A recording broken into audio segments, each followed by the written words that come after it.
After waking up with a jolt, the girl laid in bed for a few seconds longer. Reaching over to switch on her bedside lamp, she tried to remember exactly what had stolen her sweet slumber away. When she couldn't, the brunette swung her legs over the side of the bed and heaved herself up. Checking the time on her phone, she snorted when she saw it was midnight, the witching hour. Knowing that sleep would only evade her, she left her bedroom for the kitchen, a good cup of coffee on her mind. As she passed by her front door, a chill spread like liquid fire down her spine. It's only winter, she told herself, focusing again on the coffee plan. Measuring out scoops, water, and preparing her cup kept her occupied, but as the dark liquid boiled, she had nothing left to keep her mind from wandering off. The chill returned, and she couldn't help but glance behind her to the front door. It stood there innocently enough, just like always.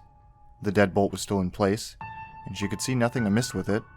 Turning back to her coffee, she did her best to forget about the feeling. With her cup in hand, she started back towards the bedroom.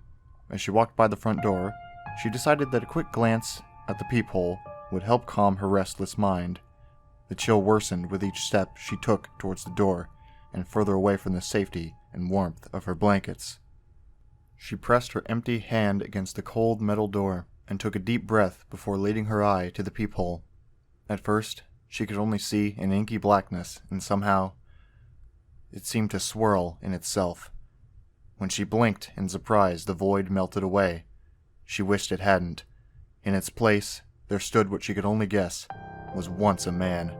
The limbs were long and inhumanly awkward, with bulky joints branching off into several arms, not unlike the branches of a tree. The creature was draped in a black suit, somehow making the thing more nightmarish to her. The icing on the proverbial cake, however, was what passed as the hellish thing's face. It was as though her mind blurred the ghastly visage to spare itself further shock and horror. She shoved herself away from the door, with a hand still pressed against it. The scalding mug of coffee fell, the liquid burning her bare legs as she fell backwards and tried to crawl away from the door. She knew, somehow, that her mind hadn't been playing tricks on her. As she crab walked away from the door, she watched as tendrils, as black as the void she first saw, snake around through the cracks. The girl was trapped between the instinct to flee and the gut feeling to not turn her back on the door.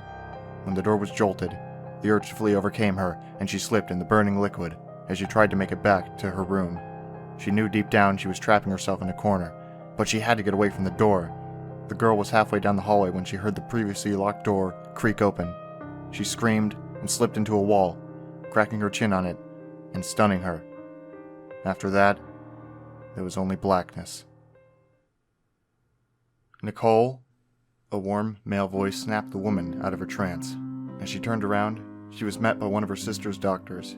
She nodded, not sure if she should say anything, or even if she could find her voice if she did have something to say. That morning, she'd gotten an urgent phone call from the hospital saying that her sister, Lindsay, was there. Before they had even let her see her, the doctors had pulled her off to the side and insisted that they talk to her about what might have happened. Phrases like self-inflicted and assault had been thrown around, and Nicole felt her mind reel. She still hadn't fully understood what they had been saying until she saw Lindsay with her own eyes. Her little sister had a bandage wrapped around her head, covering both of her ears as well as her eyes. They said it was to keep her now deadened eyes from drying out and to try to keep infection out of the wounds Lindsay had made to her ears. The doctors had guessed that either she or someone else had jammed a pencil into them to keep her off balance or to deafen herself against something. There was the mix of first and second degree burns on her hands, legs, and feet from what was assumed to be the coffee her neighbors found spilled all over the entry to her apartment. As Nicole walked into her sister's hospital room for the first time, she thought she had spied the silhouette of a man in the window. That, she knew, was impossible. Her sister's room was on the third story of the hospital.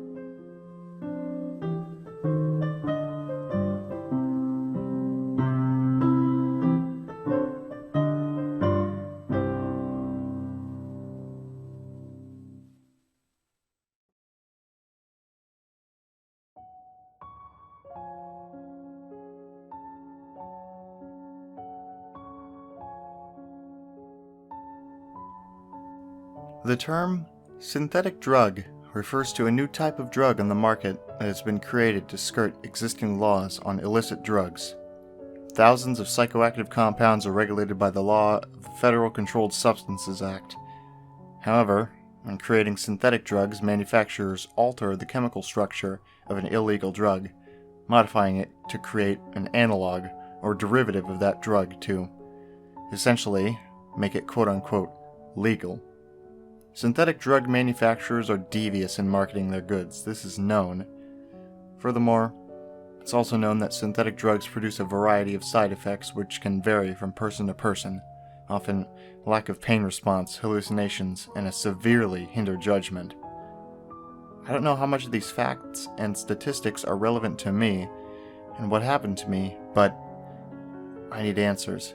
Answers to dangerous questions. Questions I shouldn't be asking. I work nights.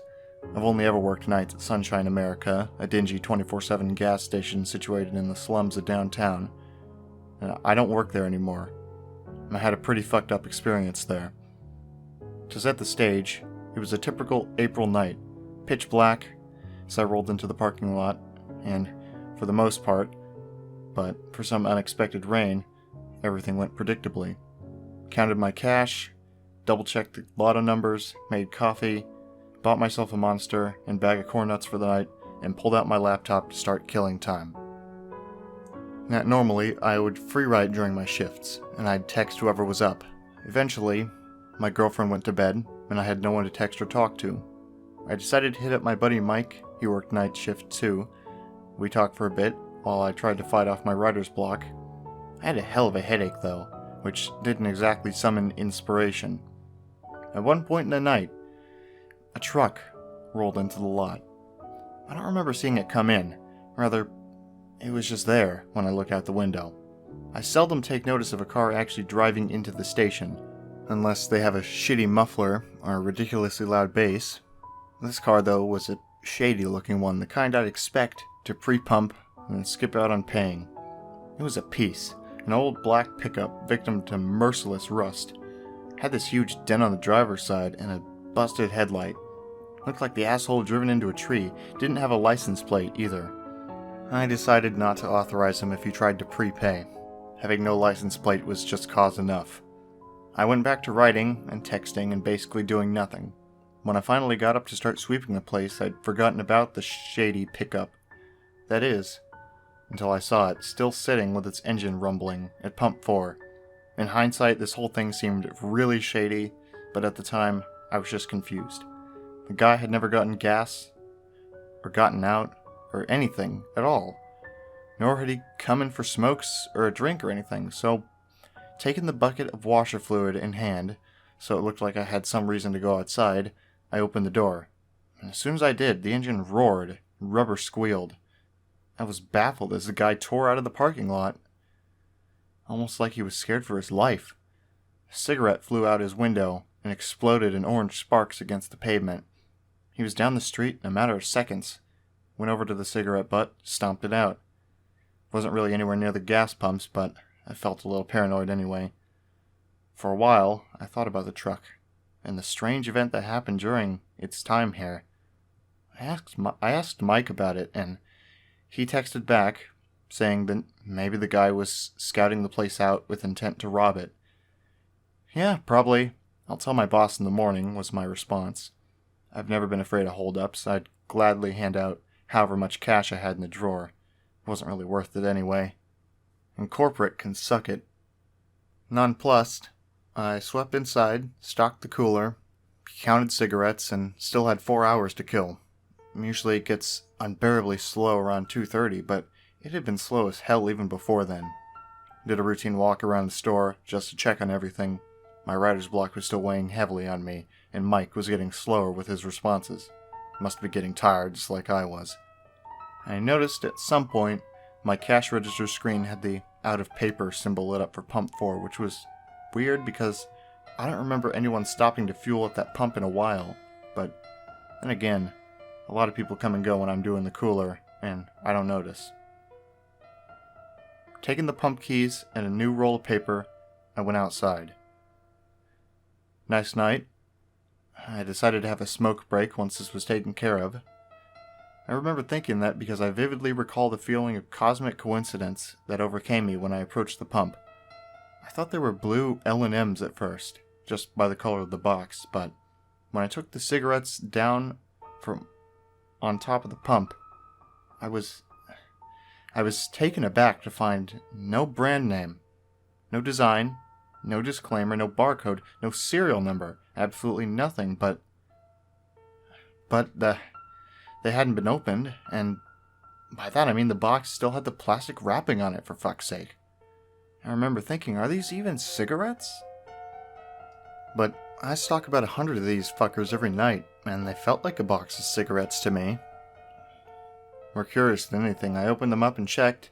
Sure enough, they were cigarettes. Pretty normal looking, too. Now, I was 18, mind you.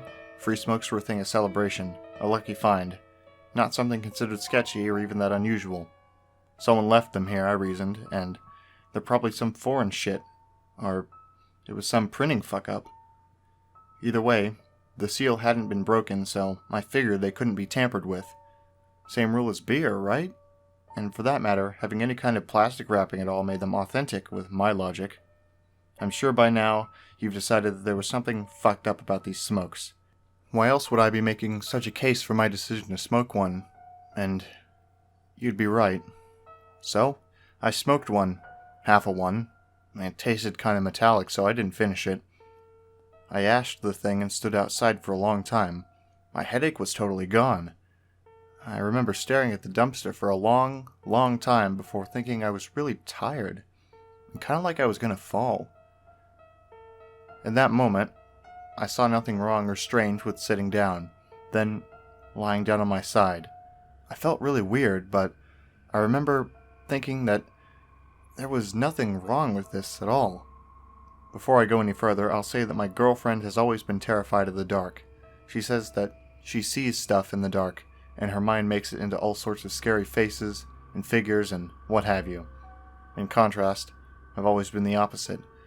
Especially since she confided this in me. If I see something I can't identify, I check it out. I get closer. I don't do that as much anymore. I remember lying there, just thinking about shit. Weird shit, like Wilt from Foster's Home for Imaginary Friends drinking a purple Slurpee. And, of course, in the moment, that was totally normal. Eventually, I saw something by the dumpster, and looking back, details are very blurred. Like when you try and visualize what you saw during a dream. But whatever I saw, I remember thinking that it shouldn't be over there. I don't know why that was the thought, but it was. I kept looking at it, thinking about what it could be. From my position, it looked a lot like a wilting fern. I finally got up, my head spun, and I started to take in how fucked up I was. Shit, I'm at work, I realized. I didn't attribute the feeling to the cigarettes at the time, I just freaked out. I wanted to feel normal, and across the parking lot by the dumpster I still saw that fern-looking thing. My whole perception of the thing changed in one single moment, when it moved, and huge, shiny black eyes fell upon me. I remember thinking about my girlfriend. I remember thinking how illogical it should be to run inside, despite how utterly terrified I was in that moment. I should get closer. I should see what this thing is. And that idea didn't last long. This thing, whatever it was, I still don't know, put its hands over its big black eyes. I remember being particularly shocked by its fingernails, long, yellow, and twisted. When I still held my ground, that's when it screamed. It opened its big, toothless mouth far wider than I've ever seen a mouth open, and it made this pathetic wailing sound. It sounded like it was being tortured. Now, I was scared. I ran back inside the store and promptly locked the door. I didn't know what to do. I was still feeling really fucked up. Nothing was staying still. I could hear my heart beating in my ears. I'm going to die from fear, I remember thinking. It's in your head. It's a bad trip. You got drugged. You're having a bad trip. You're at work. Get your shit together, I remember thinking. There was a woman at the counter. She nearly made me shit myself. Half her face hung dead, sagging, expressionless with one eye, looking ready to roll out. The other half was contorted with anger. I was ready to cry out and make a run for my car, but I realized with unimaginable shame and sorrow that she was a stroke victim or something of the sort. I think, at the time, I thought she had a birth defect or something. Whatever I thought, I felt horrible and mortified by the way I was thinking and acting. This is some strong shit I'm on, I thought. I'm sorry, I said to her. Can I help you with anything? And I recall, my words sort of hung in my ears after I said them. She said something in a broken voice, and I asked her to repeat herself. She said it again, clearer. Fuck you.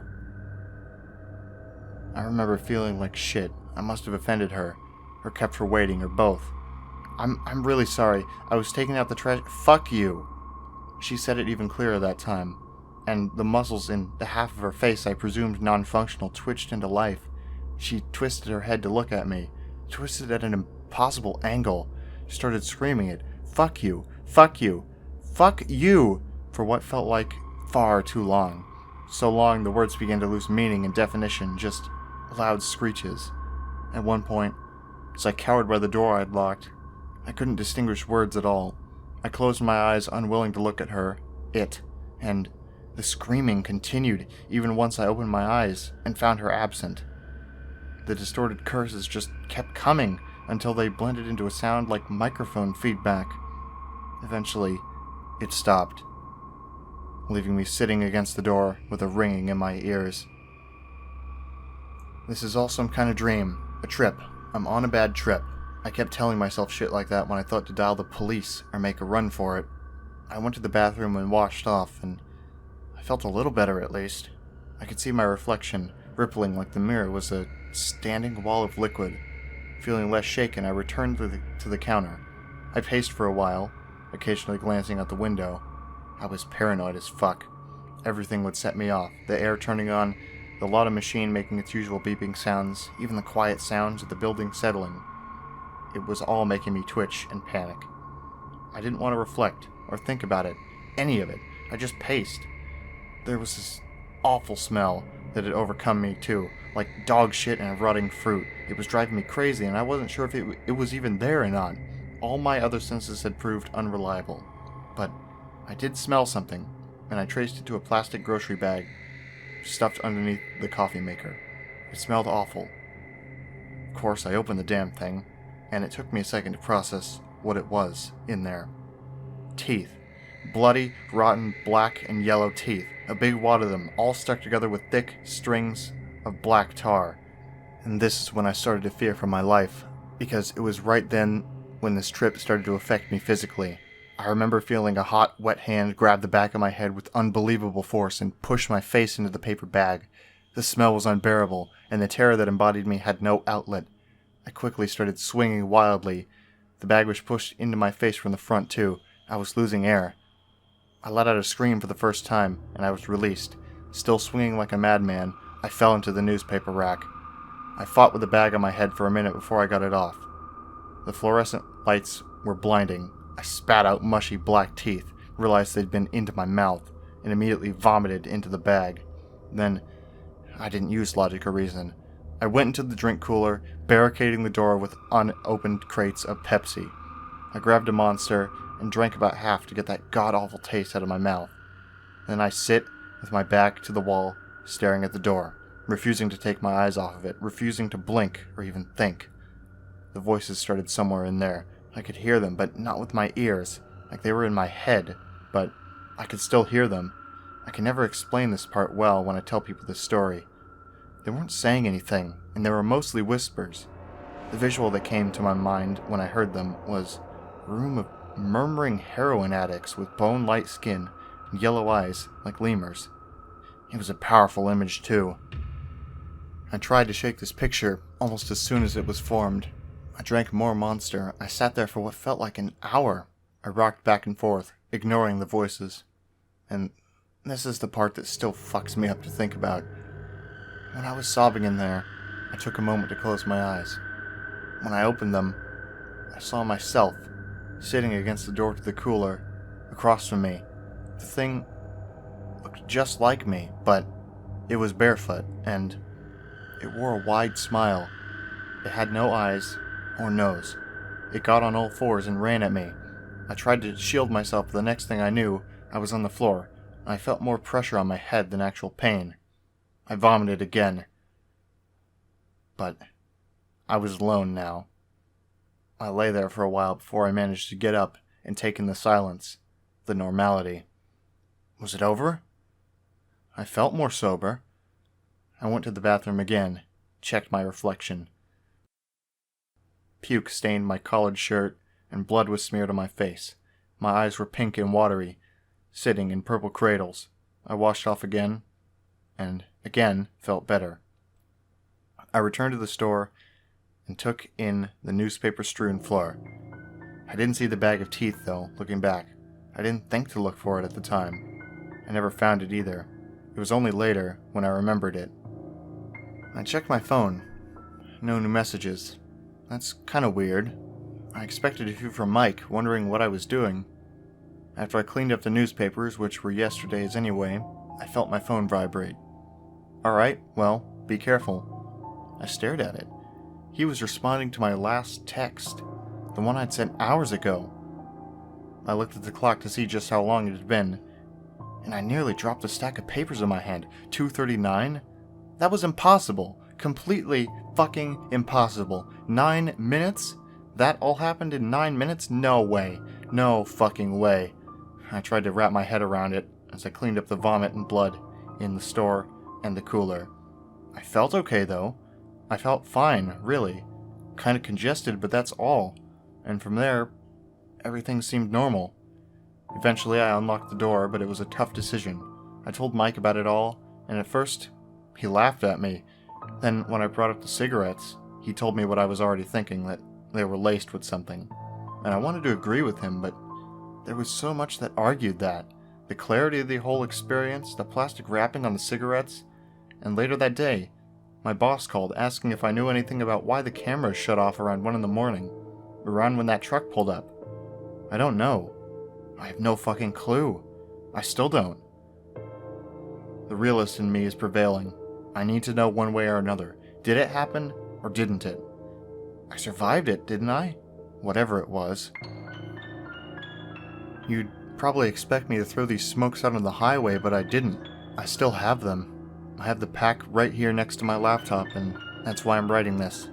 I need advice. I need help. I have a strong desire to find out. I mean, I survived it once.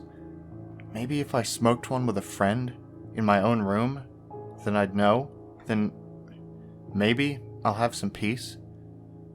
They're calling to me. Those voices. I hear them some nights in my dreams. I hear them. What should I do?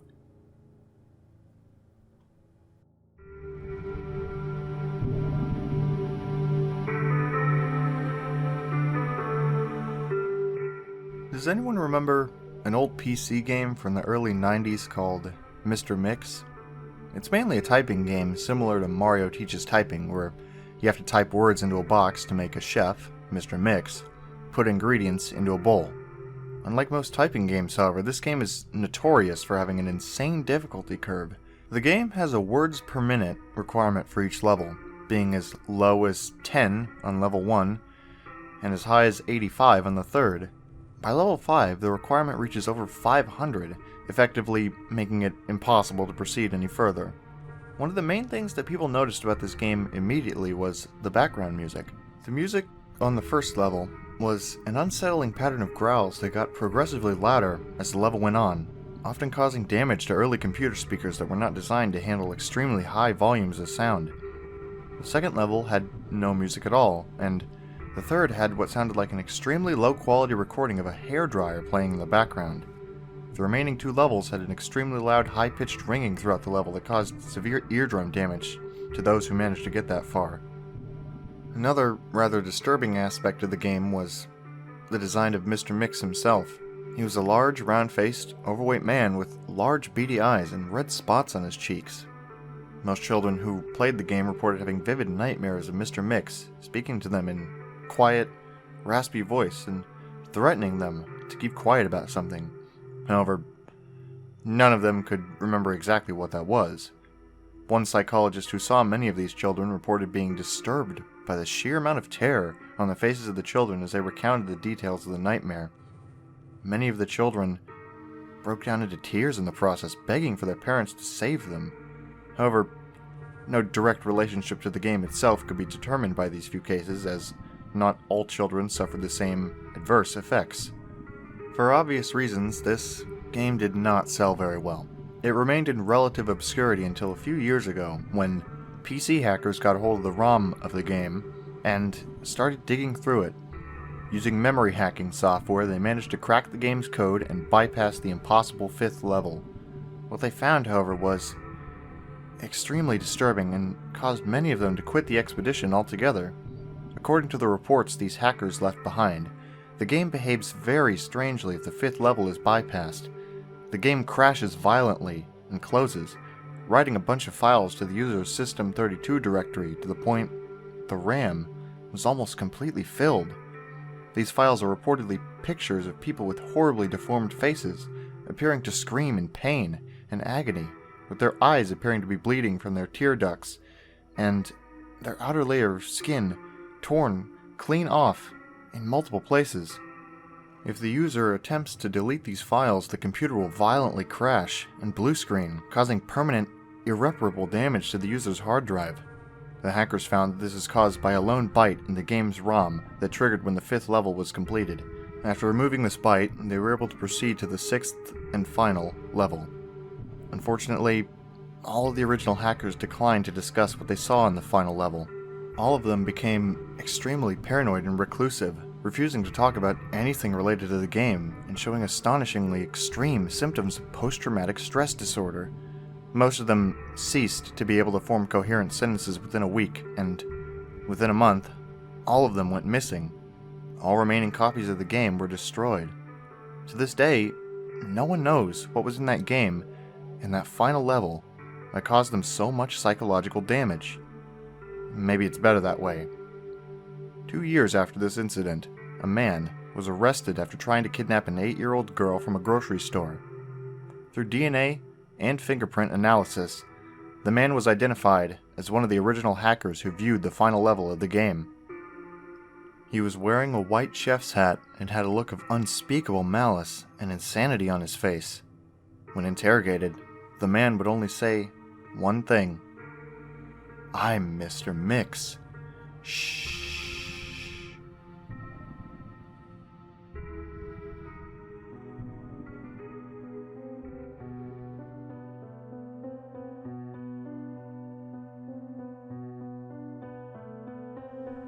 Hello there.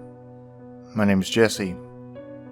I'd heard that this site is where people would submit their stories that were, well, creepy. I've read a lot here, mostly the stories that you would read about monsters, supernatural things, serial killers, and even haunted items. I've heard that most of these stories are actually true, but I never did believe it. I didn't think stuff like that existed until, well, the Mirror Man.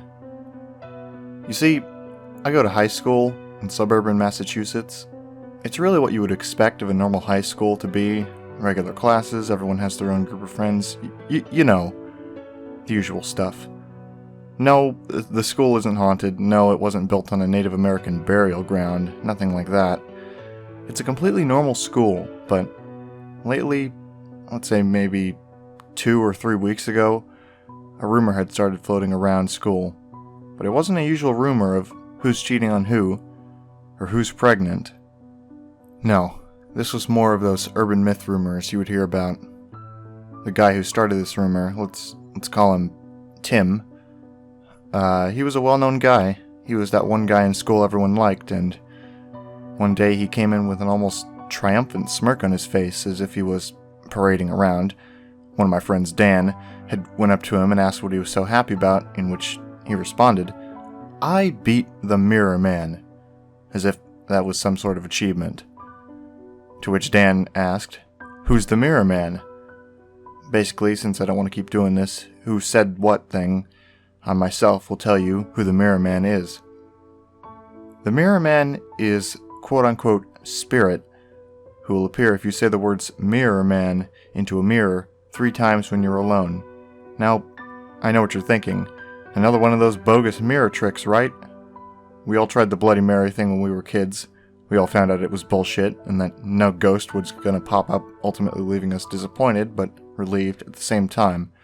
That nothing was gonna come out of the mirror and kill you. And at first, I thought the same thing about this. Tim must be pulling a prank or something, right? Our whole lunch table gave him our skeptic responses, in which he replied, "Well, if you don't believe me, then why don't you try it for yourself?" A few of us looked at each other and nodded and said okay. And then we went back to eating our lunches. The rest of the day was pretty normal after that. I went home, I did my homework, and that was it. My mom and my dad were away for the week on a business trip, so I was home alone. Though I didn't mind, because at least I still had my dog to keep me company. Time went on, and eventually it was nighttime. I had just finished brushing my teeth in front of the mirror when that thought of the rumor came up in my head again. I figured I would do it, if only to prove that it was really nothing. I turned off the lights, stood in front of the mirror, took a deep breath, and said the words, "Mirror Man, Mirror Man, Mirror Man." I waited for what seemed like a good minute in the dark. Nothing had happened. I knew it was fake from the start. Smiling to myself, I went to bed, waiting to rub it into Tim's face the next day. The morning came along with school that day. The first half went pretty normally. Then it came to lunch. We were all there talking about what we'd usually do. Then came in Tim, only something was different.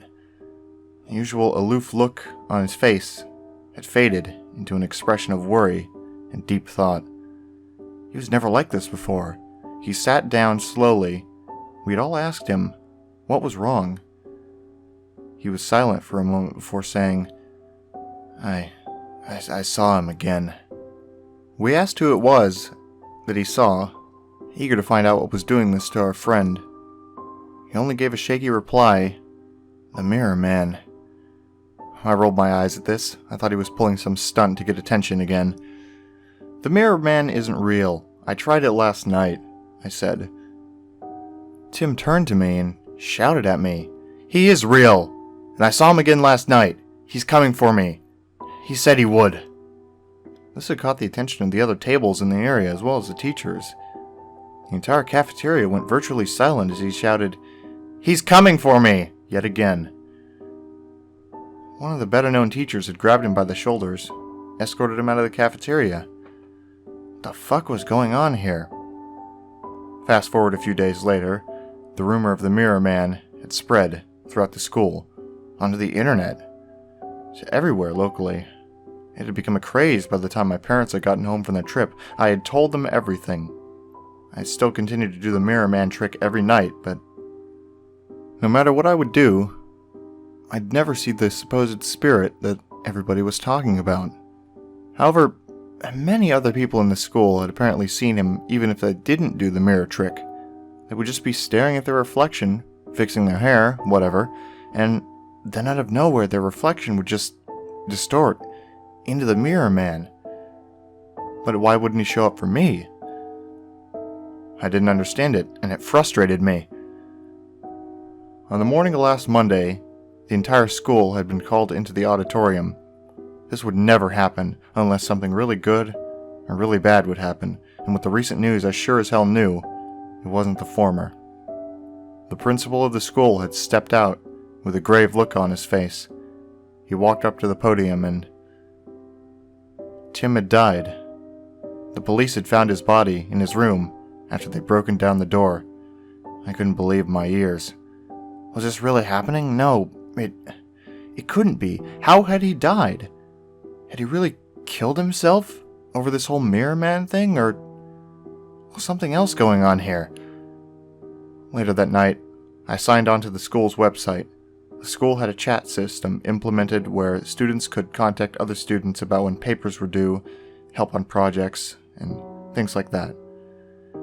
I was chatting with my friends and other kids about the day's events, then suddenly, a message popped up.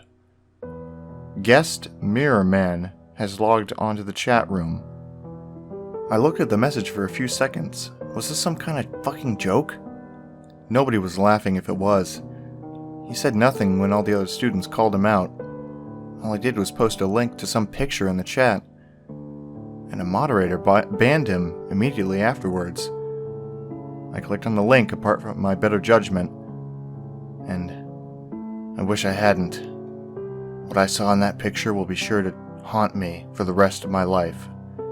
It was Tim, but it was his corpse, pale and lifeless.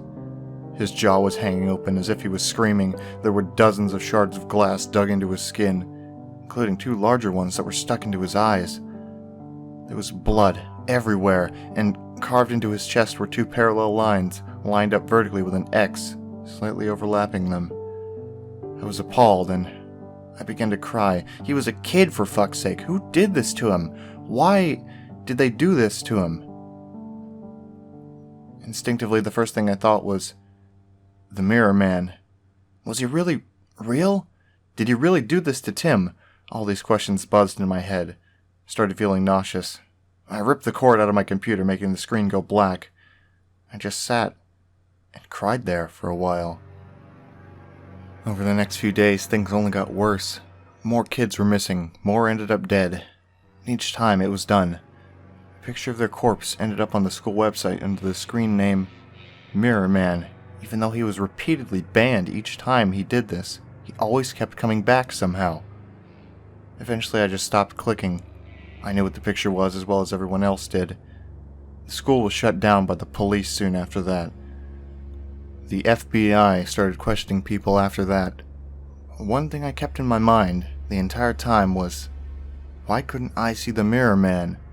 I shouldn't even be asking this. I should just consider it a blessing and leave it alone, but I wanted to know why. One final time, I went to my bathroom. One final time, I turned the lights off and looked in the mirror. And one final time, I had said, Mirror Man, Mirror Man, Mirror Man. My voice grew shaky, unstable, with each time my mind was about to snap. I needed to know. And finally, I saw him. My reflection started to distort. It was replaced by a man. He was wearing a pair of jeans and an olive green hooded sweatshirt, but his clothes were blood-stained. There were shards of glass sticking into him and impaling him like a fucking pincushion. His mouth was sewn shut. I couldn't see the rest of his face, but in his hand, there was a bloody shard of mirror. I was petrified. How does one react to a serial killer staring him down? I didn't think this could be real. It had to be one big, fucked-up dream, or hallucination, or something. I took a step back from the mirror, my heart thumping. And surprisingly, he also took a step away. Being cautious, I took another step away, and so did he. Where I moved, he moved in perfect sync. As if I was looking in a mirror. I closed my eyes and shook my head, and there I was again. Well, there was my face, but my clothes changed. I was wearing an olive green sweatshirt and jeans. And there was a piece of bloodied mirror in my hand. I looked down, and it was all true. There I was, wearing the exact same thing that the Mirror Man had worn just a moment ago. No, this had to be another trick, I thought. The Mirror Man was fucking with my head. Then I saw a blood trail leading out the bathroom door. I reluctantly followed it, and it led to the door of my parents' bedroom. I kept whispering in a hushed tone as if I was pleading, no, over and over and over again. I had slowly opened the door, and there were both my parents, broken shards of glass going through them. 2 through the eyes, and the 2 lines, with the X on their bodies. I knew the reason why I couldn't see him now. It's because I could always see him. I was the Mirror Man. I had done all those horrible things. It was me.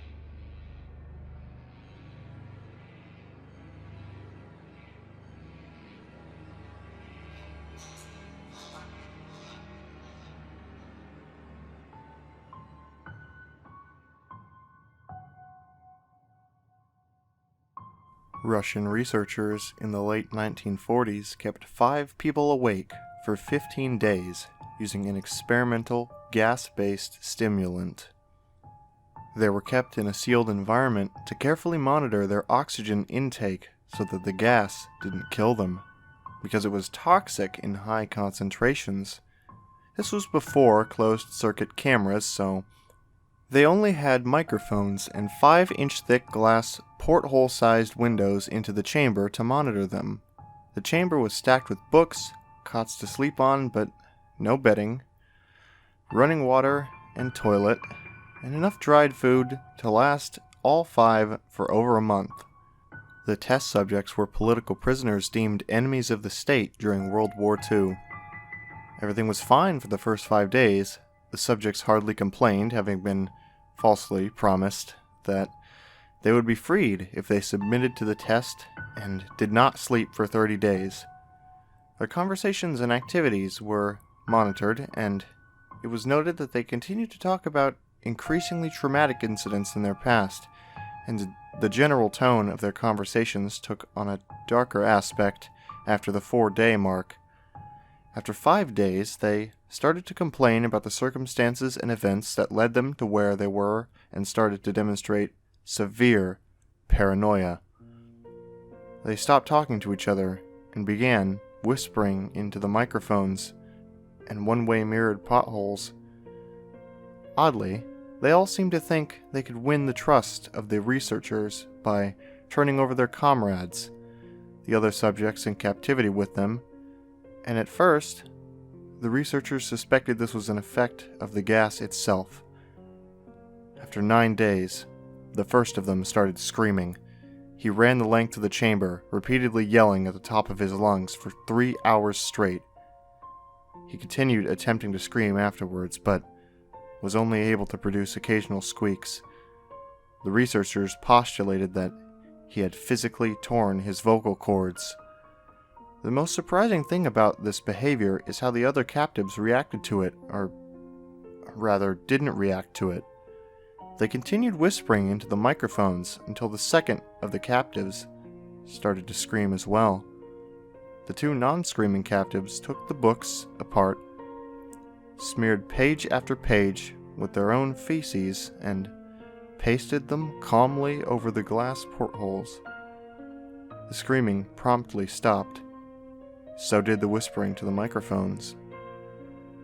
After 3 more days passed, the researchers checked the microphones hourly to make sure they were working, since they thought it impossible that no sound could be coming with 5 people inside. The oxygen consumption in the chamber indicated that all 5 must still be alive. In fact, it was the amount of oxygen 5 people would consume at a very heavy level of strenuous exercise. On the morning of the 14th day, the researchers did something that they said they would not do to get a reaction from the captives. They used the intercom inside the chambers, hoping to provoke any response from the captives they were afraid were either dead or vegetables. They announced, "We are opening the chamber to test the microphones. Please step away from the door and lie flat on the floor, or you will be shot. Compliance will earn one of you your immediate freedom." To their surprise, they heard a single phrase in a calm voice respond, "We no longer want to be freed." Debate broke out amongst the researchers and the military forces funding the research. Unable to provoke any more response using the intercom, it was finally decided to open the chamber at midnight on the 15th day. The chamber was flushed of the stimulant gas and filled with fresh air instead, and immediately, voices from the microphones began to object.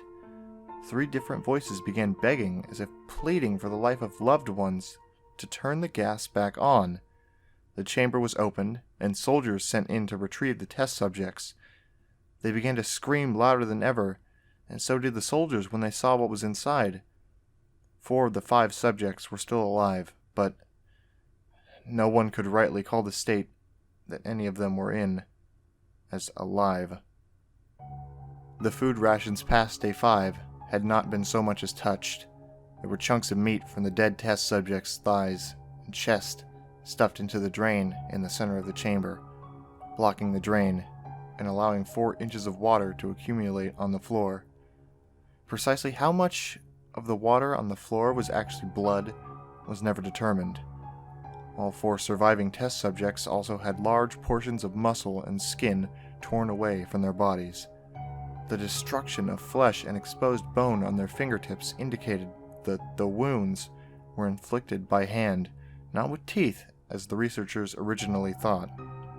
Closer examination of the position and angles of the wounds indicated that most, if not all of them, were self-inflicted. The abdominal organs below the ribcage of all 4 test subjects had been removed, while the heart, lungs, everything else remained in place. The skin and most of the muscles attached to the ribs had been ripped off, exposing the lungs through the ribcage. All the blood vessels and organs remained intact.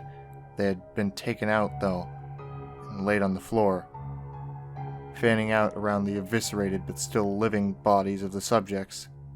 The digestive tract of all 4 could be seen to be working, digesting food, but it quickly became apparent that what they were digesting was their own flesh that they had ripped off and eaten over the course of the few days. Most of the soldiers were Russian special operatives at the facility, but still many refused to return to the chamber to remove the test subjects. They continued to scream to be left in the chamber, and alternatively begged and demanded that the gas be turned back on, lest they fall asleep. To everyone's surprise, the test subjects put up a fierce fight in the process of being removed from the chamber. One of the Russian soldiers died from having his throat ripped out, another was gravely injured by having his testicles ripped off, and an artery in his leg severed by one of the subject's teeth.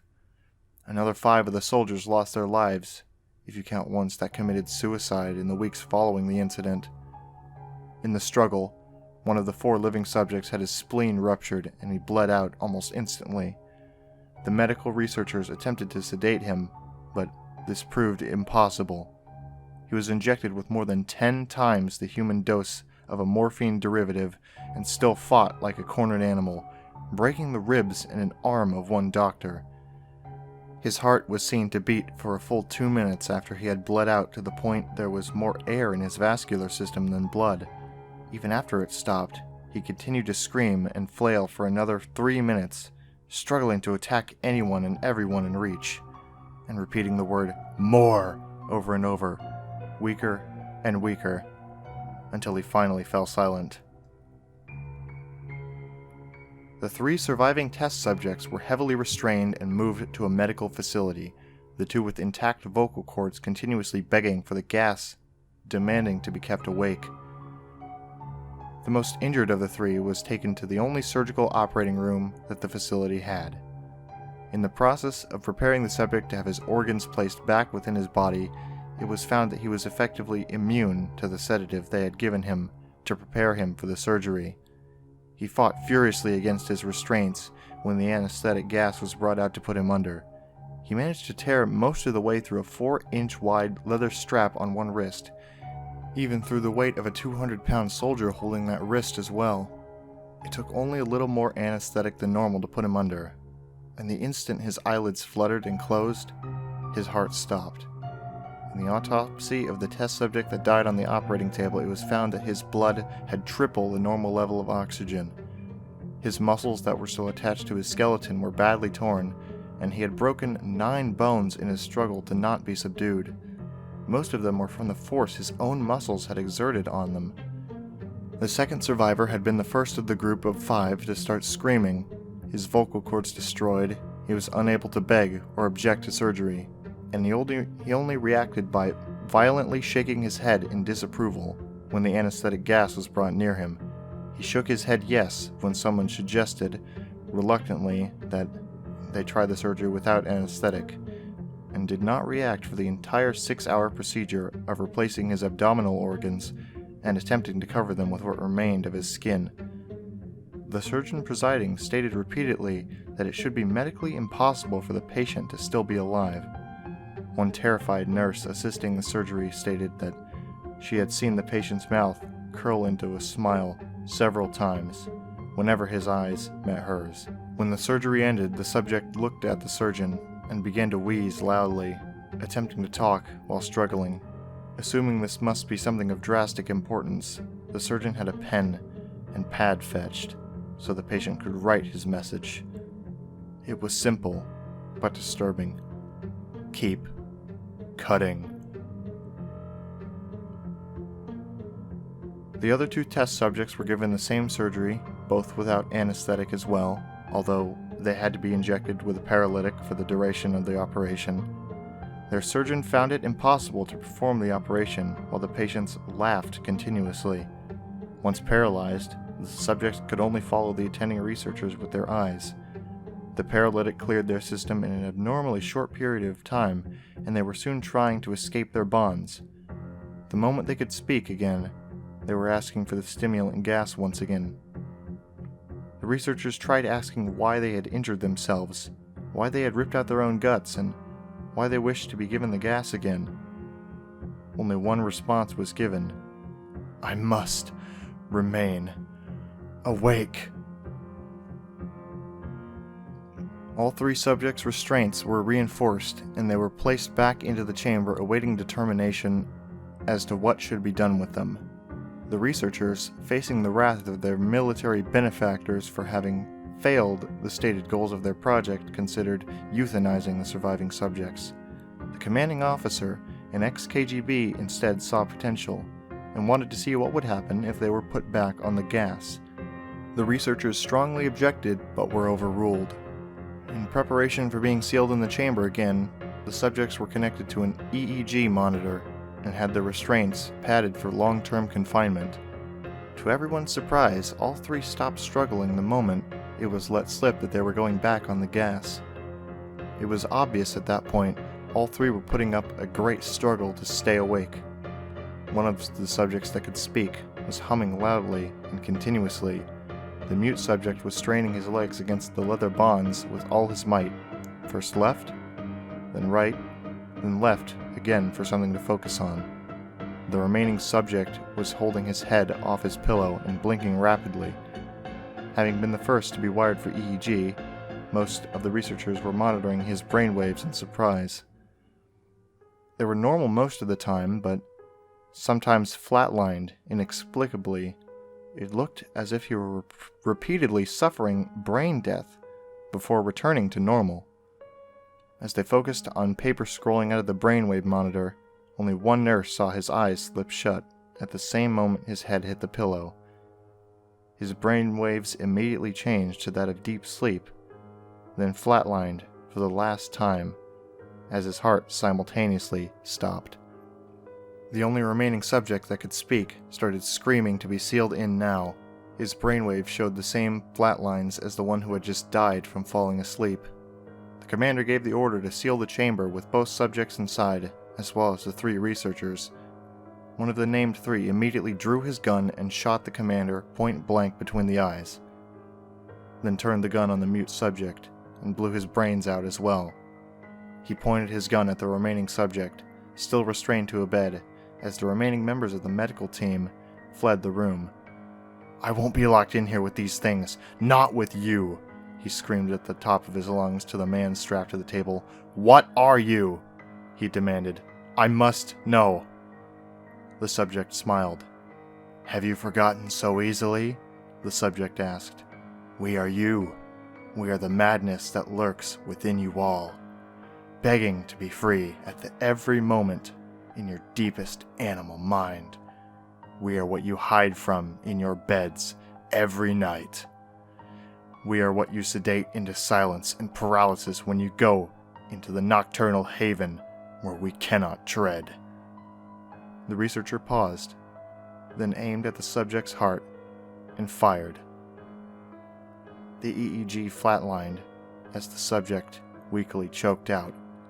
So nearly free.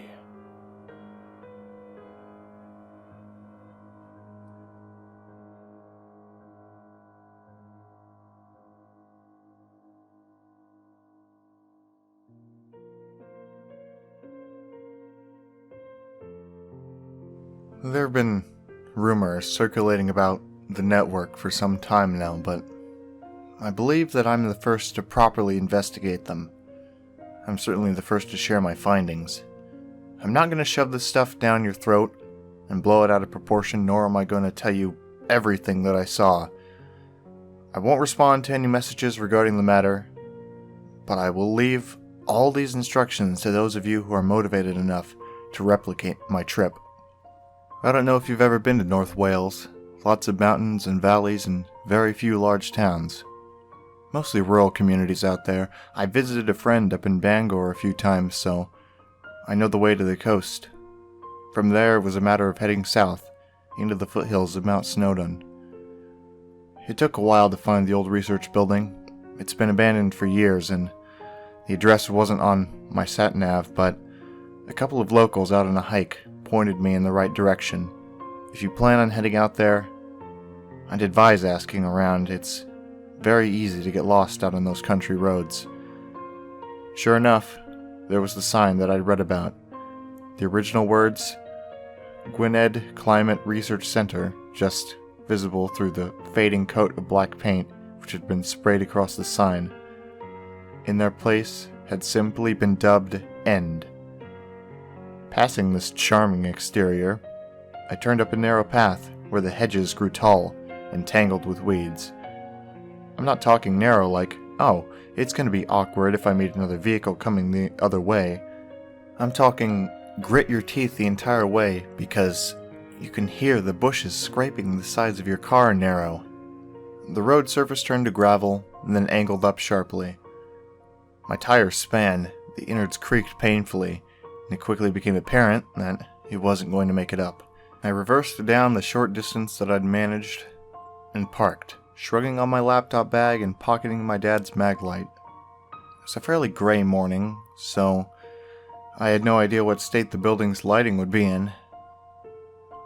Buttoning my jacket, I headed up the hill. The front door was not locked, but I set out to check the perimeter first. It was pretty much as described in the original online post. Windows boarded, no visible telephone or power lines feeding into the building, and an exterior shell which was covered almost entirely with graffiti tags. No vehicles were in sight, and the CCTV cameras hung limp and dead in their cages. Good enough for me. The interior was dark, as I had anticipated. I flicked on the mag light and let it play over grimy walls and a dusty floor. Odd that it should seem so undisturbed. One would think that it would be a squatter's heaven, or at the very least filled with used needles and condom wrappers, as most other abandoned buildings tend to be. The graffiti was still present, but it seemed more hesitant.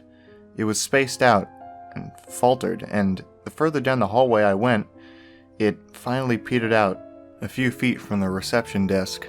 The local teenagers had obviously lost their nerve. I found the fuse box behind the desk and flipped a few of the switches experimentally. Nothing happened. Whether the fuses were all blown or there was no power at all, I didn't know, but I definitely did not have the capacity to fix it. The email that I had received on the matter specifically stated not to worry about the electricity supply, but, and call me a coward if you'd like, given a choice between functioning lights and creeping around a dark, isolated building on my own, I'd prefer the former. After climbing a bare stairwell to the next floor, I was able to stow my light. The windows here were not boarded up, and great cones of sunlight had crept through the empty frames. The only creepy thing about this place was how tidy it was. Yeah, a thick layer of dust coated everything, and what few furnishings were left had been piled up in the corners of the rooms, but there was literally no sign of human disturbance. The sort of place an urban explorer would kill to stumble across, no doubt. I actually felt almost unwelcome there. The closest example I could give is when you walked into class really late back in school, everyone turns to look at you and you feel weirdly unwelcome. Well, yeah, I was getting that same feeling in my stomach when I found this room. It was pretty much as the email had described. A big, open-plan office layout with marks on the floor and ceiling where the cubicles had once been, and a great reef of office chairs tangled together in one corner. There was only one desk in the room, pushed against the far wall.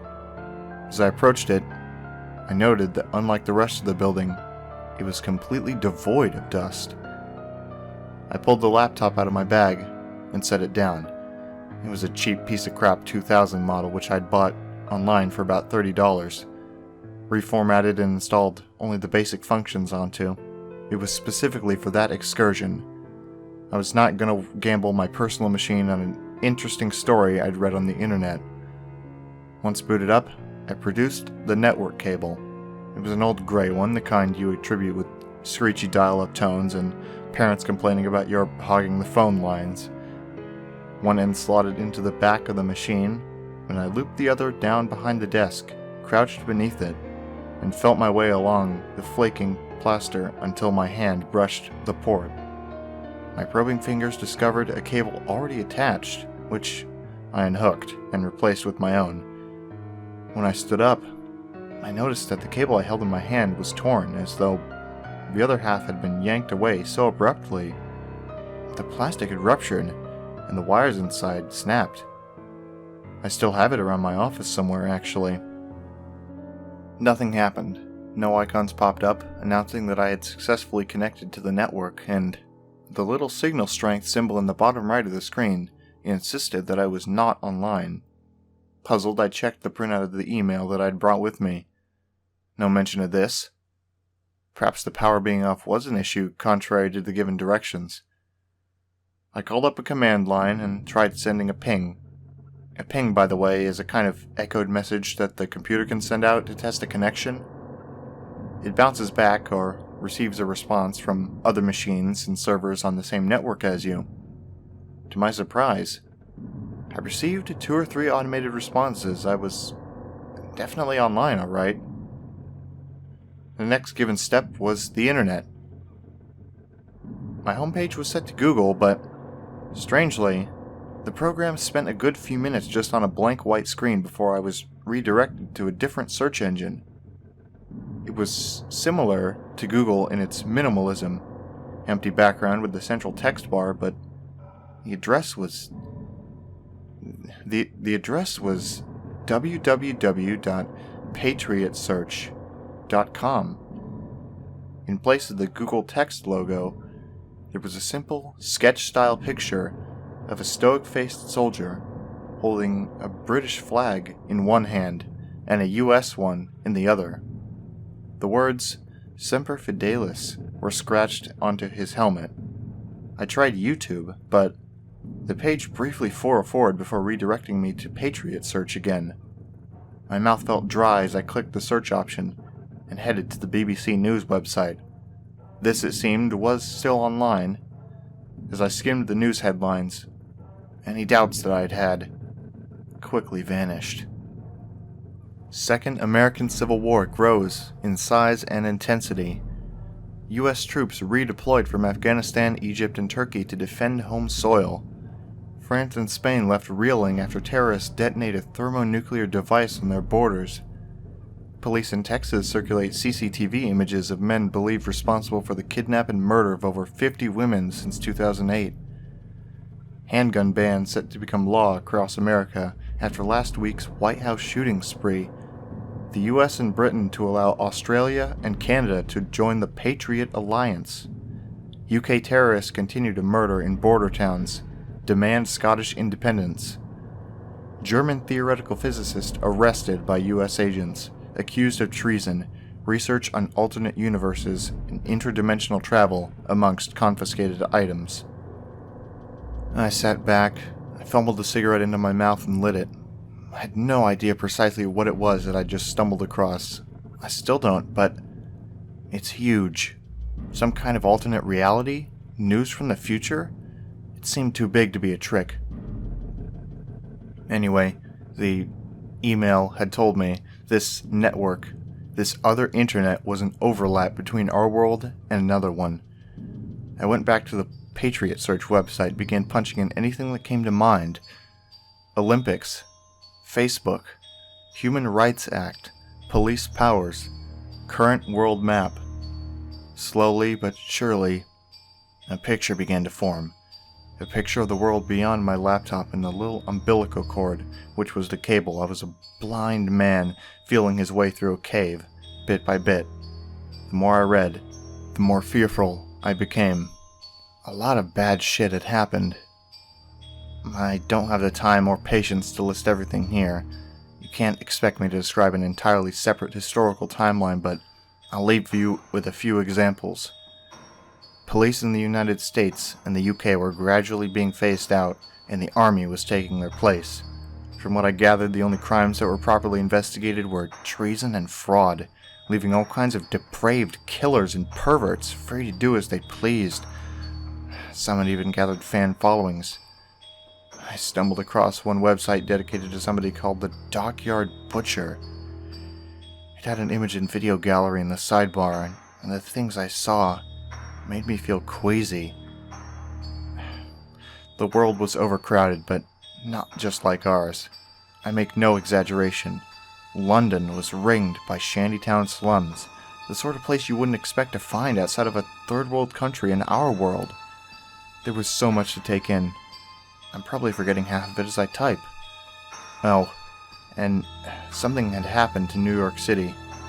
There are plenty of records about it, dating back to the late 90s, but they just stopped. Like it never existed. I couldn't find it on any of the maps. No discussions on any public forums about it either. I'm not sure if it's an isolated example or one of many places to officially stop existing, but if anyone decides to look for themselves, then it's something to investigate. I really recommend that you don't, though. And here's why.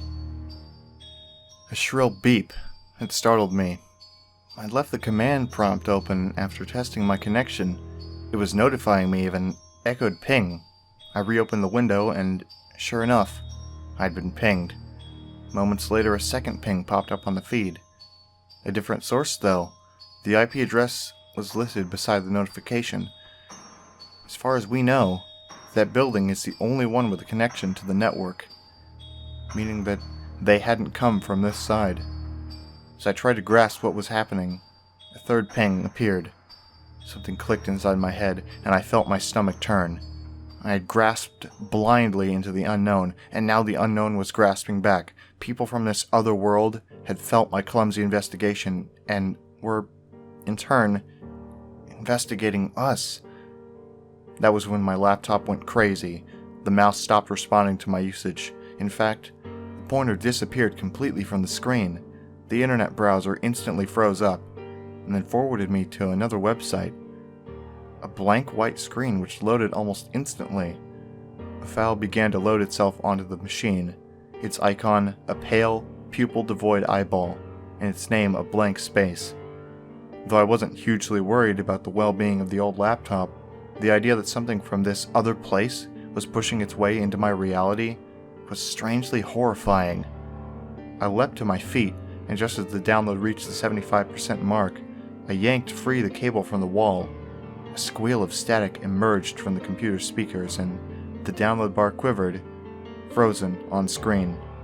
I dropped my cigarette in the rush, so I sat back, lit another one, and stared at that socket on the wall, scratched and slightly deformed due to my rather rough exit from the world that lay beyond it.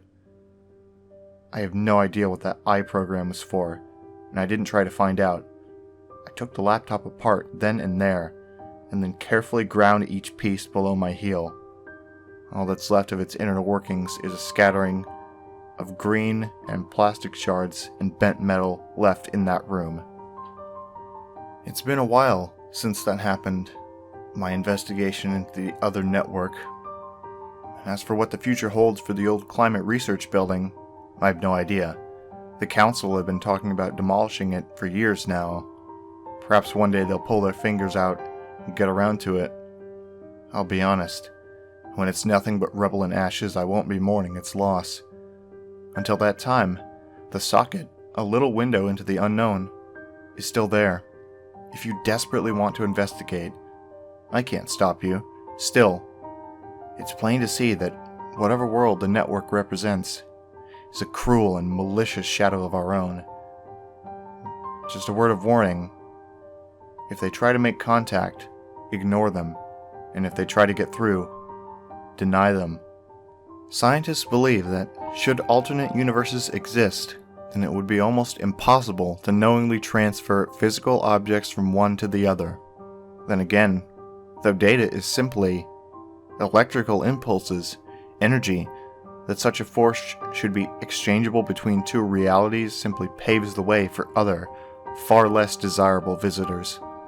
I believe that whatever possibilities the network holds for us are outweighed by the risk, because what lies just across the veil is not some monster or demon, but a humanity turned cold and hateful. It knows how we think, and it knows we'll come back. If all this hasn't dissuaded you from exploring, then please, please, be careful.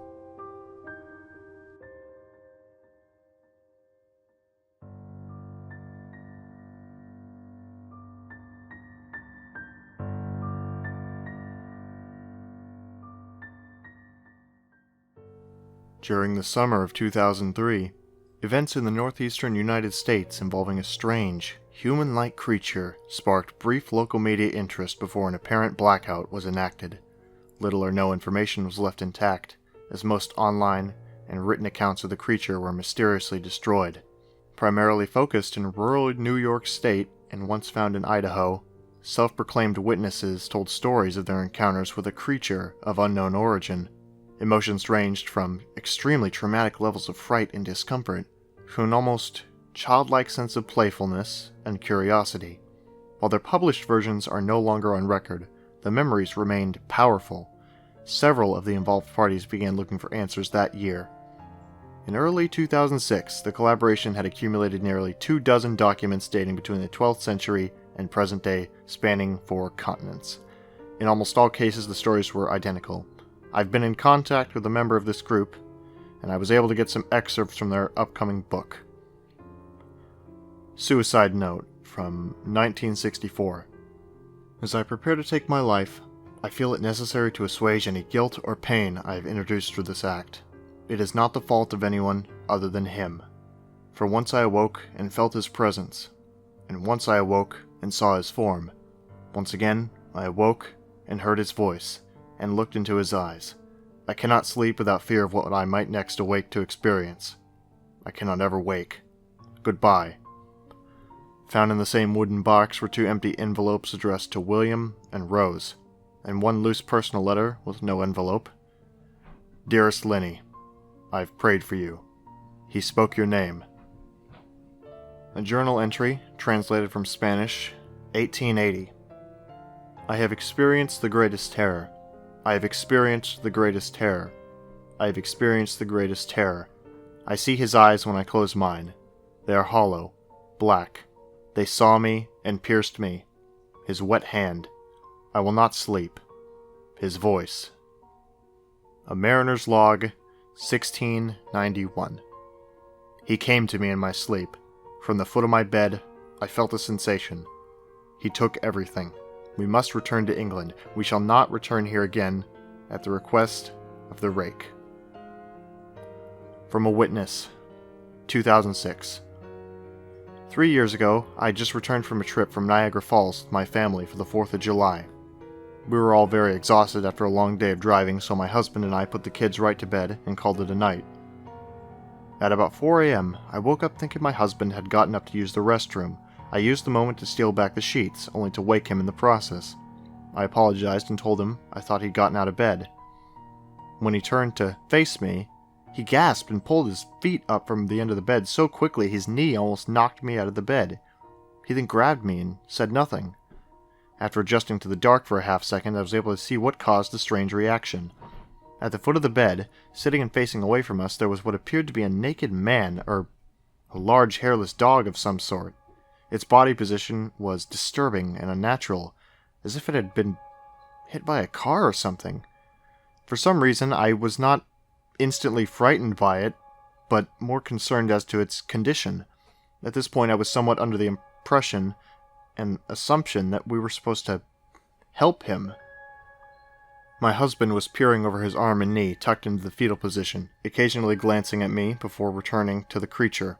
In a flurry of motion, the creature scrambled around the side of the bed, and then crawled quickly in a flailing sort of motion right along the bed until it was less than a foot from my husband's face. The creature was completely silent for about 30 seconds. Or probably closer to 5, it just seemed like a while, just looking at my husband. The creature then placed its hand on his knee and ran into the hallway leading to the kids' rooms. I screamed and ran for the light switch, planning to stop him before he hurt my children. When I got to the hallway, the light from the bedroom was enough to see it crouching and hunched over, about 20 feet away. He turned around and looked directly at me, covered in blood. I flipped the switch on the wall and saw my daughter Clara. The creature ran down the stairs while my husband and I rushed to help our daughter. She was very badly injured and spoke only once more in her short life. She said, "He is the rake." My husband drove his car into a lake that night while rushing our daughter to the hospital. They didn't survive. Being a small town, news got around pretty quickly. The police were helpful at first, and the local newspaper took a lot of interest as well. However, the story was never published, and the local television news never followed up either. For several months, my son Justin and I stayed in a hotel near my parents' house. After we decided to return home, I began looking for answers myself. I eventually located a man in the next town over who had a similar story. We got in contact and began talking about our experiences. He knew of 2 other people in New York who had seen the creature we now referred to as the Rake. It took the 4 of us about 2 solid years of hunting on the internet and writing letters to come up with a small collection of what we believe to be accounts of the Rake. None of them give any details, history, or follow-up. One journal had an entry involving the creature in its first 3 pages and never mentioned it again.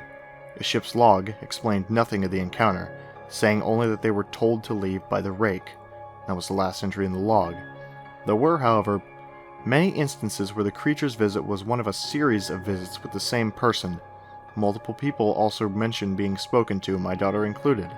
This led us to wonder if the Rake had visited any of us before our last encounter. I set up a digital recorder near my bed and left it running all night, every night, for 2 weeks. I would tediously scan through the sounds of me rolling around on my bed each day when I woke up. By the end of the 2nd week, I was quite used to the occasional sound of sleep, while blurring through the recording at 8 times the normal speed. This still took almost an hour every day. On the first day of the 3rd week, I thought I heard something different.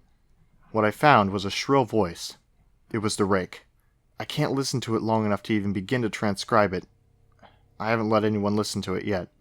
All I know is that I've heard it before, and I now believe that it spoke when it was sitting in front of my husband. I don't remember hearing anything at the time, but for some reason, the voice in the recorder immediately brings me back to that moment. The thoughts that must have gone through my daughter's head make me very upset. I have not seen the Rake since he ruined my life, but I know that he has been in my room while I slept. I know and fear that one night I'll wake up to see him staring at me.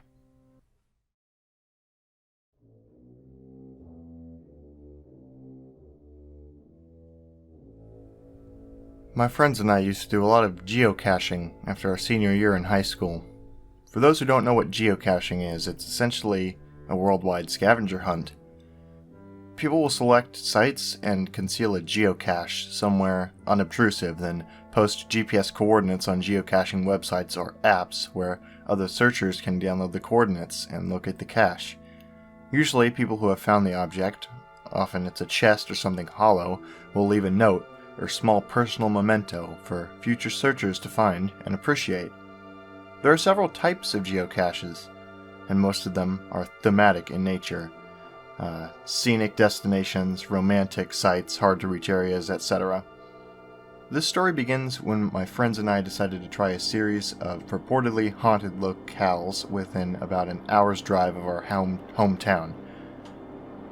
It began innocently enough. Most of the sites had spooky backstories that were, of course, entirely fabricated, so we had a great time scaring the piss out of each other and generally creeping each other out. We'd begun searching after the sun had set to enhance the creep factor, but by around midnight, most of our large group had dwindled off and gone their separate ways. When we reached our last coordinates, There was just myself, Rebecca, Kevin, and Evan left, and we were determined to knock it off our list. Rebecca was our guide for the night, in charge of putting in the coordinates and reading us the backstory behind each site, so while I drove, she began reading about the last one out loud to the rest of us. Now, I'm paraphrasing here, but it was something along the lines of, Henkel Asylum.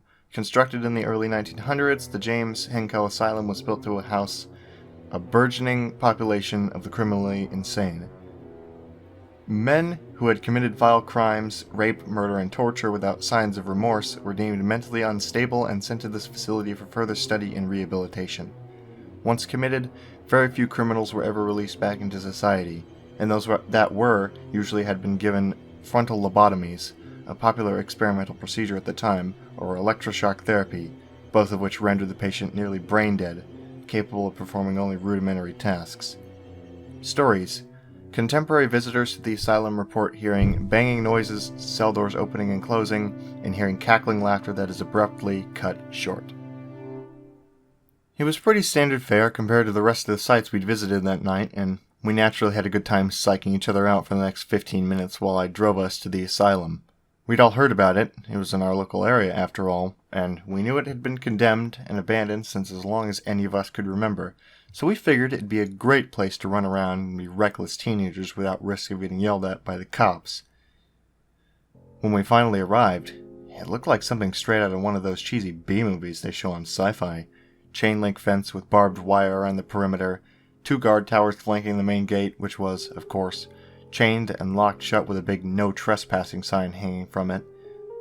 The asylum itself was decrepit, looking like it hasn't been touched for decades, which was surprising, since we grew up in a pretty nice area where the municipal lawmakers tried to keep everything looking spiffy for the tourists.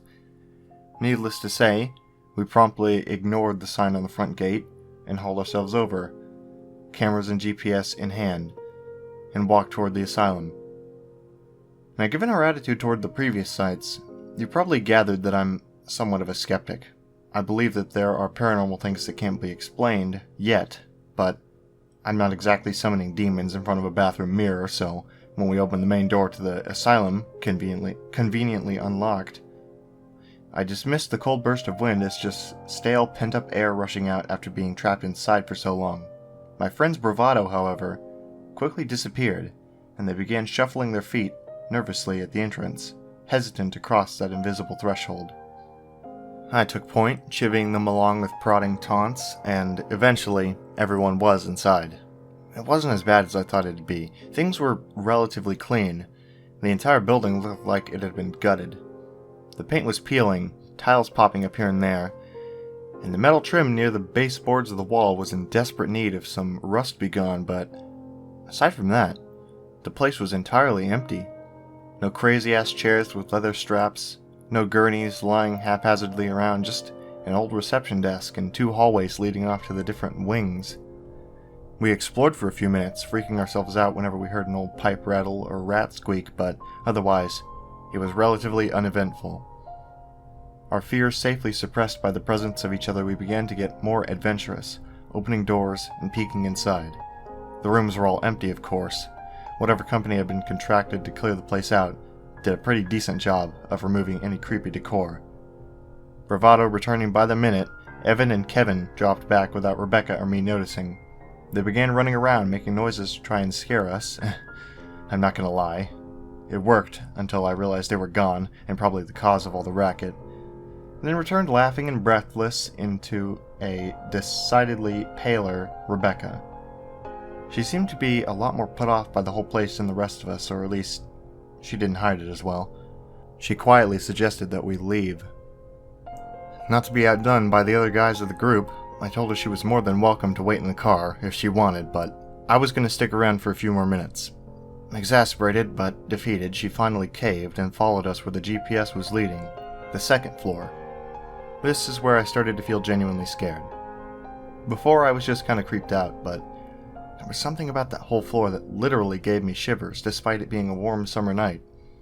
We started opening doors like before, but we were all a bit more sober about it. I guess I wasn't the only one who was feeling weird. Finally, about midway through the hall, we opened the door to a room, and there lying in the middle of the floor was an honest-to-God straitjacket. I'm not bullshitting you. Every other room was devoid of objects, but there it was. A fucking straitjacket in the middle of the floor of some random-ass room in a condemned mental asylum. We all kind of looked at each other with raised eyebrows as if to say, guys, you seeing what I'm seeing? And of course, trying to be a macho man to show off for Rebecca, I piped up with the most ridiculous idea I could think of at the time. Dude, I'm gonna put it on. Years of horror flicks should have trained me not to put on the creepy straitjacket in the creepy hall, in the creepy room, in the creepy asylum, but teenage dumb fuckery won over, and once the words were out, I couldn't just wuss out. Nobody said anything. They just kind of looked at me expectantly, waiting to see if I'd follow through with my boast. Determined not to be called a pussy for the remainder of the night, I walked forward into the room and bent down to pick up the moth-ridden restraining device. As I got closer, though, I noticed it wasn't moth-ridden at all, but it was actually in pretty decent condition. That is, compared to the rest of the place, which, as I've mentioned, was in shambles. I mean, it had a few stains here and there, but it didn't really smell, and it seemed intact enough to actually put on like I'd suggested. As soon as I picked it up, though, I got this overwhelming sense of dread. You know that drop in the pit of your stomach right as you go over the tip of a roller coaster? That feeling in the bottom of your gut that says, I'm gonna die, I just know it. Yeah, well, I got that. Really strong. And the worst part is I totally ignored it. My desire to not die was outweighed, as it often is in teenagers, by my need to look cool for my friends. So I slipped my hands in the sleeves, one at a time, until it hung loosely from my shoulders. Now, if you've ever seen a straitjacket, you know that you can't tie it up yourself. The whole point to essentially cross your arms around your chest and tie the sleeves around your back is to prevent whoever's inside from moving their arms, presumably, to stop them from hurting themselves or others. So, as I stood there in the middle of the dark room, I called out to Rebecca, "Hey, Becca, help me tie this thing." She looked, if you'll excuse the pun, pale as a ghost, but she managed to squeak out, I don't think this is a good idea." But again, after some prodding and encouraging, I convinced her to begin tying the sleeves behind my back. Evan and Kevin just stood in the doorway, expressions a mix of admiration and incredulity. At that point in time, I felt like a badass for about 3 seconds. As soon as Rebecca finished up the last lace, the door to the cell slammed shut, right in Kevin and Evan's faces. I never felt a breeze, and when I asked them later, both of them denied closing it themselves. Skeptic that I am, I still chalk it up to us leaving the front door open and changing air pressures and all that, but it scared the piss out of us nonetheless. And then I felt a pressure in my chest, like someone was sitting on it, or as if someone was pulling the sleeves tighter behind me, and it began to get harder to breathe. I couldn't even summon enough air to whisper, much less call out for help. My vision narrowed to tiny specks, and I swear I heard someone laughing shrilly as I neared unconsciousness. The pressure increased with a sudden tug, and my world went black. When I woke up, my vision was foggy, or at least I thought it was until I realized it wasn't. It was dark, like staring through a lens that has been collecting soot. I blinked a few times and the darkness wavered, but didn't dissipate. Now, I've passed out and blacked out before, but whenever I woke up, it was nothing like that. Either my vision gradually cleared up, or it was blurry, but never in my life have I been able to recreate the shadowy haze I saw in the asylum that night. Then from the murky depths, 2 small pinpoints of light appeared a few inches in front of my face. Glaring a lurid red, and a dim echo of the laughter I heard before surrounded me. As soon as they appeared, however, they were replaced by 2 brilliant shafts of incandescence, Evan and Kevin, shining flashlights down in my face. The last thing I remember hearing before I lost consciousness was Rebecca's scream and the door banging open, which presumably explains why those 2 were standing over me with flashlights in hand. I gradually became aware of a dull murmur that I recognized as Rebecca asking me, "Please wake up! Please, please, please wake up!" As she shook me, she just kept saying it over and over again, kept sobbing and shaking me. When my vision cleared enough, I glanced over and saw that her eyes were completely red, like she'd been crying for a while. Trying to muster some shred of manliness, I found myself speaking in a surprisingly calm voice, given how I was actually feeling. I remember distinctly what I said, word for word. "Get those fucking flashlights out of my face, you douchebags." Expecting a laugh or at least some reciprocal insults, I was kinda shocked when they just looked at each other quizzically, seemingly surprised. You're okay?" Evan asked incredulously. "Yeah, why the hell wouldn't I be? Becca just tied the things too tight. I couldn't breathe, so I passed out. How long was I out for, anyway?" I inquired. Apparently it had been long enough for them to untie the straitjacket, allowing me to rub a hand across my face. Another shared look of disbelief. "Dude," Kevin began slowly, "you've been out for like 15 minutes. We were about to call 911. We kept shaking you. We even tried pinching you so hard he drew blood, but you wouldn't wake up." I felt a cold chill run down my spine, and the straitjacket, hanging limply from my shoulders, suddenly began to feel a bit lighter. Hastening to pull it off, I tried not to look panicked as I threw it to a corner of the room. Rebecca just sat there, still shaking and crying a little bit, and in spite of the ordeal I'd just gone through, I had enough sense to go over and try to comfort her. We left that room without a word, geocache be damned, and walked back to the car in complete silence, broken only by the occasional sniffle from Rebecca.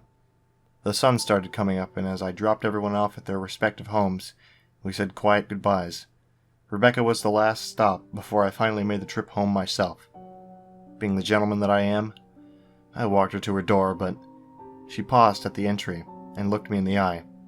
In the light of the gray dawn, I can see her eyes were still reddened from all the crying. She was very quiet, and she said, "I have to ask you something." "Yeah, sure, what is it?" I said, half expecting another, "You're sure you're alright?" like I'd been getting the whole ride home. She surprised me by asking, "Do you know how long it took Evan and Kevin to get the door open?" Her eyes held a look that I could never forget. It was raw fear. Something happened in that fraction of time between me blacking out and them getting in there that had absolutely terrified her. And seeing that look, I realized I was blacked out for 15 minutes. How long was she alone in that room? "No," I replied slowly. "How long?" 5 minutes. They said it took 5 minutes for them to open that stupid door. I was in there, and I saw you, and I saw... She broke off, another sob stopping her mid-sentence. At that point, I didn't want to know. I still don't want to know. I gripped her by the shoulders and said firmly, "Rebecca, it doesn't matter. No matter what you saw, I'm here. You're here, we're both safe. It doesn't matter. Nothing bad will happen. I promise." She just nodded numbly, opened her door, and walked inside her house. The next time I saw her, she was back to her usual self, but whenever I bring up that night to her, she freezes up and turns to stone, refusing to discuss it. I stand by what I said before. I don't know what happened in that room, and I don't ever want to know, but I still have nightmares about those two glowing red lights in the darkness. Sometimes, as I lapse into sleep, I hear faint echoes of shrill laughter following me down into the depths of unconsciousness.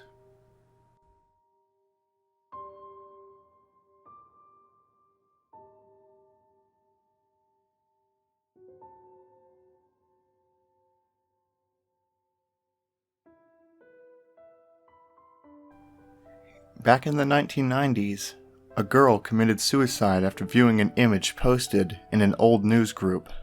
The image was of a figure, which some identified as a woman, standing in the middle of a lonely road. The figure is transparent to the point that its legs are barely visible and is illuminated by an unknown light source coming from the direction of the camera.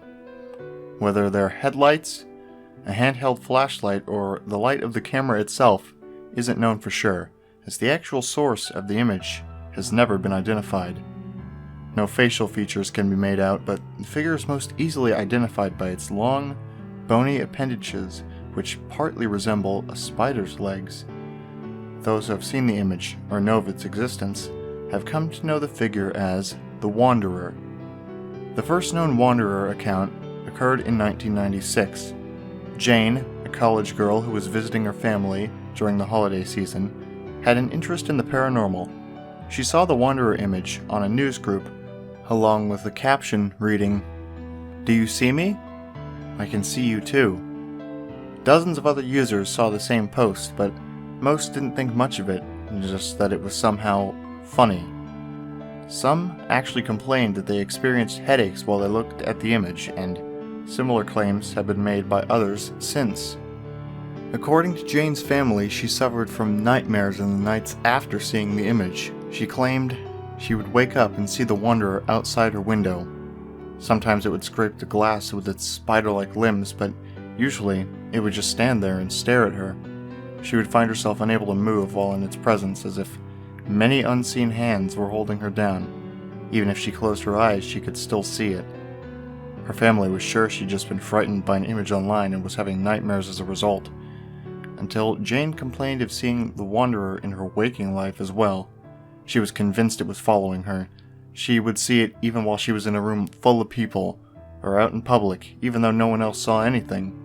Jane's family feared for her sanity, but only assured her that the Wanderer wasn't real. Jane, however, only got worse. She began going to extreme lengths to stay awake at night. It started out just with caffeine and staying active, but gradually resorted to cutting herself and screaming all through the night. Before long, she wasn't sleeping at all. She was convinced that if she slept again, the Wanderer would take her. Her family knew they couldn't just wait and hope for the best. Jane needed help. But when Jane's mother knocked on her daughter's bedroom door, she received no answer. She carefully opened the door, not wanting to disturb or startle Jane, but still, she heard nothing. Jane wasn't at her bed. She wasn't sitting at her computer.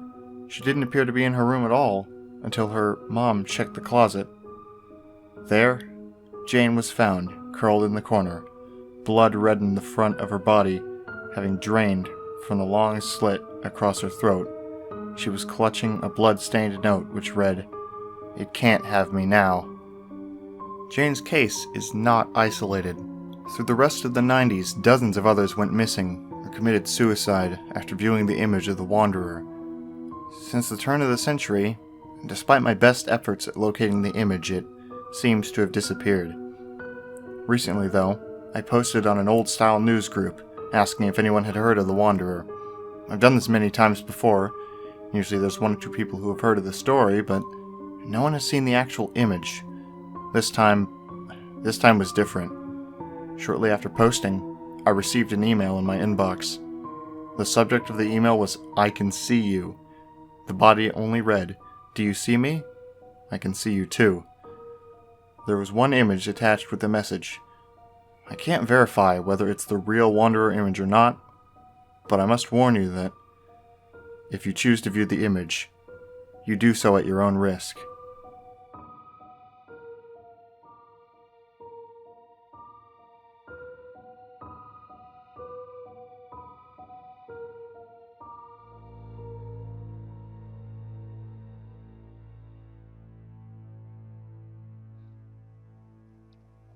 Hi everybody, it's good old Kyo here.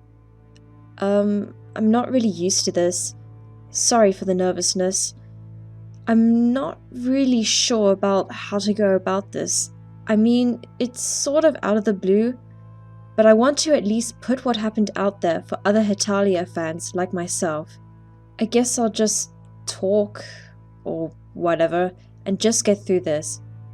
As much of an interesting experience this was, I'd rather not remember it and just continue on with my derpy life. Alright, so this happened a while ago, before school started, that it went down. But I should probably go even further to when it really first started.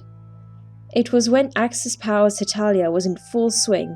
The second season was still bounding through the fandom and giving out new glorious episodes every Monday.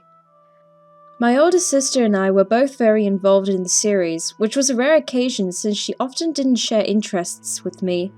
Oh sure, I would force myself to get into whatever she was getting into, just so we could at least have a reason to hang out, but this was the first she came into my fandom without me working for it. It was really nice, considering it was still unknown in our small town, It was even nicer to just have someone to relate to.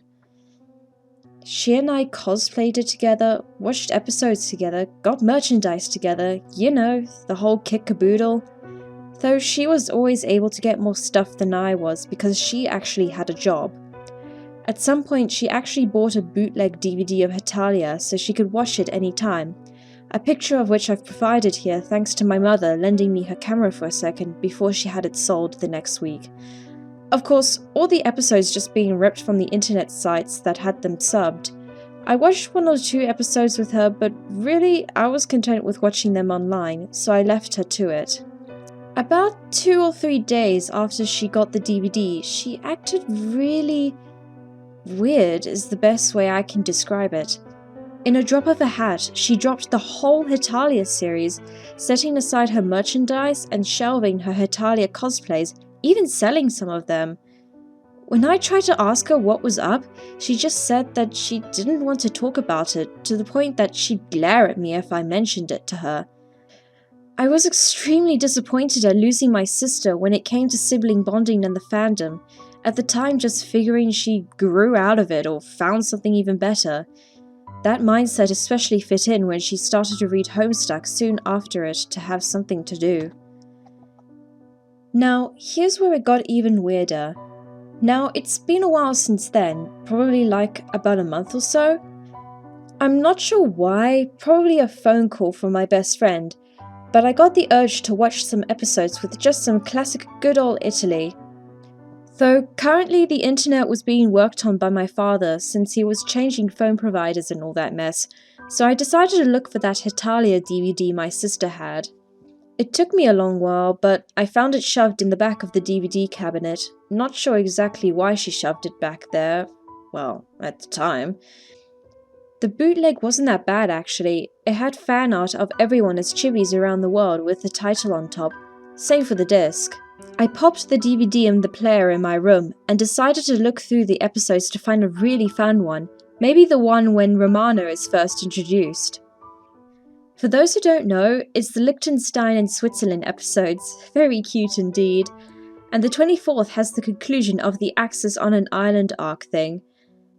But there was another square choice, like an episode, but there really wasn't a title next to it, saying what number it was or what the episode was about. Though it wasn't that it was untitled that caught my interest, but the screenshot of it. It was of Italy smiling, looking upwards in a content daze. His eyes actually opened, mind you, with glistening eyes and what looked like sand, like perhaps he was laying on it. This blew my friggin' mind, for this was something new. I craved new things in a fandom, always. Perhaps this was a hidden chapter I wasn't aware of, like a bonus episode. I bit my lip and trembled with excitement, and I knew I had this all to myself. Wait until my friends heard about this. I was going to be more knowledgeable than anyone else. Of course, when I look back, I wish that I wouldn't have found it. The title animation appeared as always, the large orchestra blaring out for a few seconds to show the Japanese katakana of Hetalia with Axis powers next to it. Soon after, it shifted to the view of the island that the Axis powers were stranded on, Japan and Germany sitting against a tree while Italy just laid in the sand, soaking up the sun with that cute dumb look on his face. Now, before I go on, I've read stories like this before about lost episodes of cartoons, stories that I didn't believe in until now, honestly. And I know how they went off about it being in extremely bad quality, but this actually wasn't too bad. Sure, it wasn't the best quality. It was still quite pixelated from being ripped off a site, then burned onto a disc, but it was okay. The sound was just a tad muffled, nothing too out of the ordinary. Of course, this just kinda made it creepier later on when it was able to be seen better, but I'll get to that in a bit. Back to the episode. While Italy was sunbathing in his jacket and shorts, the camera cut over to Germany and Japan, though they both looked a tad upset, if not a bit worried. And then they started to speak. Two things threw me off. One, there were no subtitles, so I had zero idea what they were talking about, and two, their voices were actually those who voiced them in the series. I was extremely impressed by such raw footage, though I was a bit miffed that there were no subs. Oh well, as long as Hiroki Yasumoto, that's Germany's Seiyu, kept talking, I was happy all of the way. The two seemed to be chatting about something serious, Germany clutching his stomach from time to time in pain, as Japan would nod and set a hand on his stomach as well. My guess was that they had run out of food, so they were starving. That was kind of a downer to start the episode on, but it was only the beginning. There was probably a fun way to get food later on. Just then, Italy had called out, having the two of them look up to where he was, which was now currently running around in the ocean. He waved to them, and the two of them waved back unenthusiastically before the other went back to just playing in the sun and water. I didn't notice this until then, but the only thing playing in the background of this was the ocean's waves, something not uncommon, but it certainly kept the atmosphere kind of stoic, especially when the focus was to the hungry and worried nations in the shade. But either way, I was too sucked up in just the beautiful new material that I didn't question it. I didn't even care that I didn't know the bulk of it, I mostly cared for the actions. The nations were quiet for a while, before Japan had seemed to ask something, and Germany looked at him in shock, almost exclaiming before being quietly hushed by the island nation, making him whisper the line instead. Oh, what was Japan thinking, I thought? But Japan had repeated the Japanese statement in a quieter and clearer tone, not taking his eyes off Italy in the water. For a few moments the two of them discussed the issue, obviously talking about the Italian, though soon enough the two of them nodded in agreement. At that moment, even though it was just for a few seconds, Germany had made the saddest face I had ever seen, like he could burst out into tears at any moment, but kept it back. Honestly, I inwardly flipped my shit at such an emotion, even if it was short, though it made me wonder even more what had brought it on. The scene changed to nighttime. The three nations huddled around the fire for warmth, though they seemed at least content with their jackets on. As usual, Italy was fast asleep next to it, sleeping contently while leaving the other two nations to their thoughts. Still, only the sound of the oceans crashing against the shore was heard in the background as the two were silent, though soon enough the camera panned over to them, giving each other a subtle nod. In unison, the two stood up, going over to Italy and picking him up very carefully, not wanting to wake him up. At this point, I was extremely confused. What were they planning to do with him? Were they going to a new location? Quietly, they shuffled the sleeping nation over to the ocean and carefully set him in, face down, Japan setting his hands over the other's head so it kept it still below the water's surface. It didn't take long until Italy began to thrash around, bubbles popping furiously on the water next to his head, only having Japan press harder down while Germany was looking away with his eyes closed and lip being bitten onto hard. While this was going on, my mouth was hanging ajar. Japan and Germany were drowning Italy? Why? As I just watched this insanity, I recognized the words "Gomenasai, Italia" come from Japan. Sorry, Italy. What the hell? About 15 seconds later, which felt like almost forever watching the poor nation, Italy's limbs fell with a plop in the water, the bubbles ceasing to rise anymore. The deed was done. But why? Japan and Germany picked up the waterlogged Italy and brought him back to the shore, placing him down next to the fire. While Germany sat aside, just staring at the fire as if contemplating what they just did, Japan unsheathed his sword and kneeled down next to the corpse, taking off his own jacket and setting it aside. With one more look to the blonde, before looking back down, Japan took a deep breath before making an incision from the base of his neck all the way down to his belly button, cutting in a bit more so he was able to flip back the skin to reveal the bloody organs of the once living nation. At this, I had to pause the episode, feeling quite lightheaded at this. I just couldn't believe what I was seeing. I mean, I've read and looked at gory Hetalia stuff, but seeing it done in Studio Dean style and done in the official voices, or if it was fake, really good artist and very good sound alikes, It was just way too surreal for me. And while I had the TV paused, I had a good chance to look at Italy's insides. God, that sounds so weird as I say this.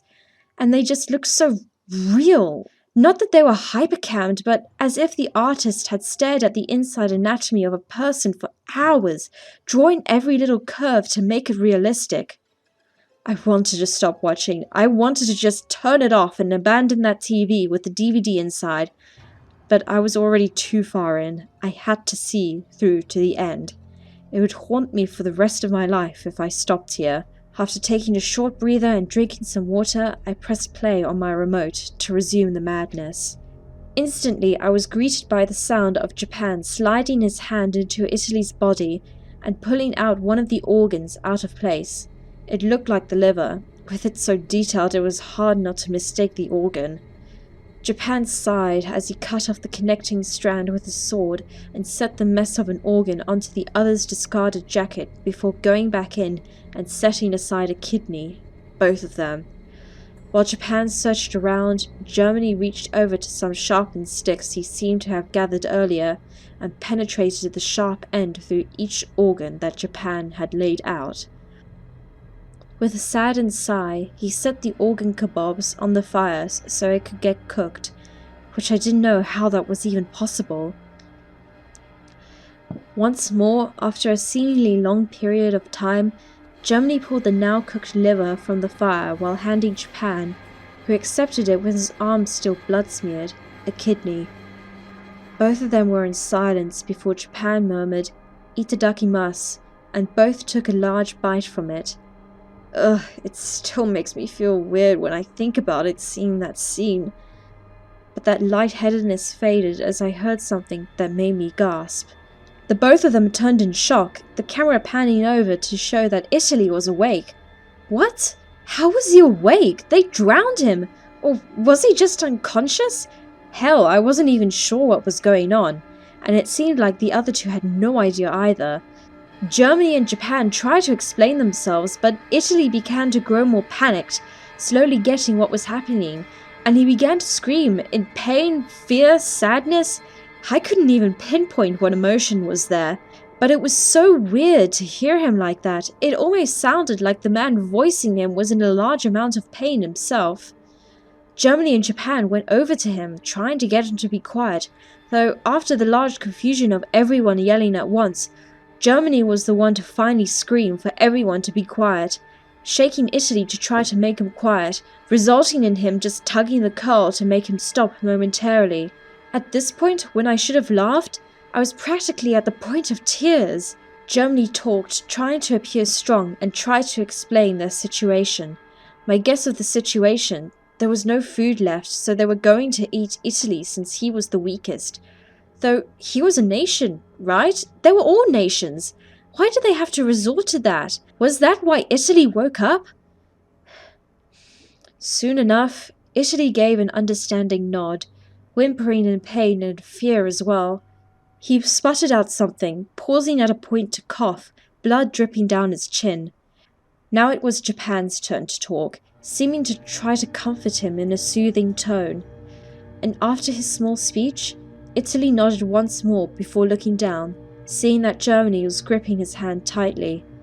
With another nod from the German and Japanese nations, Japan went back over and scooped his hand into his now only somewhat functioning body, pulling and cutting out his spleen and setting it aside. Italy almost screamed, reduced to a sort of mixture of whimpering and sobbing. The camera cut to a view of his and Germany's hand becoming more constricted against each other. The shot panned up to the frowning Germany, who once glanced at Japan's work before speaking again, calling Italy's attention. He spoke for a bit, trying to smile, and soon Italy smiled back at him, and then for once in the series actually opening his eyes to reveal their amber color. Italy called him the familiar word he used to call him, Captain. Then there was a time skip, and soon a large portion of organs were laying on Italy's jacket. Things I could recognize being intestines, pancreas, bladder, practically everything but the brain, lungs, and heart. Japan wiped an arm to his forehead, smearing it with blood accidentally before impaling them on sticks and sticking them near the fire. He turned back to Germany, who was still holding Italy's hand. He called over to get a closer look, and Italy had seemed to pass on again, his eyes lightly glistening and staring blankly upwards with a small smile on his face. This shot was the very one shown in the menu. Japan looked up to Germany. Seeing that he was frowning, Japan set a hand on his shoulder, murmuring something seemingly comforting, making Germany nod in agreement and sigh shakily. Japan frowned slightly at this before he moved aside, grabbing the dead Italian's free hand and squeezing it lightly, saying something to Germany before looking to the fire where the organs were roasting. Germany glanced back to the fire for a moment before he looked up to the sky where Italy was staring, the camera panning upwards to it, past the stars and everything, until it was completely black. And then the next episode started playing, just like that, no credits or anything. Just left the episode on a cryptic or maybe optimistic note? I have no idea.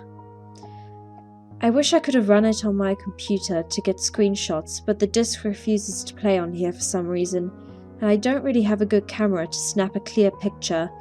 My friend Fia was kind enough to get 2 screenshots for me, though the disc only worked on her computer for so long, but I'd rather not look at that again.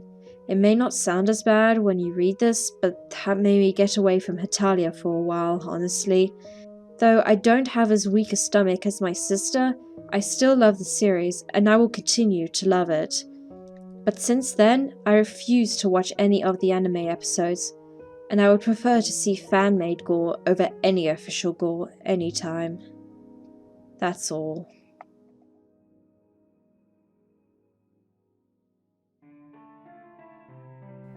In 2003, a photograph depicting a lost child began circulating on the internet. There was no detail in the child, other than what was seen in the actual photo, and could be found under the search parameters find_me.jpg. The photo showed a smiling young girl about 8 or 9 years old. The girl is standing alone in front of a swing set, wearing a purple dress with a white flower in her hair. Her name, or where she was seen last, were never mentioned. Circulating the internet through emails and pop-ups, the girl was seen by millions, but never found. 1 year to the day after the photo initially began its circulation, the image returned to the internet. Text on the photo stated, "Find me," but now the photo had changed. The swing set was battered, the paint rusting and chipping away, and the swing hanging by a single chain. The girl appeared older, and her smile had faded into a look of indifference, and the white flower in her hair began to wilt. The image reappeared the following year, to the date, with further alterations. The swing set was now broken in half, the chains and seat on the ground. The girl was again older, and now crying. Her flower now dead, and her dress dirty and torn. "Find me" was written in red text, larger, across the bottom of the photo. The 3rd year, the photo returned. The swing set was gone, and a strange man was standing in the distance, watching her. The girl was older, her sadness turned to anger, and her dress was tattered. "Find me" was written in larger text on the photo. The 4th year showed the same girl, now a teenager, with a strange man standing directly behind her, a camera in his hand. The girl had been beaten severely, her face bloodied and battered. She's now glaring with hollow eyes, her dress nothing more than bits of torn fabric. The text below read, "Please find me." The 5th year, the photo returned, but now the girl was dead, her body posed upright, with a white flower tucked in her hands. The text on the photo read, "Why didn't you find me?" The 6th year, the photo circulated again. There was no one in the photo. It showed only the strange field where the broken swing set had once sat. The text below read simply, "I found you." Shortly thereafter, strange deaths began occurring. Each death revolved around a theme. The victims were always men, and each man had opened the file featuring the photo. The men were all found in a field with a white flower tucked in their hands. "I found you," was written across their faces in their own blood, after they had been beaten to death.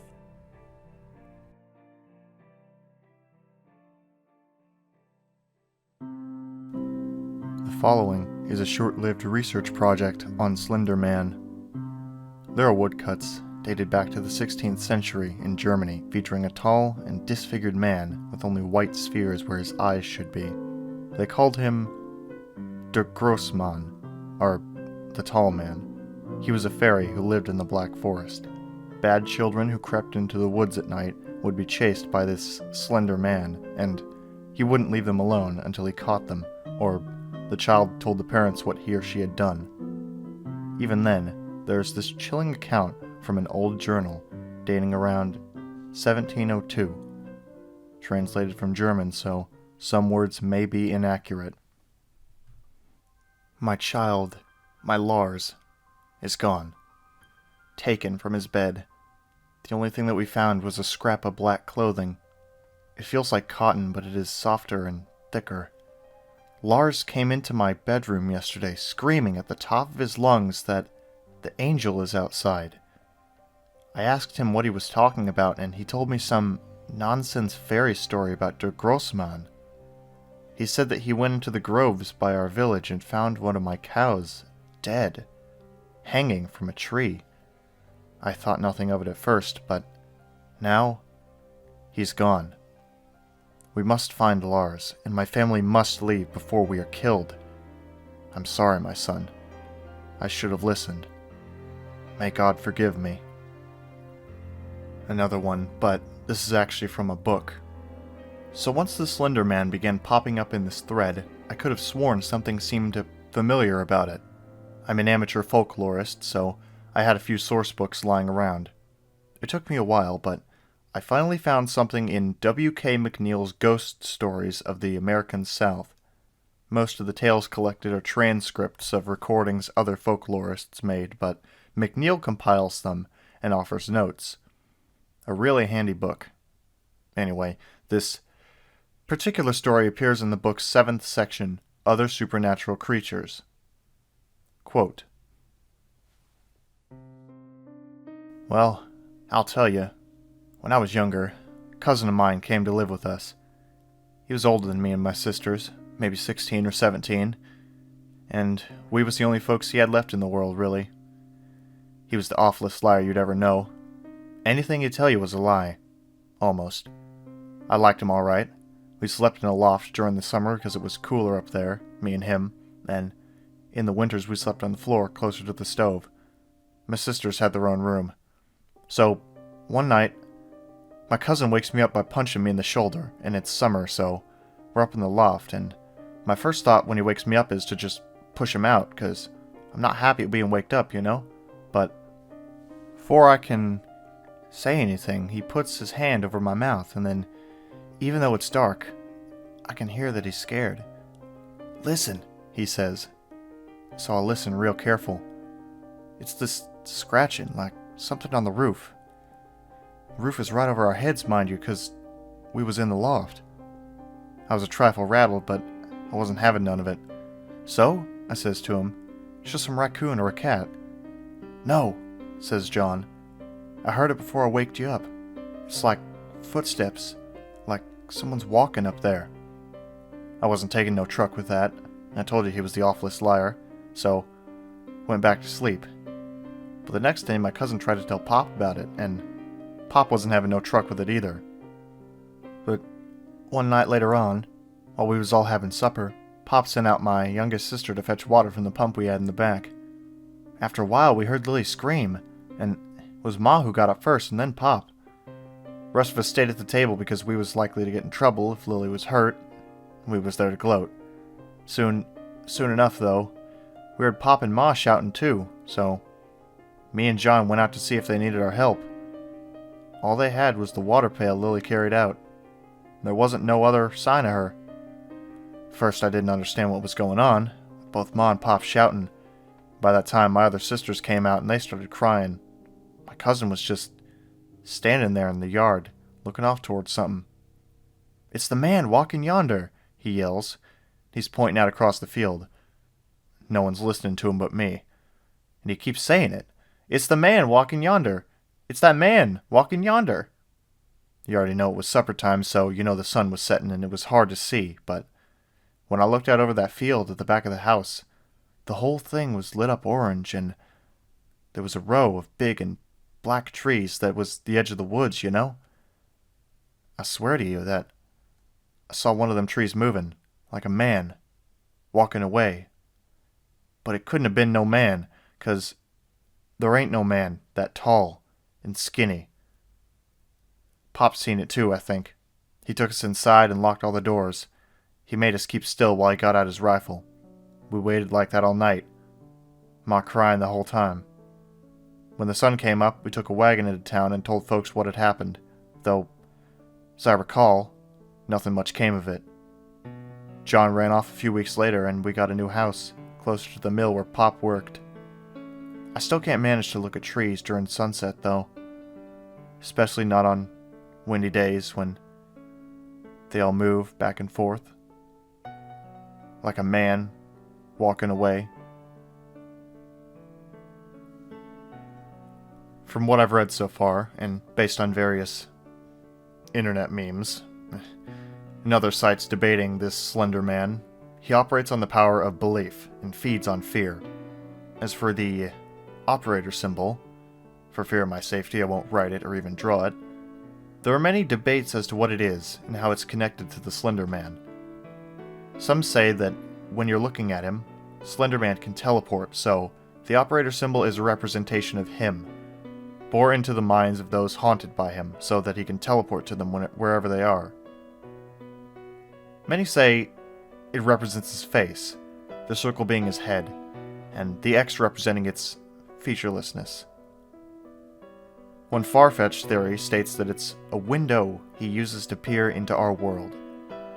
And this is one of my favorite quotes. There's another way of looking at it. Perhaps it doesn't actually mean anything. You ascribe the meaning to it, since you are familiar with the mythos. Seeing makes you think of Slender Man, and since Slender Man operates on the power of belief, it turns it into a sort of thought weapon. I'm done researching. I can't stand this feeling. I'm really paranoid.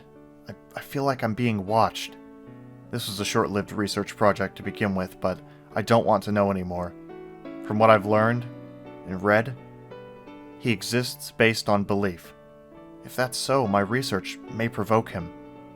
I started all this because I was watching Marble Hornets videos after someone had mentioned them in a Facebook post, and it piqued my curiosity. They made me remember something that happened a few years ago. Something I've tried so hard to forget. I was sleeping and, at the time, my bed faced parallel with my hallway. I awoke one night after everyone was asleep in my house. I was staring at the top of my bed. I had a bunk bed I shared with my little brother. I was on the bottom, and I had this unnerving feeling in my stomach. I felt as if something was watching me. It almost felt as if it was in my hallway. So, being an inquisitive little kid, I unwillingly turned my head to look. Thinking back, I wish I hadn't. There was something tall and dark standing there, staring at me. It was dark, so none of its features were clear, but I could make out its silhouette. It was a tall and thin figure that just stood there, staring at me. I tried to scream, but no noise came from my throat.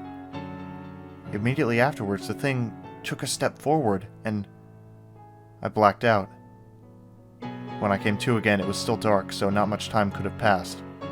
And after an unwilling glance down my hall, I saw that it was gone.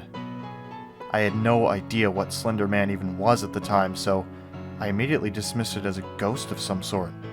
I know for a fact it wasn't a dream because everything was so real.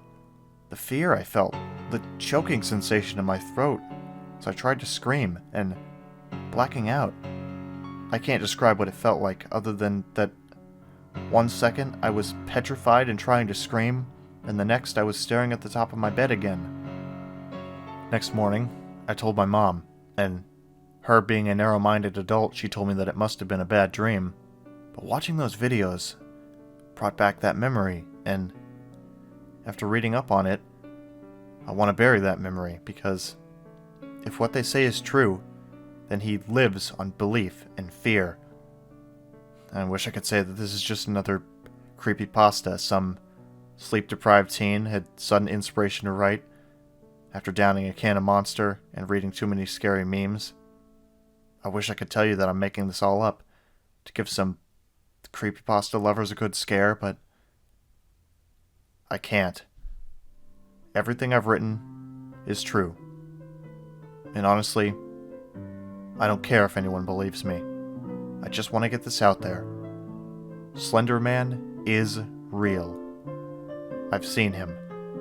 And I give this one bit of advice to anyone that has seen him, or wants to be brave enough and go and find him. Don't. I got lucky because I was able to get rid of that memory and not think about it, but others may not be so lucky. So I leave you with this. Slender Man is real. Don't go looking for him. And if you do see him, forget you ever did. For those who stare into the abyss, eventually find the abyss staring back.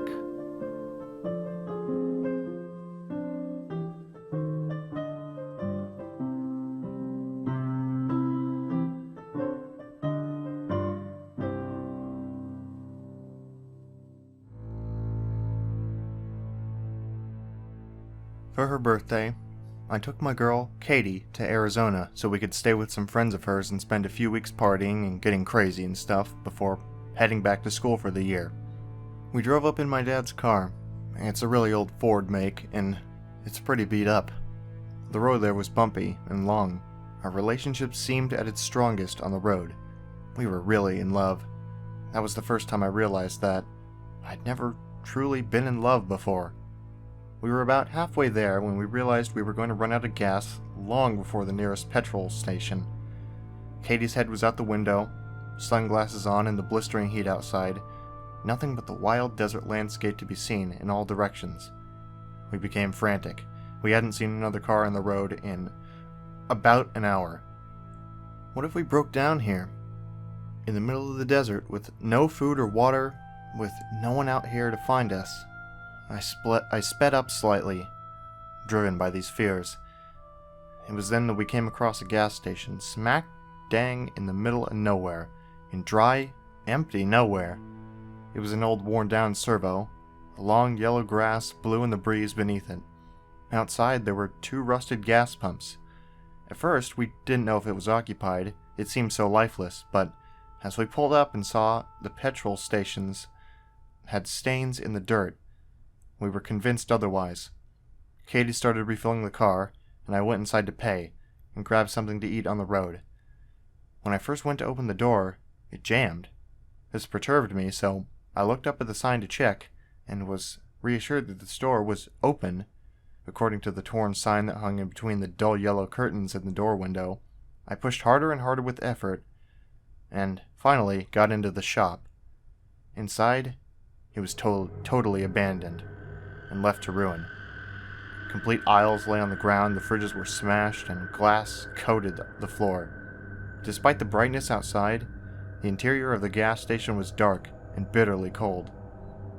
Then there came from behind me this quiet weeping, like a child's. I felt my heart race. It was coming from the back room. I stepped over the smashed glass and twisted metal remnants on the floor, over where the patches of grass had grown through. I ran my hand along the wall, felt the crisscross of ivy beneath my fingers. It was overgrown, all right. Then came the crying again, and now I was facing the back room door. It was directly in front of me. I pushed the door open and it creaked with rust in its joints. Inside there lay several wooden steps into a basement. It was pitch black, and the smell was horrific. The drip-drop of water alerted me to the fact the basement was flooded. The water was up to my knees. Again, there came crying and a small splash in the far corner of the basement. "Hello?" I called out. "Is anyone here?" I started approaching the corner. The smell was horrible, and cold water eventually got to me. The sobbing was getting louder. In the corner, I swore I saw something move amongst the shadows. "Hello?" I called again. "What's wrong?" I finally reached the corner. Still dark, I had to bend down to avoid the pipes, which leaked down my back and trickled down my spine. The figure in front of me was very small and black, hunched over, sobbing quietly, head in its hands. "Why are you down here?" I whispered. Then, it stopped moving completely. It was totally still. All noise seemed to cease, but for the quiet dripping of a broken pipe somewhere behind me. I outstretched my arm to touch its tiny shoulder, but it began to slowly turn in my direction to look me eye to eye. As its face swiveled around to look into mine, I remember screaming and swinging my head up in recoil, cracking it on the pipes up above. The face was white as a sheet, pale like a hideous moving mask. The eyes and mouth were completely black holes, and huge, widening even as I looked at them. They were so huge they almost consumed its entire face. I desperately tried to escape. It splashed towards me at rapid speed, uncurling its long, thin fingers. It was wailing now, staring into me with its huge black eyes. As I scrambled up the stairs, with great difficulty, I felt my legs begin to give way beneath me. It sprinted out of the water and up the stairs towards me. I slammed the door, flipped the lock, and tore out of the gas station into the old Ford. Katie began to laugh when she saw me, jeans wet, trembling with sweat, soaking my chest, but I grabbed her and screamed at her to drive. For about half an hour, I could barely tell her what happened in the store. She listened, gave me a look of sheer horror when I finally gave in and told her everything. She pulled the car to the side of the road and began to cry herself. I asked her what was wrong. "I saw something while you were gone. When you were in the store, I was just putting the pump back when I saw this little girl and a man, her father, I guess. The father stared at me with blank eyes and a hanging jaw, but the girl, oh God, the girl, she was staring straight at me, grinning with this huge smile that just stretched so far across her face. I couldn't see any hair on her, and her skin was so dark. Not dark like a colored girl, but dark like a shadow, and her smile just shone through the window.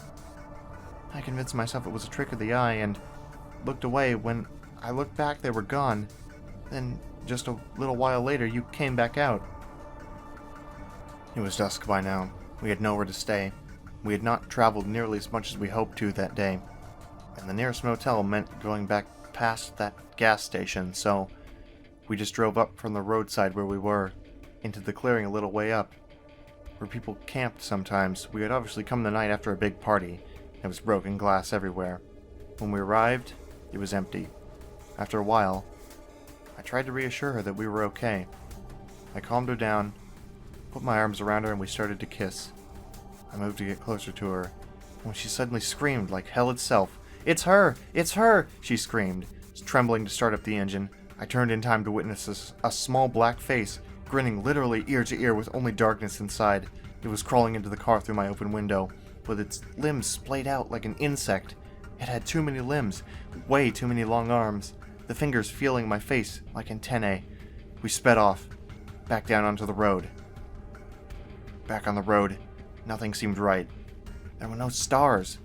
That was what I noticed first. I was too shaken to think much of it, but there were no clouds that could be blotting them out. Not all of them. It was just the vast night sky, devoid of all light. Then, a few minutes later, we had been driving forward, still sweating and breathing heavy. We passed the gas station. My heart skipped a beat. The gas station was at least a half an hour away in the opposite direction. All the lights were on, and I saw the door sliding open. As we shot past it, Katie was in such hysterics she found it hard to keep driving. We stopped the car in the middle of the desolate road. I decided we should switch seats so that I could drive. She shuffled across from her seat to mine, and I opened the door to get out.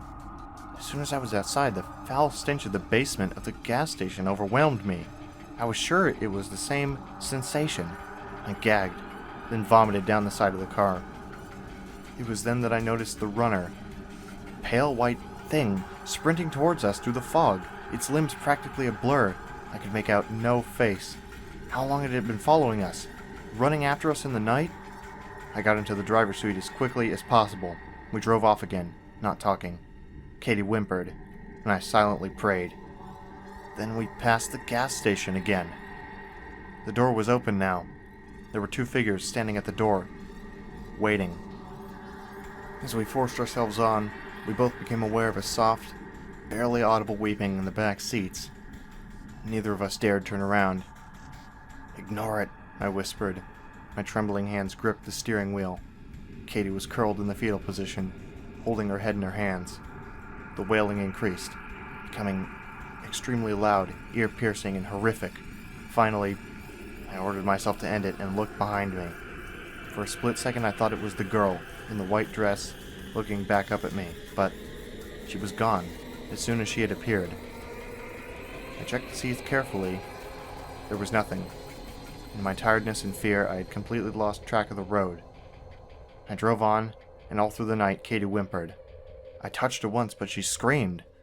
I never tried again after that. Noises from the back seat started up again. We passed the gas station twice more. The people at the door were closer and clearer every single time. The finest slither of red light had begun to settle on the horizon. It was still dark as hell, but at least I was able to see the road ahead of me now. Katie had been silent, face concealed under her hands for some time. I decided to check the time, so I turned on the radio. At first, there was only static. Instead of time or anything at all, the digital clock simply appeared blank. I fiddled with the dial trying to change the station. In between the static, I found only one audible channel. It had a high-pitched buzz in the background. A man was muttering names and numbers under his breath. 29. Lucy. 30. Adam. 31. Katie. I switched back to static. I knew which name was next. When we got to Katie's friend's house, it was morning. It was overcast and everywhere had the smell of rain on it. Her friends weren't home. Katie's friends lived way out in the country with no one else around in a mile. The grass was climbing the walls outside. How long have they been out? As soon as we were inside, Katie started whimpering again. I realized that while she had been silent, she was biting on her lip. Blood was trickling down her chin, and the skin around her mouth was torn and chewed through. She grabbed the newspaper and some masking tape off the table and began blocking out the windows. After the night's events, I didn't know whether I should be insane to join her or stop her. I simply watched. She covered the windows, jammed the doors, and turned the lights off. For some time, it could have been minutes or hours, we sat silent in the dark. I offered to turn the television on. Katie said nothing, sitting blank and comatose. I turned the television on anyway. A grainy, black and white image flickered to life before us. A white face with empty eyes and an impossibly huge smile flashed up, the smile growing wider and wider the longer we stared into it. There came the sound of weeping from the television or in the house. I couldn't tell, and I quickly turned off the TV. It's been 3 whole days now. I haven't seen Katie at all today. She spends her time in the closet crying. I once tore the door open and screamed at her. She screamed back, her face contorting into something grotesque and inhuman. I slammed it in her face. The phone rings, often. A voice, my mother's, I believe, whispering under its breath. I can only catch snippets of what it says. "Come back. You're welcome to come back." Sometimes in the background I hear quiet chuckling. I hang up without saying a thing usually. The bathroom is shining white. I hear the shower running, and will walk in to find nothing at all. Then when I'm in the bathroom, I'll hear the TV flick back on.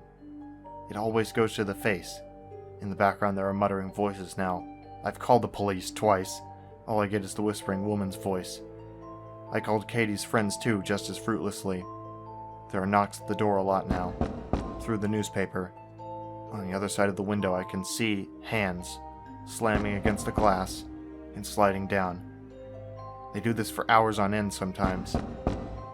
They press their eyes up to the glass through the holes in the newspaper. At night, I hear screaming from the guest room. I'm boarded it up since then. Sometimes I find tiny pieces of glass on the ground. A leak sprang up about a day ago in my room downstairs. Black spots of mold have appeared on the walls. There's a smell throughout the house, seeping in from my room. The odor of decay. The same odor from the gas station basement. I pray. I pray hopelessly, and I wish, I swear to God, I wish I had never gotten out of that car.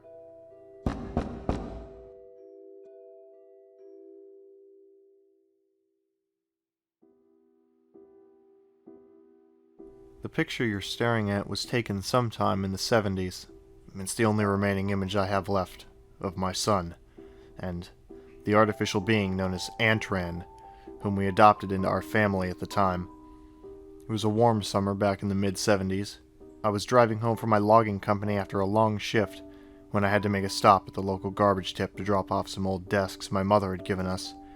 Something caught the corner of my eye as I bent down, and upon closer inspection, I was shocked to see what I originally thought was a doll. A plastic outer shell with metal limbs, and more shockingly, a humanoid face with cold, dark eyes. I'll be honest to say I was curious at the time, and incredibly impressed with the workmanship, so I didn't think twice before placing it carefully along the back seat of my car, and I took it home. My son's interest was almost as intense as mine, and we bonded over the course of a few days, opening it up, looking at its circuitry and seeing if anything had been misplaced or broken. Eventually, to our surprise, the being, or android, seemed to come to life. Its eyes displayed a somewhat sentient tint to them.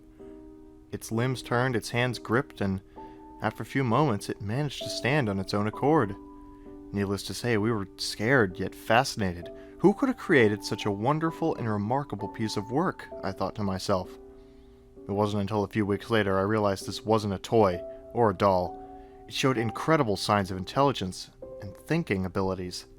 It learned to do everyday things such as taking the trash out and playing with my son's toys. He even had a favorite, a small red car that he'd drive alongside the kitchen counters. It learned to mimic our ways, trying to eat from a fork despite having no digestive system, moving its mouth despite lacking the ability to speak. I knew this was something else. Perhaps a military piece of hardware or a private project? I knew I should have handed him in, but when I watched my boy play with it so happily, his face lit up. I couldn't do it. He's always been so lonely. This was one of his only friends. What kind of father would I be to deny him the right of happiness? It couldn't hurt to allow him to keep it for a while. We named him Antran, which was the print in capitals, written in small font across his back. A few months passed quickly, and family life seemed to be improving. He was one of us. My son's grades improved, his mood improved, everything was getting better. Until one evening in July. I was sitting in my armchair with a beer, watching television. My boy and Antran had knelt down on the rug, play-fighting with one another as boys do. When suddenly my attention was drawn to a loud gasp, I looked down and saw my child gripping his arm. "What's wrong, Adam?" I asked. He rolled up his sleeve, and on his arm was a large red mark covering his forearm. "Antran pinched me," he replied in a shaky voice. The mark was indeed red. It would soon bruise into a swollen purple lump. My fatherly instincts took over me, and, like a parent telling off a naughty child, I shouted at the android. Its cold metallic face for a moment seemed to show genuine sadness and sorrow, as though it didn't know its own strength, as though it was sorry. Its lips moved. Whether it was trying to muster up the words to apologize through language or merely copying what I was doing, we'll never know. Later in the evening, I apologized for the shouting. I told it everything was okay, and I thought nothing of it. A few weeks later, my child came into my room. It must have been early morning. My slumber was interrupted by the gentle creaking of my bedroom door. "Dad?" he whispered. "Yes, son?" I replied. It keeps looking at me." What does?" I asked him, through tired eyes. "Antran. He keeps looking at me at the end of my bed." His voice trembled, fearful. I could tell something wasn't right. I noticed him rubbing his other arm and immediately called him over. Pulling up his sleeve, my heart sank. More bruises, must have been 4, 5, all the way up to his small arms. "Take off your shirt, Adam," I asked, trying to keep calm. But I could feel a cocktail of emotions rising within me. Panic, fear, anger. He took off his shirt. As the waist pulled over his small head, my heart sunk faster, and my eyes welled up. Before me, my son stood. His small frame was coated in bruises, different sizes, different shades of browns and purples. Immediately, I got up and stormed to Adam's room. Nothing. I shouted at the top of my lungs for the being. Looking under the bed, out the closed bedroom window. Nothing. Suddenly, a loud knock from above us, then hard footsteps. "It's in the loft," I whispered, my eyes to the heavens. As I paced down the corridor, I noticed the walls on either side of me were coated in scratches all the way up to the now swinging piece of string that leads to the small loft door. Slowly, I pulled it open, telling my scared son to stay where he was. The ladder fell down, and I climbed up. Taking a hold of the torch we left on the side of the opening, I turned it on, only to find the small window we have in there to be smashed. It had escaped. Immediately, I considered calling the emergency services, but who's going to believe me? A sentient metallic being hurting my child? They'll take one look at the bruises and they'd have me locked up for abuse. So, I had no choice but to keep quiet. Weeks, and then months passed. Every time we went outside, we noticed an ever-increasing sign of Aunt Rand's presence. The familiar scratch marks alongside the bricking of my home. Plants had been disturbed, patches of mud leading up to the windows. I feared for my son, taking him to and from school, never letting him out of my sight. What had we done? What had caused this sudden hostility towards us? Had we done it wrong? Was it my shouting? I found myself speaking out loud in the evenings, apologizing to the walls, to an empty room, in the hopes Aunt Rand would hear, hoping he would stop the taunting, the endless stalking of my home. But my attempts were in vain. If I had known what would come, I wouldn't have slept that night. My sleep was once again disturbed, though this time by a blood-curdling scream. My eyes darted open, and immediately, almost as a natural instinct, I rushed to my son's room. It was too late. The room had been turned upside down. Everything was on the floor. The bed sheets ripped, and his window smashed. I burst into tears, screaming at the top of my voice for my son back. I called the police, telling them my son had been kidnapped. They asked if I had seen the culprit. I lied, and I said I hadn't, hoping the images of my son would be enough. Like they'd believe that this doll was sentient, harmful. For the next few days, I cried myself to sleep, sobbing like a child. Life wasn't worth living anymore. I wish I'd never found that thing. I betrayed my son's trust in me as a father, to protect him, and now I pay the price.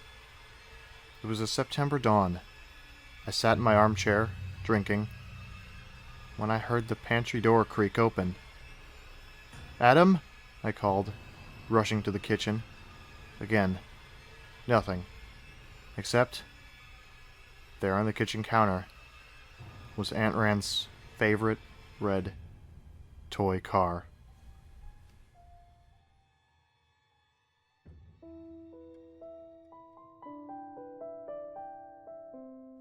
We've all felt it. You're up late, working, studying, watching a movie, reading on the computer.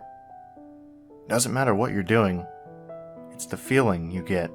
You're tired, your eyes burn, and you have the gritty feeling you get after not sleeping for a while. You can't go crawl into bed right now, but maybe you'll close your eyes for a couple of minutes. Try to get a little moisture back into your eyes. That couldn't hurt anything, right? Then you're falling. Like stepping off a cliff, you're in a free fall, though your body isn't even moving. Then, like a bungee cord snapping back, you're jerking awake, heart thumping just a little faster, blinking quickly, wondering what just happened. Doctors call it a hypnagogic jerk, a natural reaction, they say, to your brain thinking you're dying, when you're breathing and heart rate slow as you fall asleep. What the doctors don't know is, your brain is right every time you let yourself nod off. Every time you feel that falling sensation, you're not falling. You're being pulled down. And one day, your brain won't be able to pull you back up. And one day, they will have you.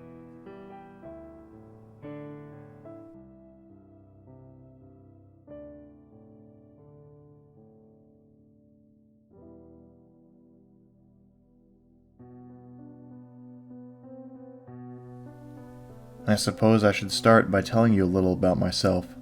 I'm 19, I live in Pennsylvania, and I guess I've always been a creative person. When I was little, my parents would remark about what a vivid imagination I had. For the most part, I was a normal kid. I liked drawing, writing, I hated math. I had trouble making friends, so I played with my imaginary friends. We would play games out in the woods. I always liked playing with these friends because I knew I could trust them, control them. I knew they would never hurt me, not like the other beings that I thought up in my head, or at least I think they were just in my head. I used to have a lot of trouble sleeping at night. I would always get out of bed and get snacks or watch TV, or play with one of the cats my family would rescue. You see, my mom was a vet, so she would take in stray cats, nurse them back to health, and then adopt them out. It drove my parents nuts for me to stay up so late. Everything was fine until one day, though, when I was about 9 or so. I was up late at night, as per usual, when I was playing downstairs. I was playing with a recent rescue animal who we called Jacob. For whatever reason, I was drawn to the large glass doors leading into the backyard. I normally would never go outside at night, and the curtains covering them were always shut. This night, however, I felt the urge to go outside. I opened the curtains, almost expecting to see someone or something to be there, staring in, but nothing was there. I started to feel a bit braver, so I opened the door, and I stepped outside, Jacob in tow. This is when things got bad. See, behind my house is a large field, and past that, a forest. None of that was visible. We live in the middle of nowhere, so there were no streetlights, nothing like that. Only empty space, and for some reason this empty space was calling to me somehow. I walked into the abyss. I felt a breeze against my face which smelled like honeysuckle and sage from my mom's garden. I kept walking until, out of the darkness, I saw something walking towards me. It was glowing a pale white. My first thought was a ghost of some sort, but this was different, more physical. It had a vaguely humanoid shape, but where the eyes were, there were only black orbs. On this pure white form, almost like it was absorbing the darkness. I wasn't even sure if it was getting closer or bigger. I finally broke out of my trance and ran back inside, slamming the door behind me. I took a breath and then was drawn to look back outside. It was there, right there, staring in. I shut the curtains and ran back screaming to my room. My parents woke up and found me there. They yelled at me about being up so late and about how my dad has to be up early tomorrow. I, however, was just glad to be alive and safe. Jacob was gone forever, consumed by the thing. When I told my mom the next morning, she said I was probably tired and imagined it, that Jacob ran away when he was let out, and that we'd see him again. And when we didn't, she tried to tell me that he must have found a new home. I knew she was lying. For a while, that was that. But ever since, I've always made sure that all curtains are closed after sunset wherever I am, and to never, ever go out after dark. I went away to college a year ago, coming back home for vacations. A few nights ago, while at home for Christmas break, I decided to go outside late one night for a smoke, momentarily forgetting my childhood experience. The air was freezing cold, but the cigarette momentarily warmed me. It formed the only light in the darkness. And soon, it appeared again. I ran back inside, just like before. Since then, I keep having nightmares that I'll look out a window to see it. Its black, shadowy eyes, its all-consuming body. I'm starting to lose the ability to tell my dreams from reality. I just want to know if I really saw that thing. If it's haunting me, or if it marked me in some way. My friends think I'm crazy. But do you think I'm crazy?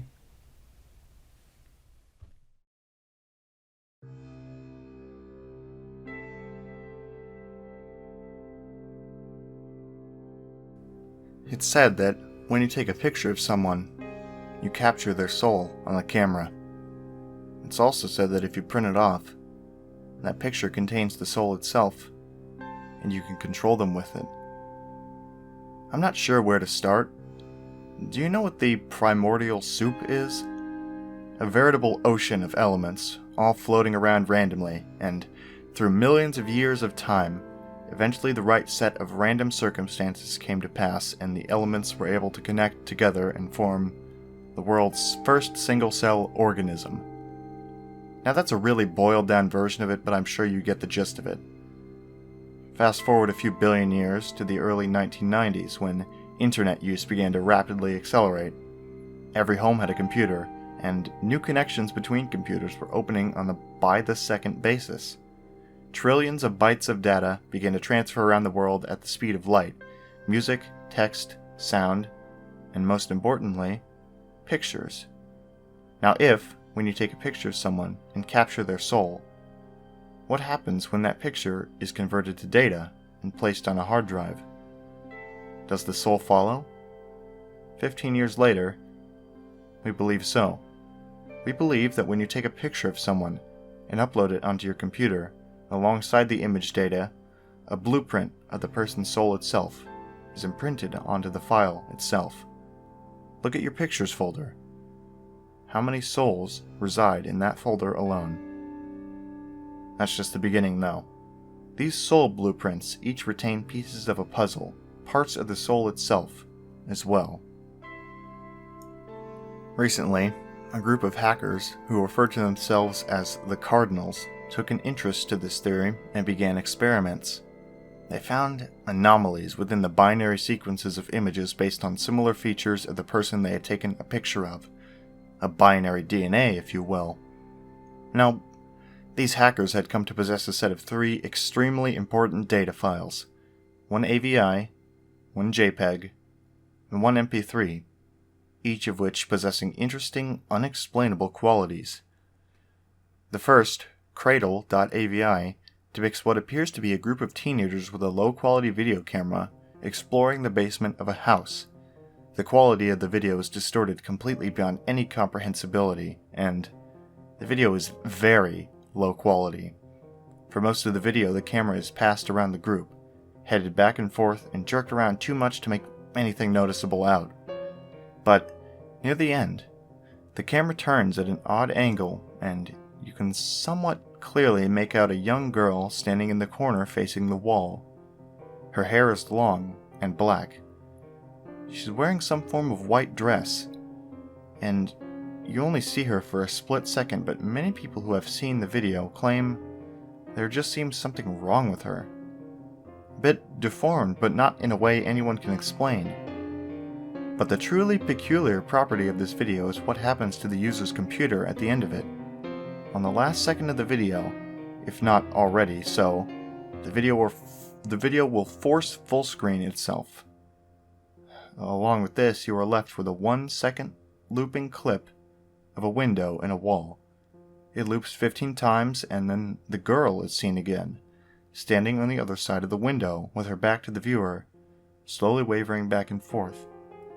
After a few moments, the video ends, and the user's computer permanently shuts down. Inspection has shown that the entire registry becomes completely corrupt, requiring the user to do a total wipe and reinstall. The second file is known as needles.mp3. This sound file, when played, plays for about 3 minutes. It's extremely distorted, but one can occasionally make out some form of voice talking, but most of the sound is some form of growling, rolling, crackled roar. Users who listen to this file often experience extreme nausea and loss of balance for a brief period of time. The final file is known as burningman.jpg. The file name has nothing to do with what the actual picture depicts. Instead, it just displays a haphazard mess of overlaid and meshed images of dolls and a hallway. There also seems to be an image of a man standing with his head cast down in the background, but the image is too distorted to make anything out, much like the other files. This image, when downloaded and opened on a user's desktop, will proceed to stay permanently open on whatever program it is opened through, Not only that, the program becomes disabled. Nothing else happens. The image just permanently sits there on your desktop, unclickable, unminimizable, and you're just left there, with the man's invisible gaze staring at you. From what the group of hackers are able to discern, this file seems to have pre-compiled into the data something along the lines of CMDOW, yet, as complex and as intricate as the program is, it works across all OS platforms. No one knows who the original creator is. In fact, few people have heard of it, as the file is uncopyable and unsendable.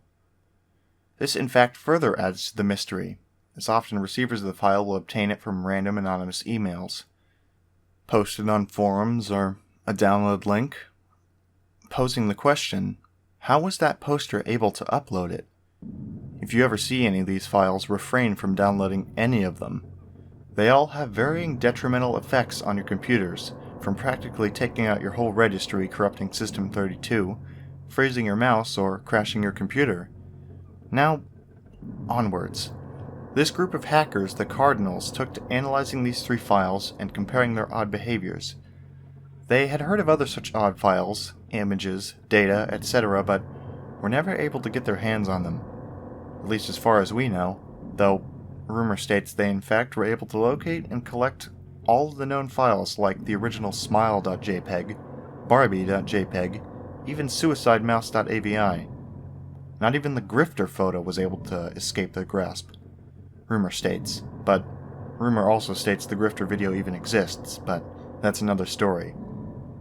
Nonetheless, all these files in hand, the group lined the files up and began to meticulously work through the binary, 1, 0, and 1 at a time, checking for similar strains and series of binary that matched. And they did manage to successfully do so, at least the legend states. The result was 7 individual executable files that did nothing. They endlessly puzzled over these files, each tackling an executable each. They decided to name them after themselves: lust, gluttony, greed, envy, sloth, wrath, and pride. And last, they attempted to line the files up. Remarkably, something odd happened. The copies of the files, quite suddenly, meshed together. The result was a single complete executable, already named, barelybreathing.exe. And what of this file? Well, not much is known after that point. They were too smart to just execute it and run it. They analyzed the file every possible way: hex, binary, conversions, anything to figure out what this odd file would do. To no avail. Even after forming together, it was an even bigger jumble of 1s and 0s and made no more sense than the complete, separate executables. They backed the file up on a flash drive and proceeded to run it. That was the last command found on their destroyed computers a week later. Their corpses had been disfigured beyond recognition. Description of the corpses stated that it almost seemed as if they had been brutally slashed across their faces and arms. Every square inch of skin that had been bare had been mutilated, almost microwaved and then sliced repeatedly by a micro-thin razor. The government attempted to hush up the event, but there was some media leakage. And because the Cardinals had been keeping a blog about themselves, and a few close friends, it's closed down and deleted now, so don't go trying to find it, it quickly spread out as per what they had been attempting to accomplish, and if it was or was not related to their terrible deaths. And what of the flash drive? A friend who knew of its existence later checked the home of the group and was unable to find it. According to reports, the drive was found in the pocket of one of the group that had been taken into custody by the police as evidence, and then simply vanished. The trail continues on. Far more, though. The file resurfaces every few weeks around the globe. Governments attempt to cover it up, but some media leaks out, of course. Look to the news for people mutilated in their own homes by a murderer, and they had their computers stolen, etc. If you ever get a cryptic email with an attachment labeled barelybreathing.exe. For fuck's sake, don't open it.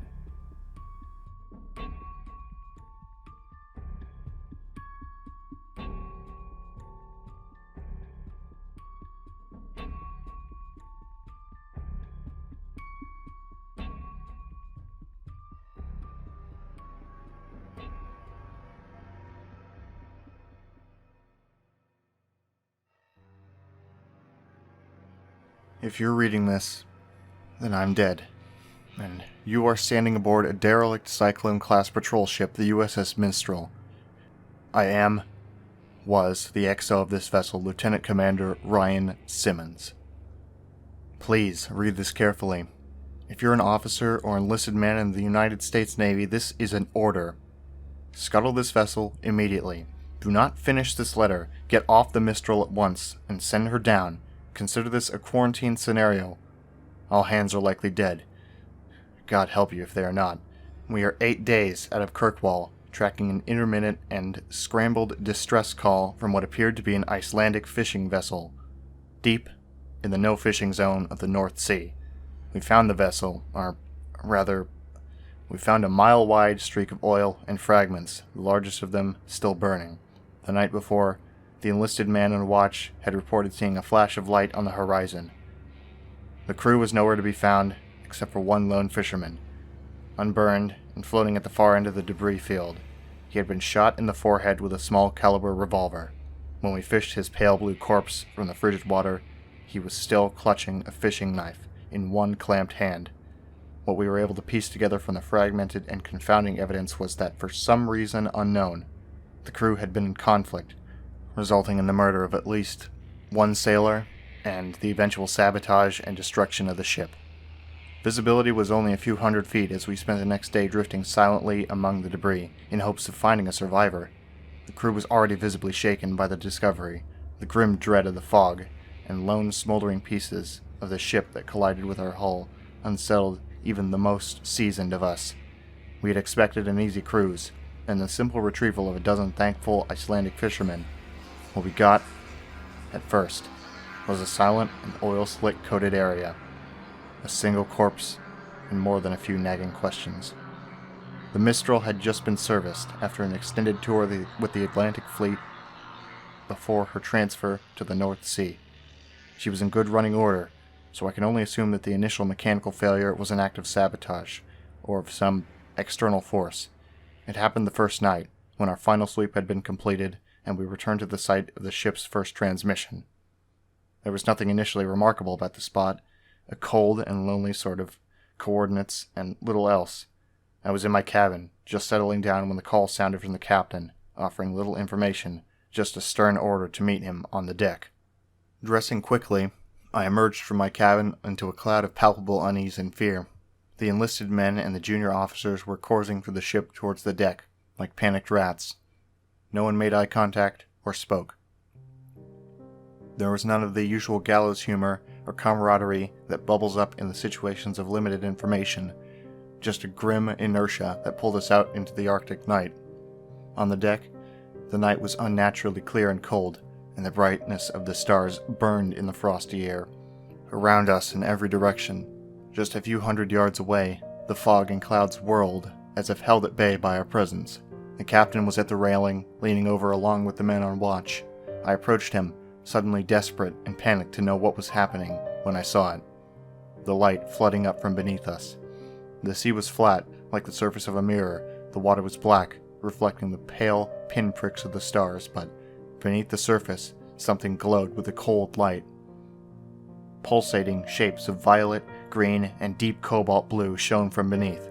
They flowed and merged and shimmered silently, deep below the glassy sea. We stared, 24 men and women, struck dumb and horrified by the sight. There was a sense of scale that emerged from the fluid movement of the lights. They seemed to be many fathoms beneath us, which would make them terribly large and impossibly fast.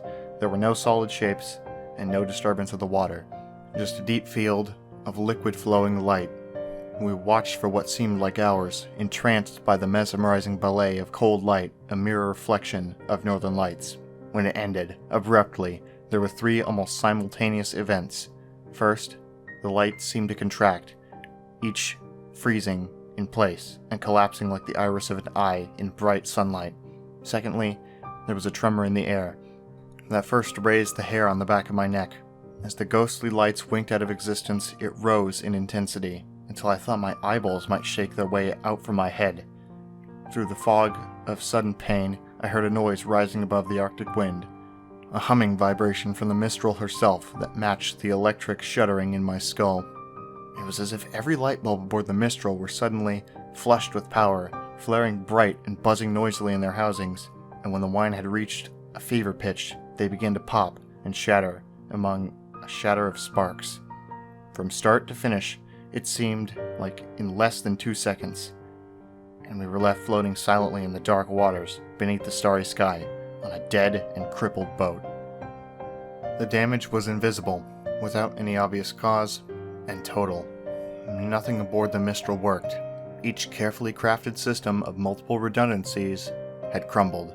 Every light was shattered, and even the replacement bulbs and the small flashlights we all carried held fused and useless filaments. Satellite phones, shortwave radios, all means of communication were useless bricks of plastic and wire. Every battery was dead, every stereo system was silent. We were adrift, without sail or engine, isolated from the world by 100 miles of a black and silent sea. The crew moved through the ship that first night like moles, fumbling through dark corridors with only a few pale green chemical lights to check each system. They relayed each disheartening message like a fire brigade through the darkness, to where the captain and I stood on the deck, trying to make sense of the senseless. At last, when nothing else could be done, I fumbled my way back to my cabin and tried to sleep, the darkness feeling like an oppressive, many-fingered hand slowly gripping my chest. The next morning, I again took stock of our situation, hoping for some fragment of hope we had passed by in the night. The damage was total. We would have to find a way to send a distress call, and hope that we had not drifted too far from our last known coordinates. The men may not have known the full details, but it was clear, from their haunted visages, that they knew how dire the situation was. The first death was that afternoon. The sounds of screaming brought me above deck and into a thick, heavy fog. High in the gloom, I could see bright burning specks of light descending slowly. My stomach turned. It was 2 signal flares drifting uselessly through the haze. Some damn fool had fired the signal flares. I burned with an unfamiliar and foreign rage, and rushed through the fog to the foredeck with hatred in my blood and my fists clamped tight. The sense that emerged from the fog broke me from my stupor. The enlisted man, a flare gun still in his hand, lay broken in a pool of blood. The captain stood over him, clutching the railing, driving the heel of his boot repeatedly into the broken mess of the boy's skull. I realized then that the screaming I heard, the high, keening wail, was coming from the captain, his face in a rictus of animal rage. Around them was a small crowd, standing motionless and silent, watching like sentinels. The captain turned to see me and dropped into a crouch, his fingers wrapping around the flare gun, and he raised it level with my eyes. We stared for a long moment at each other, our eyes locked, as he panted heavily, his face lightly spattered with blood. The only sound was the wet gurgling exhale of the enlisted man's death rattle, a bubble of blood forming on his ruined face. I had served with this man for nearly a decade. This was not the man I knew. This was a hollow simulacrum, filled with violence and terror. I spoke to him then. In a soothing voice, I asked him to hand me the flare gun. He said nothing at first, and then spoke, his voice a tiny trembling sound that was swallowed up by the thick gloom around us. He's murdered us, Ryan. The fog, the flares will never... He shook his head, clenched his eyes tight, as if he was trying to shake himself from a dream. Then he shuddered once, violently, his back arching like a seizure.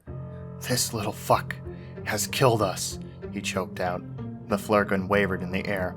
When I took a step closer, reaching out for him, he opened his eyes, and I froze again, as we stared silently at one another. You're going to die here," he giggled quietly. "I always wanted to watch you die, you fucking coward." He tilted his head back and laughed, one hyena-like bark to the gray sky, and then put the flare gun in his mouth and fired, the last flare igniting and temporarily bathing his head in a halo of magnesium orange and smoke. He tumbled back over the railing. If there was a splash when he hit the water, it was swallowed by the fog. I stood for what seemed like a very long time. It slowly dawned on me that I was alone, the silent audience having melted away below decks, no doubt taking the grim tale with them. I feared for morale, an absurd concern I realized now, but could not move from the spot, as if sheer force of will could cause the sea to regurgitate this man, my friend. In the emergency lockers, I found that a handful of flare guns remained, and I stuffed one into each pocket and entered the dim passageway to below deck. Over the hollow retort of gunshots, other muffled sounds began to emerge, the choking sobs, the screams of pain and anger, all bringing the faint impression of the copper smell of blood. The dark was oppressive and thick as my heart rose in my chest.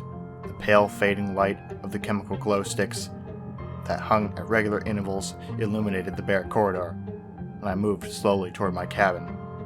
It had been sacked, and my service pistol was missing. The next two cabins held the corpses of the junior officers, their broken forms still in their bunks, skulls opened like blossoming flowers under the point-blank shots. I felt this distinct and irrational desire to run on deck and leap overboard to swim away from the boat into the unknown sea. I gripped a flare gun and held it out ahead of me, less like a weapon and more like a talisman, and began to pace slowly down the corridor to the enlisted bunks. The door was wide open, and the smell of blood and fear and shit was nauseating. As my eyes slowly adjusted to the dim, I saw a field of bodies, torn, shredded, and shattered by bullets and makeshift clubs. A few of the men still moved, twitching slightly. I watched in frozen terror as one man, his face a mask of blood and rage, tensed up his head to regard me, and with a weak cry of rage began to drag himself with his arms, trailing a broken and shattered leg towards me. From the shadows, another form pounced on him, a boot digging into the wounded man's back with a wet cracking sound. I recognized the attacker's face in the green chemical dim, a quiet and bookish young man. And like the captain, this was not the man I knew. This was a beast that wore his skin. He reached down and grabbed the wounded man's jaw, thumb slipping into mouth. The wounded man growled, a feral, mindless sound, and tried to bite down, but his attacker gripped tight and pulled.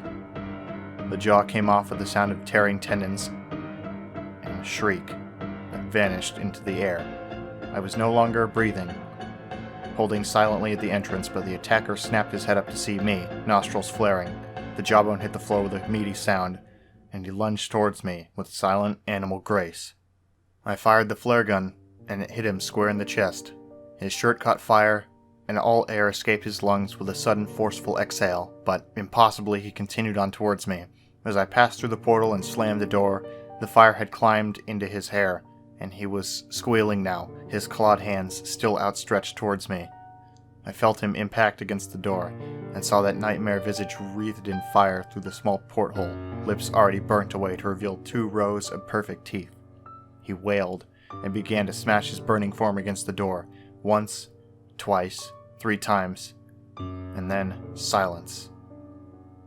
I raised my eyes to the porthole, and saw only the faint image of the burning shape as it disappeared into the darkness. All conscious thought evaporated, and I fled. I have barricaded all entrances to below deck now, and have doomed myself to slow death at the hands of the enveloping cold. I can still hear the living ones down there, screaming and banging on the doors. They are not the men that I knew. I console myself with this thought as I leave them in the dark to starve or murder each other. If you have read this far and have not fled these waters, or God forbid, are still aboard the Mistral, then I beg you again, leave now while you can. Do not look below deck. There are none of us left to save, and certainly none worth saving. It's cold now, and the fading day surrendering the warm gray light to the dark. There are no stars this night. Nothing but the heavy blanket of night. If I could get below, I would find some way of destroying the Mistral, like the brave men of the ship we were sent after. But it's too late. The most I can make of my last moments as all feeling flees my extremities and writing becomes impossible, is a warning. Please, send us into the deep, tell no one you found us, and never return. There are things and primal desires older than man, and forces beyond the grasp of our simple minds, and they dwell here, beneath the frozen sea.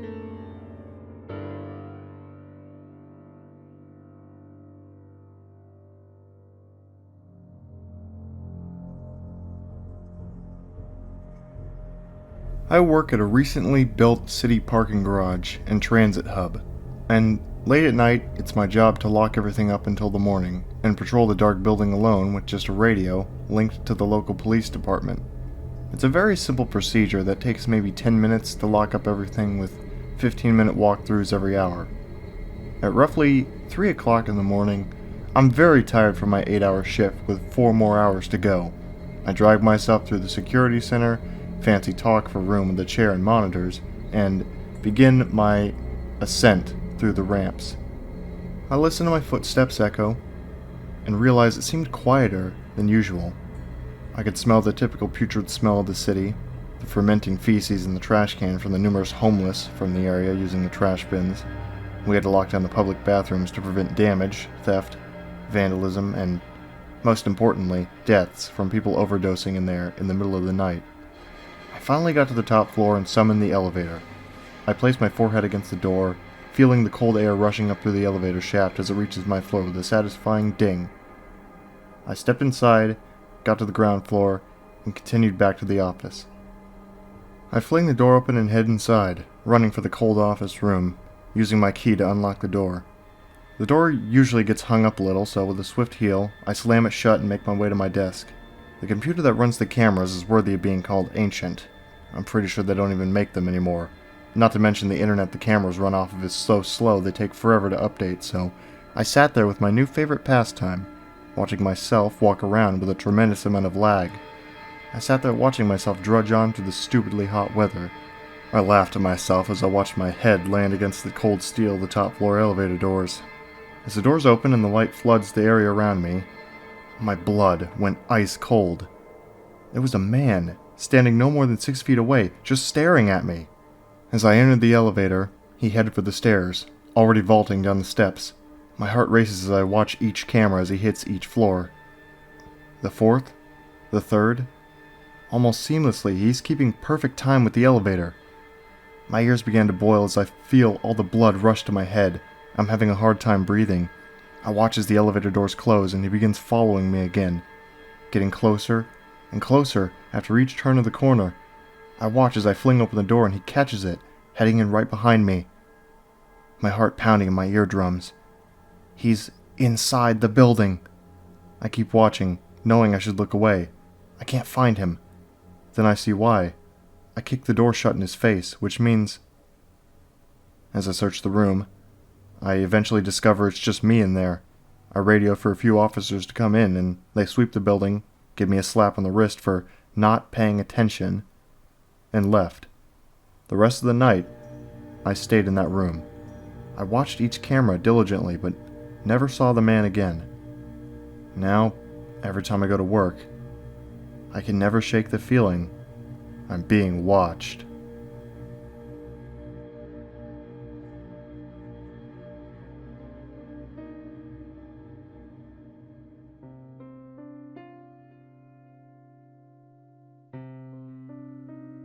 At age 10, I wasn't quite as developed as a lot of people were when it came to their sense of fantasy versus reality. I was all about fantasy, and I didn't care about anything else.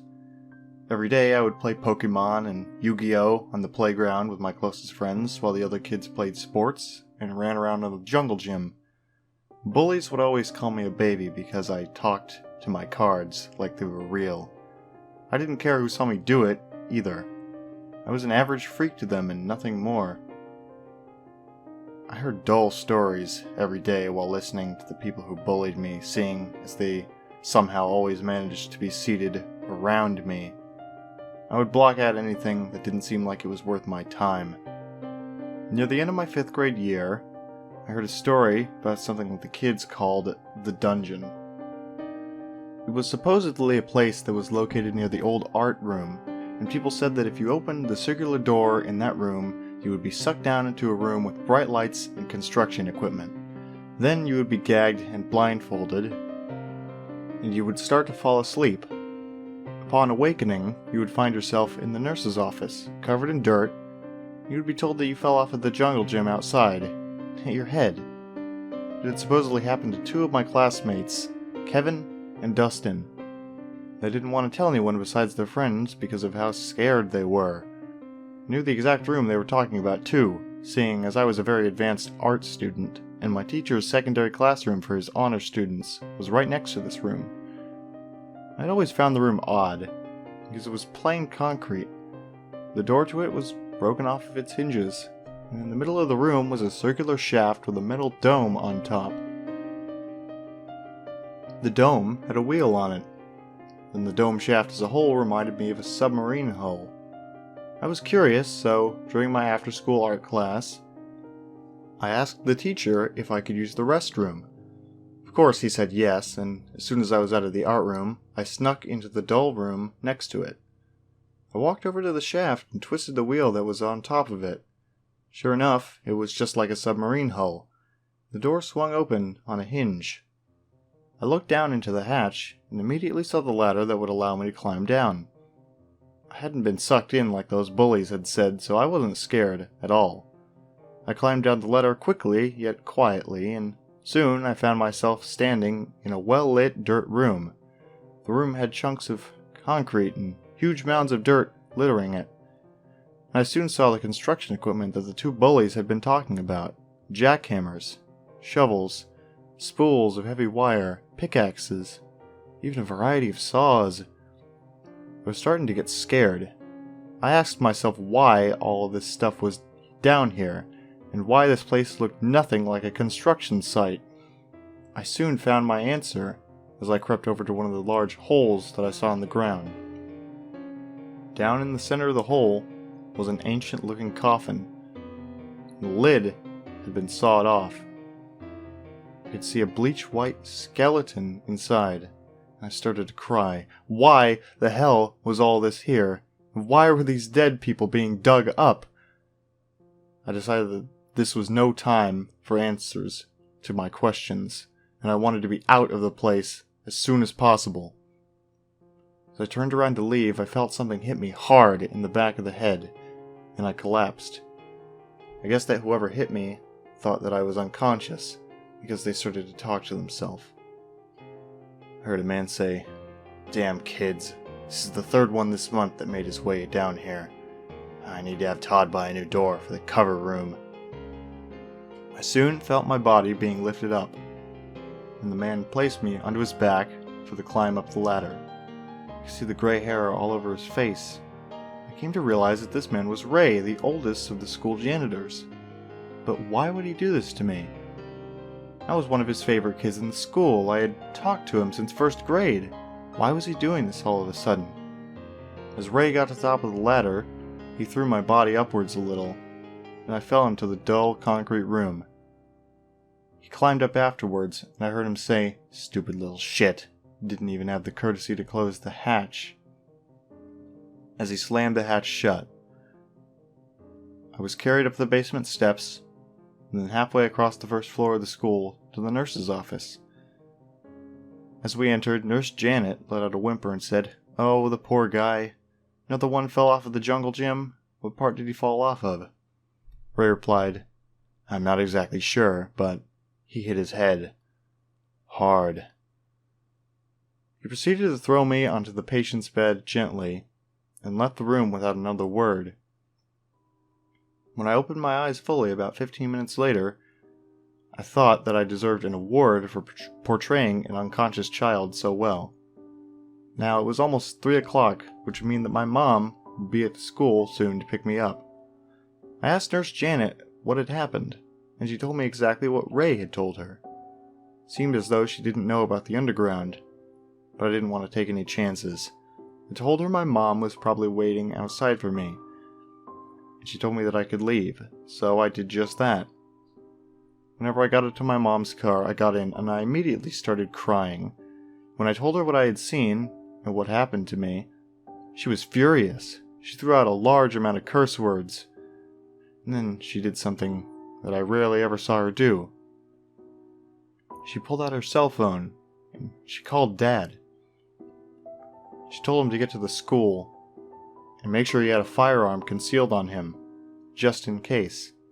This scared me a little, so I said, "Mom, Dad isn't going to hurt anyone, is he?"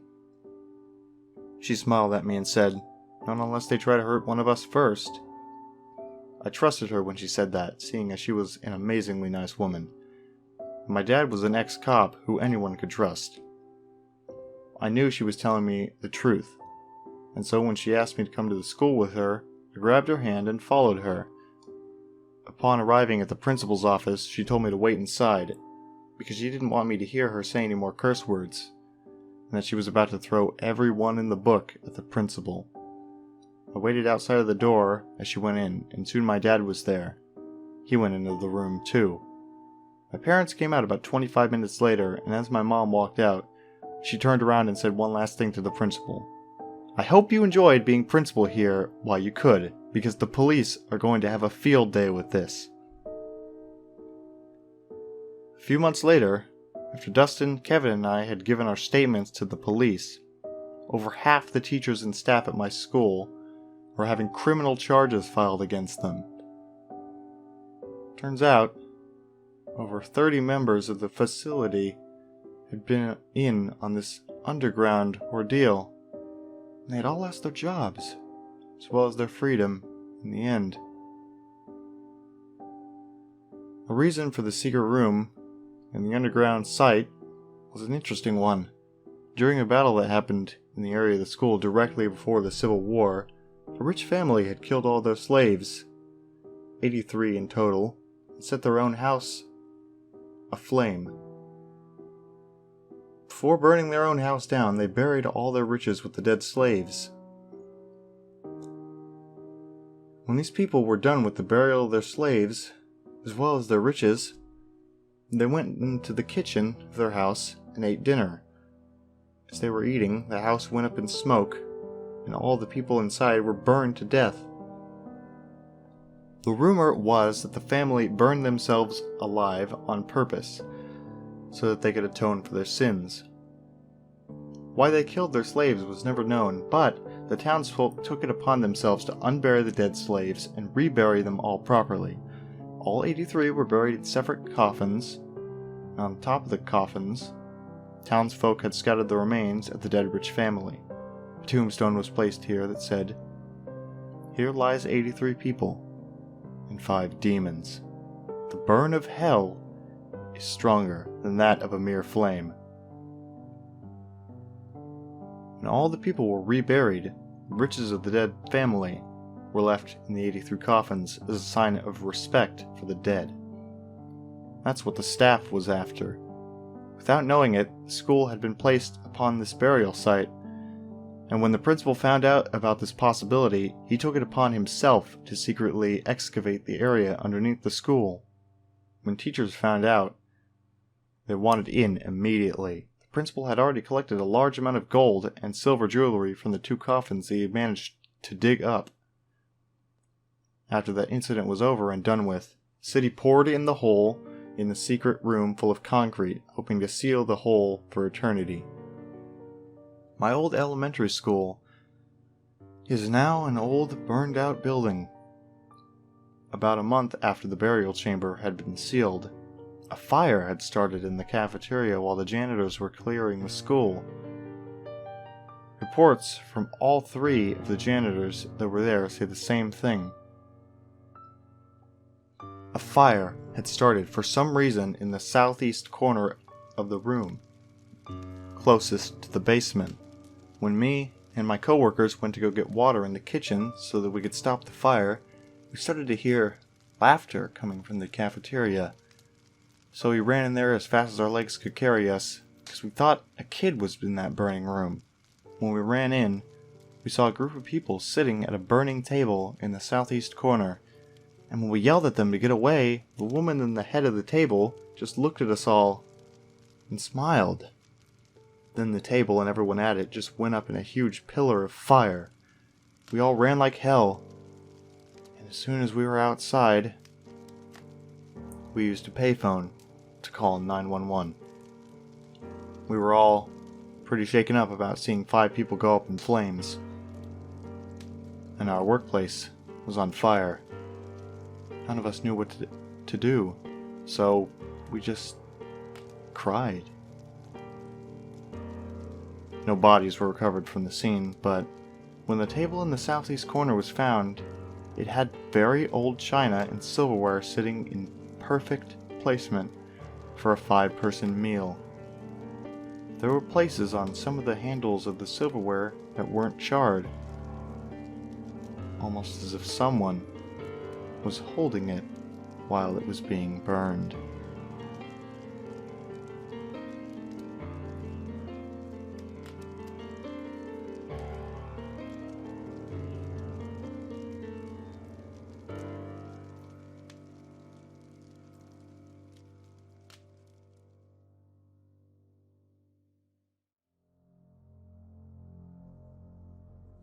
I know the topic of scary, or rather disturbing stories from our childhoods are outdated, and furthermore considered cliché, but I thought you might like this one. This one was from my high school years. I wasn't always rebellious, in fact, I was a good kid. I wasn't what you would call an angel of a child or anything, but I was still keeping up appearances, had good grades, was disciplined enough, and I had pretty well-developed manners. I hung out with this delinquent, Cody. He was an asshole, the biggest one you'll ever meet.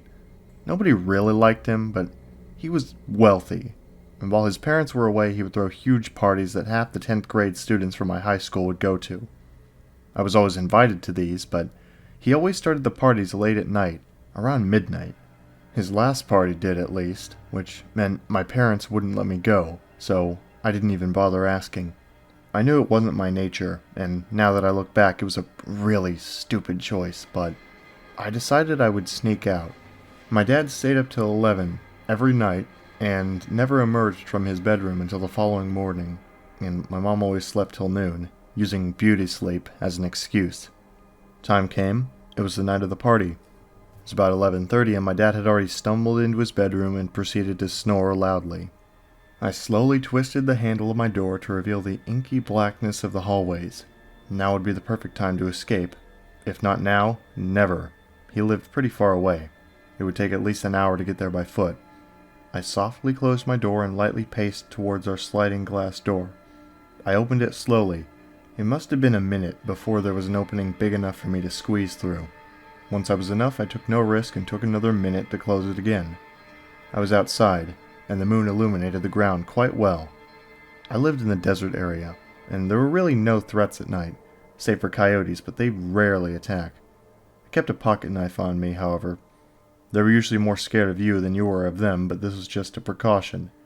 You can't ever be too careful around here. There's also a fair amount of shady people for such a small town, but that didn't really worry me. The terrain was rugged and difficult to navigate. I had to dodge tall brush and jump over eroded crevices in the earth. I checked my watch. It was around 12:15, and I knew I must be close, because I saw a familiar house that I always passed by while walking on the sidewalk to get to Cody's house. Only a couple more blocks, and I would have made it. The terrain had gotten surprisingly less jagged and smoother after a couple of minutes. The ground was mostly free of rocks and other obstructions, save for beer bottles and some dried-up bushes, but there was one thing that caught my eye. There was a brown, torn tarp lying next to the side of the ditch I was walking through. I stopped for a moment and observed it, before my curiosity managed to claw its way through, and I slowly approached it. It was probably just trash, but for some reason I felt inclined to see what it was. I nudged it with my foot, and a tall figure rose swiftly from under the cover. I was knocked back and frozen with fear. It was a bear-like creature that wore a dark brown trench coat and dusty brown pants. He was barefoot. His feet were larger than any creature I knew of. The bear-like creature stood up. He had to have stood higher than 6'5", towering over me. Long white hair protruded from every visible inch of body there was, almost like an animal. Its glossy eyes met mine, and I was ready to run. I managed to stutter out a few words. I stopped, examining the creature once more. "What are you?" The figure looked at me again and let out a loud, hearty chuckle. He wiped a few tears of joy from under his eyes, and he gave me a smile. "Why, my boy, I am Mr. Trenchfoot," he said, still grinning at me. His tone was nothing short of friendly, and that was the only thing stopping me from making a mad dash back to my house. He gave me a puzzled look and asked, "Do you by any chance know the date?" I thought he was joking at first, and I laughed a bit. Then I saw his serious expression. I stuttered again, but I managed to collect myself. It's June 7th, I said. He looked shocked, or rather intrigued. He looked at me again, and my eyes met his once more. My, I've been asleep quite long. It was November last time I was awake," he said, still sounding jovial. "Now tell me, what have I missed?" We strangely got into a conversation, and it lasted a good 15 minutes. He asked me about politics and celebrities, but nothing too serious. We spoke for a while, and I eventually looked down at my watch and noticed the time. I had about 16 minutes to get to the house before it hit 1. I sat up from the rock on which I had previously rested. "I have to get going," I said. Mr. Trenchfoot stood up and wiped dirt off his coat and coughed before speaking. He walked towards a storm drain that seemed to lead into blackness. "Follow me," he said, entering it. "I need to show you something." His voice was all too friendly and inviting. He crawled further into the pipe, and soon he was enveloped in darkness. I dared not enter and stood there for a while. He turned, and the only reason I knew is because the little bit of moonlight illuminated his eyes, just as it would a dog's or a cat's. I stepped back a bit, a little frightened, and reminded him that I had to go. "Come here," he said softly. He repeated, and each time he got more angered and menacing. "Come here. Come here. Come here!" He inched forward just enough so I could see him fully. Long black claws protruded from his fingers. He clawed the sides as he repeated, "Come here, now! Come here now!" I ran as fast as I could back up to the ditch that I was walking in, daring to not look back to see if he was following until I was at a safe distance. After about a minute of running, I looked back, and I was relieved. He didn't follow me. He stood, watching, as the moon outlined his figure. I continued to run as fast as I think I've ever run. I hopped over my fence, this time not cautious of not making any noise, and I ran inside, tired and frightened. My dad heard my entrance and ran to see what the cause of the noise was. I explained something had tried to attack me, and he called the police without hesitation. I explained to the police where it happened and what I saw. They took no time to rush to the area and investigate, with no sign of Mr. Trenchfoot. I was at the scene watching them at a safe distance with my mom and dad. I had shown the chief the drain pipe that Mr. Trenchfoot had tried to lure me into. He took no time to motion several armed men inside. They didn't find him, though, and they still haven't to this day. That was my story. Creepy, right? Things have been the same. I got grounded for a couple of weeks, but they let me off because they were glad I was safe. So you could say this had a happy ending. I guess, for me at least. I still haven't told you the best part. You know how I said they didn't find him? Well, when they kicked open a grate, they entered a concrete room, no bigger than a walk-in closet. Again, they didn't find Mr. Trenchfoot in there. However, they did find something. They found Mr. Trenchfoot's tarp in there, still dusty as ever. There was no sign of him, or any life for that matter. But there was another thing in the room. In the far corner of the dark, cold concrete shelter was a pile of bloody, torn clothes. All of them belonging to children in my town that went missing in the last 20 years.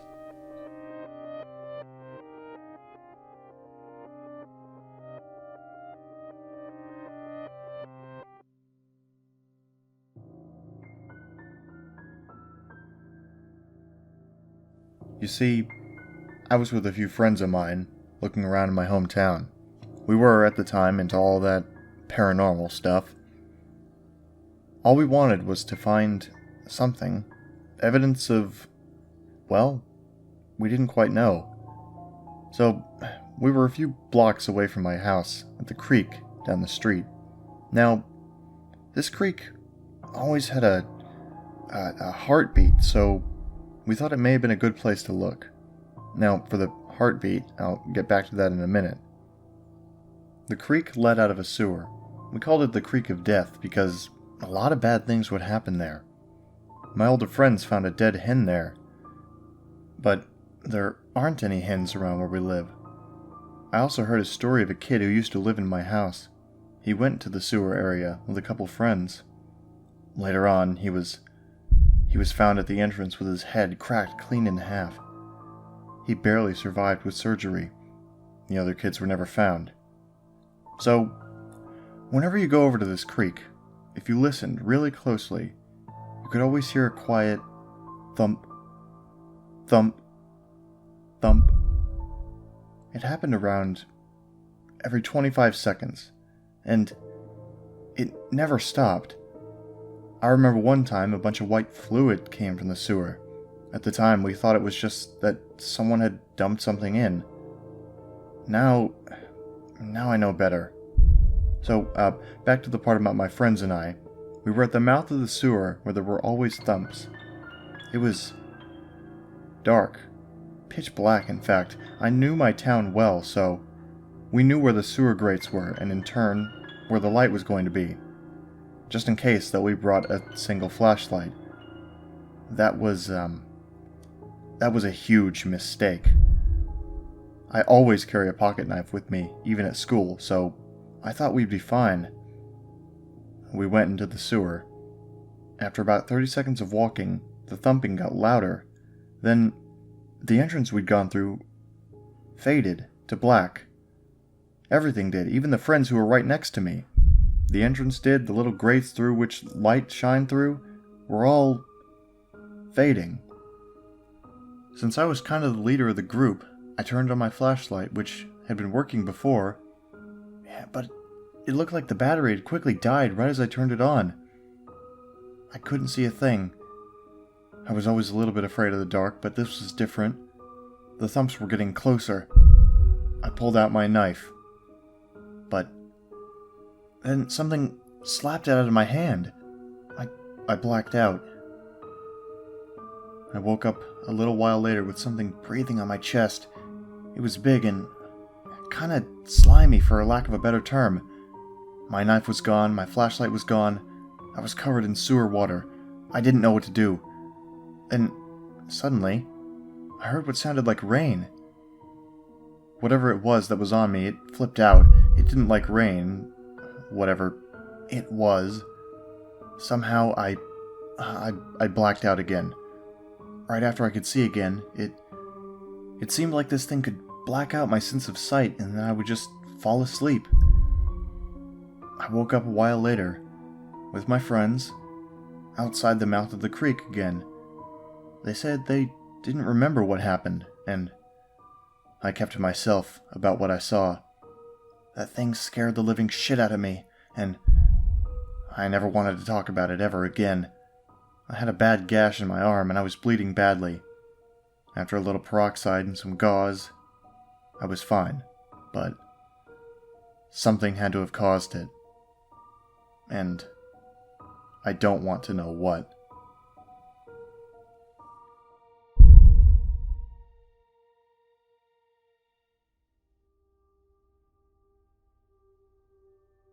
When I was a reckless teenager, I strove for the attention of others. I was a popular kid, like a brother to most people. I was in cliques like the jocks, the nerds, and even the normal kids liked me. Except the stoners. The stoners were a bunch of kids who were considered weird by everyone in the school. They were all guys, except one girl, who was abused by her father and turned to drugs to control her pain. They all laughed when I messed up. If I ever tried to talk to them, they just smirked at me like I was some damn fool. They used to just hang out and listen to Pink Floyd and other rock bands. When I told my friends that the stoners didn't like me that much, they told me not to worry, that the stoners are all just cynical and depressed assholes who have nothing better to do.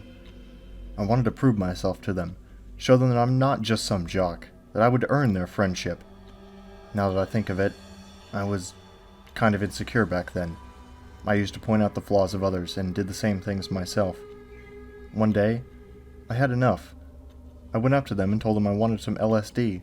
At first, they laughed at me. They thought I was joking. I stared at them with a determined face, and their smiles turned into frowns. They sold me some for $100, pretty cheap. I went home, and I waited for my parents to go to bed so I could take it. I put it on my tongue, and I let it dissolve. It took less time than I expected. I waited an hour staring at the shows on TV. Soon, there was a white light coming from the floorboards. It felt warm, like the feeling you get when you put your hand near a light bulb. I went to get a crowbar out of the garage. I got the board loose and I looked down. I saw a ladder, and I climbed down. I walked down a long dirt corridor with a stone path. I saw a doorway with the sign, Harvest Area 22, authorized personnel only. I walked through the door into a hallway with 3 doors. I decided to go through the middle one, and ended up in another long dirt corridor. It felt like an eternity. I had wished it was. I saw thousands of pink, humanoid creatures with clumps and pockets of skin. They had glowing yellow eyes, sharp mangled teeth, and long bony arms. They all walked with a hunch, almost dragging their nails along behind them. They looked confused, sad, and scared. There were hundreds of soldiers with large assault rifles. I could see the flags of the United States, Russia, Great Britain. The soldiers wore black, red, and blue uniforms with gas masks on. The creatures all stopped and looked up at me, thousands of glowing yellow eyes. I ran as fast as I could away from that place and went into my father's room. I didn't care if he was awake. I went to his closet, I grabbed his shotgun and waited downstairs, aiming at the floorboard. I heard a sick growling noise. It was coming closer. Its footsteps echoed down the long corridor. I had my finger pressed tightly against the trigger. One of the creatures came up the ladder. It looked directly at me, as if it were looking into my very soul. I tried to talk to it. I asked if it needed help, but all it could say was, "Coming." More footsteps echoed, sounded like hundreds of them. Then the gunshots came. It sounded like a massacre. The screams of those things are still in my head. The creature looked as if it were about to cry. I heard a voice yell, "Halt!" Then the sound of footsteps came down towards the ladder. It felt so real. I just remembered I was on LSD. A soldier emerged out of the hole with a large revolver. He pointed it at the creature and pulled the trigger. Its lime green blood splattered all over me. The soldier threw the mangled body of the creature down the ladder. He said, "We'll send a crew to clean this in the morning. Take this." He handed me a small pocket knife with the number 22 on the side of it. "For your protection," he said. The soldier went back down the hole and disappeared. I went to bed scared and alone. Next morning I woke up. I went down to eat breakfast. I saw the living room was still intact after last night. I was sure it was a trip now. I took the bus to school. I saw the stoner girl and said thanks about giving me the LSD. She stared at me for a second. "You realize that they pulled a prank on you, right? They gave you sugar tablets." The images of last night went through my head. The creatures, the soldiers, what had happened? I rushed home after school. I tore up my room and found a knife with the number 22 on the side.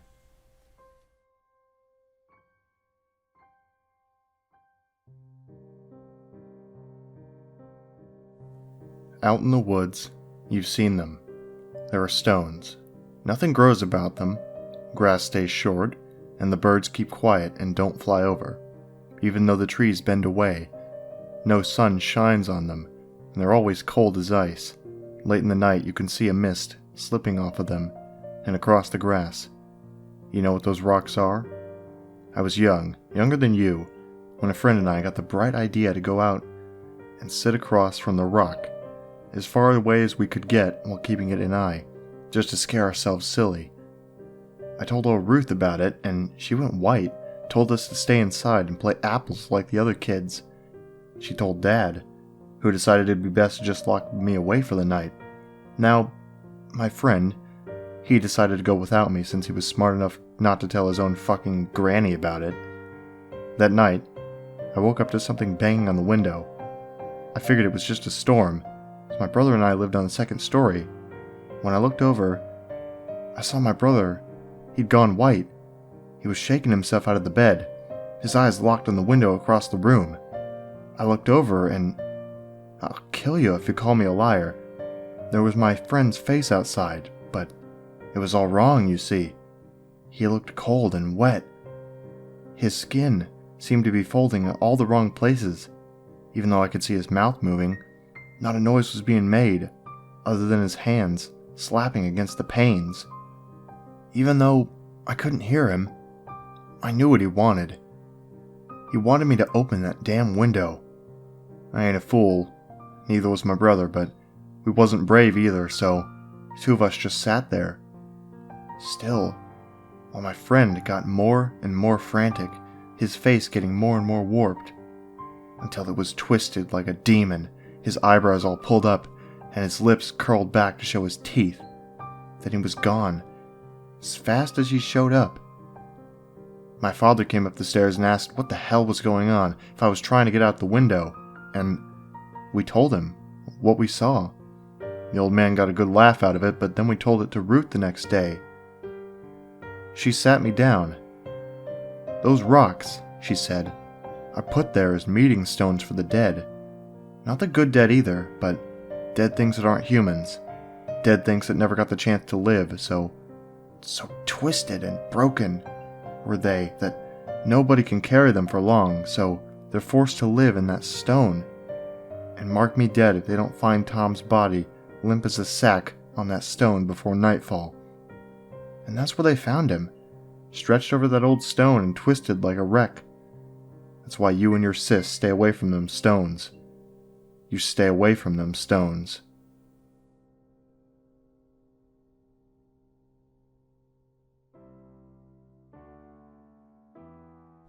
When I was 17, my best friend Mike kept a YouTube channel for Let's Play. He was a fan of old and not so well known games, most of which he played on a PSX emulator on his laptop. The channel wasn't particularly popular. He had about 30 subscribers, most of which were just his friends. I used to watch his videos for a few minutes when I got in from school to raise his views and help him out. He was as entertaining as any game commentator, I guess, but some channels just don't lift off. We took the same chemistry class and sat next to each other in it every morning at school. One day, he asked me if I had heard of a game called LSD Dream Emulator. I hadn't. He concluded that if I hadn't heard of it, it was definitely obscure enough for his channel. He had uploaded some videos of it that night. It was a very peculiar game. The objective seemed to be only to walk around various Japanese environments, colliding with things that transported the player to other environments.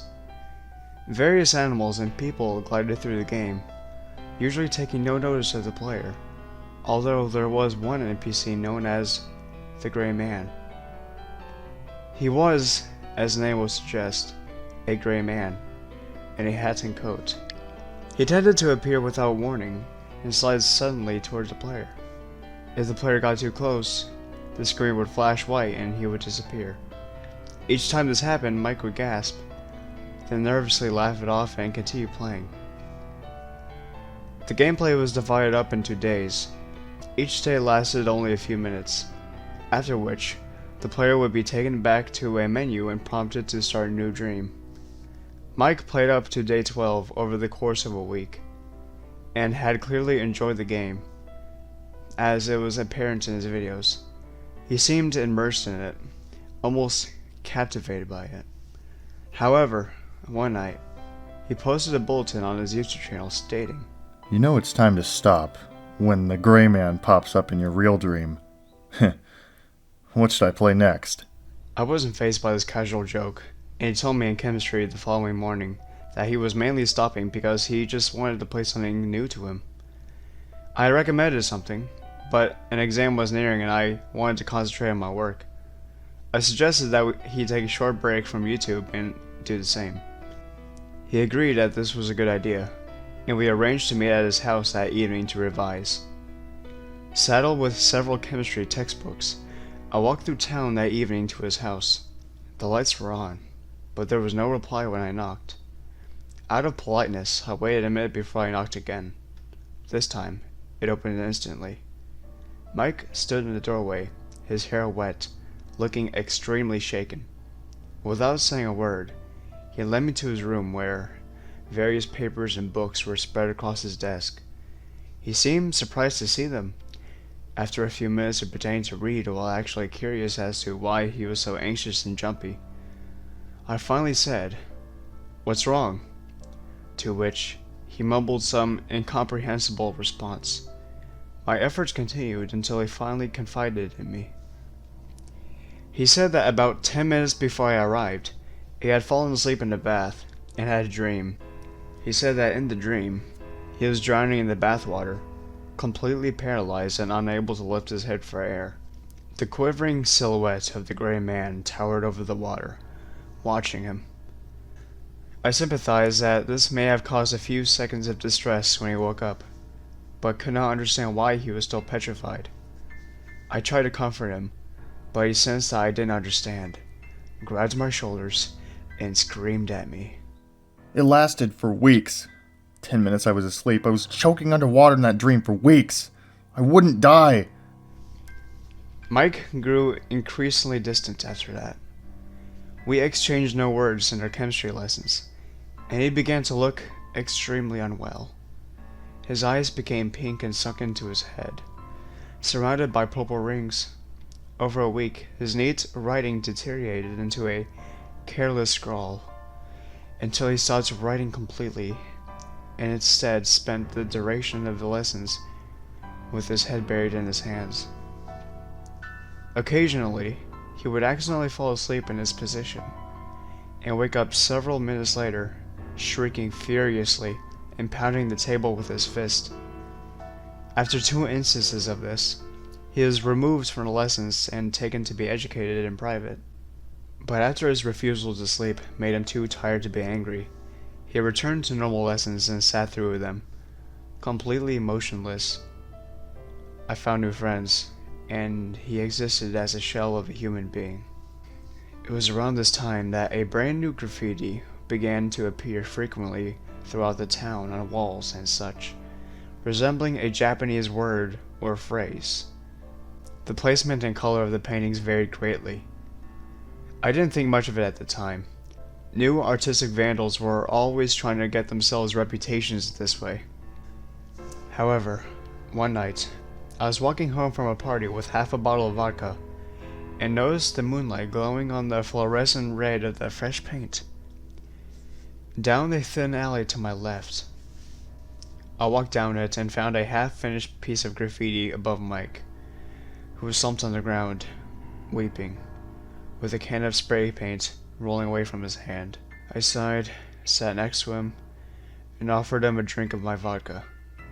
He drank a very large amount of it and handed the bottle back to me, wheezing. His eyes were closed. I don't think he knew where he was. I can't rest. What? I go to sleep, and I wake up in another version of where I was. It's exactly the same, except he's there, torturing me. What does that mean, Mike? I indicated the Japanese symbols above him, but all he did was hang his head lower. The pain doesn't stop when I wake up. Mike didn't speak again for half an hour, and I eventually persuaded him to go home.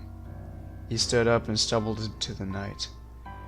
I found a completed piece of graffiti on the next street and took a picture of it with my phone, then went home myself.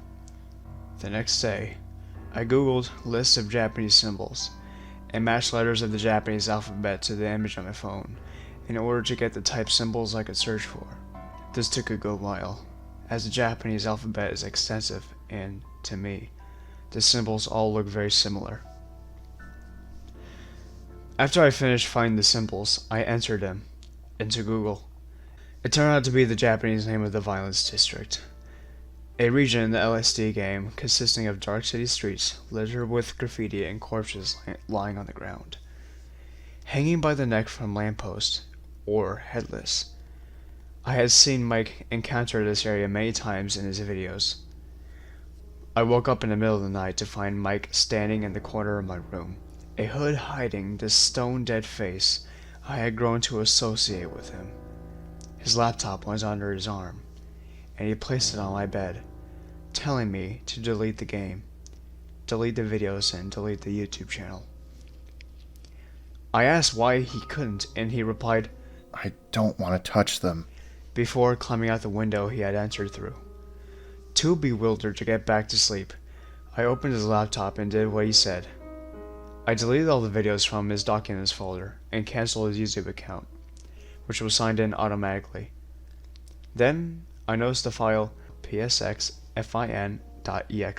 on his desktop. I double-clicked to run the PlayStation 1 emulator and opened the LSD Dream Emulator CD image into it. Then I loaded this file, which was still at day 12. Mike was clearly unstable, I had figured. Many people had played the game and had been unharmed. I could easily do the same. I continued where Mike left off, and wandered aimlessly through the dream worlds as he had done. The game was very strange, as I remember from his videos. Perhaps even a little unsettling. After I shut off the laptop, my state of mind was completely normal. One thing that had confused me somewhat was that I had played another 6 days of the game and not encountered the Gray Man at all. Regardless, I drifted off to sleep. I dreamed that night. I was on the brown mountain that I had seen in the game, against a dark green sky with thick fog. Nearby was a poorly rendered figure facing away from me. It was difficult to tell through the fog and simple graphics, but it appeared to be wearing a green parka and blue jeans. Like Mike, I was unable to move, and it slowly glided towards me, though facing away from me. Finally, it turned around, and I saw a still image of Mike's smiling face plastered across the sphere of the figure's head before I woke up. Mike wasn't at school the next day, or the day after, or the day after that. I had started my own file on LSD Dream Emulator and continuously seen the Gray Man, concluding that there was no issue with the copy of the game. And yet, he had never appeared on Mike's file. I frequently searched the internet and asked fans of the game why the Gray Man would stop appearing. Each of them insisted that this wouldn't happen, and that at that point in the game, the player should expect to meet the Gray Man at least once per dream. The police knocked on my door that weekend, asking if I knew anything of Mike's whereabouts, or if I knew what had been troubling him. I calmly replied that we didn't talk much anymore, putting the whole situation out of mind. I started thinking about my future, and concentrated on getting a good chemistry grade. A couple of weeks later, they found him in the woods a few miles out of town. Forensics concluded that he had bludgeoned himself to death with a rock very soon after the day he went missing. I dream about him sometimes.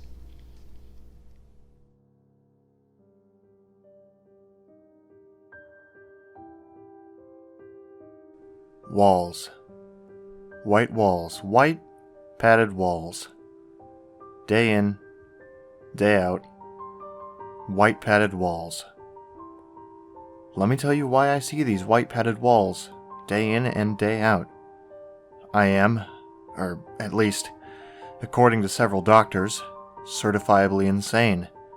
Hallucinations, paranoia, schizophrenia, multiple personality disorders, the list goes on and on. I was a normal working class man, living the American dream. I had a wife, 2 kids.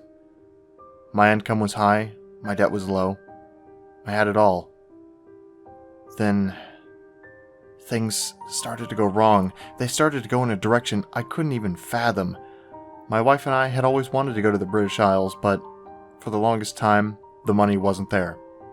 It took 7 years and 2 promotions before we could even begin to think realistically. Anyway, after months of careful planning and preparation, we were on a plane flying over the Atlantic Ocean. Just me and her, no kids, no job. Nothing but beautiful scenery and relaxation for 24 straight days. Fast forward a week. Having taken in many of the big city sights, we decided to see some of the smaller places out in the countryside. We packed a small bag of essentials and took a cab into the rural side of England. This is where things started to go wrong. Not the whole world is coming to an end wrong, even though it sure felt like it, but just wrong.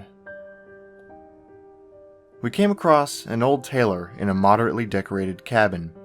He said he had been making suits for over 65 years. My interest was piqued. I decided to splurge a little bit and buy one. Nothing beats the craftsmanship of a home-tailored suit. After paying for it and calling for a cab, a picture on the wall caught my eye. It was old. Black and white, mid-50s. It was a very tall and very slim, suited man standing on a grassy plain. His face appeared to be smudged out. It was old. I didn't even think much of it. Even so, something about this picture was unnerving. It gave me an odd vibe. It felt almost menacing. I inquired about the photo, but the old man refused to talk about it. That just added fuel to my mental fire. After this, days upon days had passed. My wife and I took in every sight, every castle, every grassy knoll we possibly could. But, alas, eventually we had to go home. Part of us wanted to stay, but we were exhausted. There was no way we could spend any longer there. Our flight back home was vague as we were both asleep most of the time. The drive back home was hazy. We just wanted to relax. As I pulled into the driveway, something was off. Something didn't feel right. I got the same feeling I had when I saw the picture inside the tailor's house. It was a feeling of dread and curiosity. I didn't want to continue, but my mind forced me to. I stepped out of my car, and when I stood onto the concrete, my legs suddenly gave out. I fell to the ground, onto my right hand, and found myself unable to force myself up. I must have been more tired than I thought. My wife helped me up and supported me up to the bedroom. I was going to be asleep for a very long time. Or so I thought.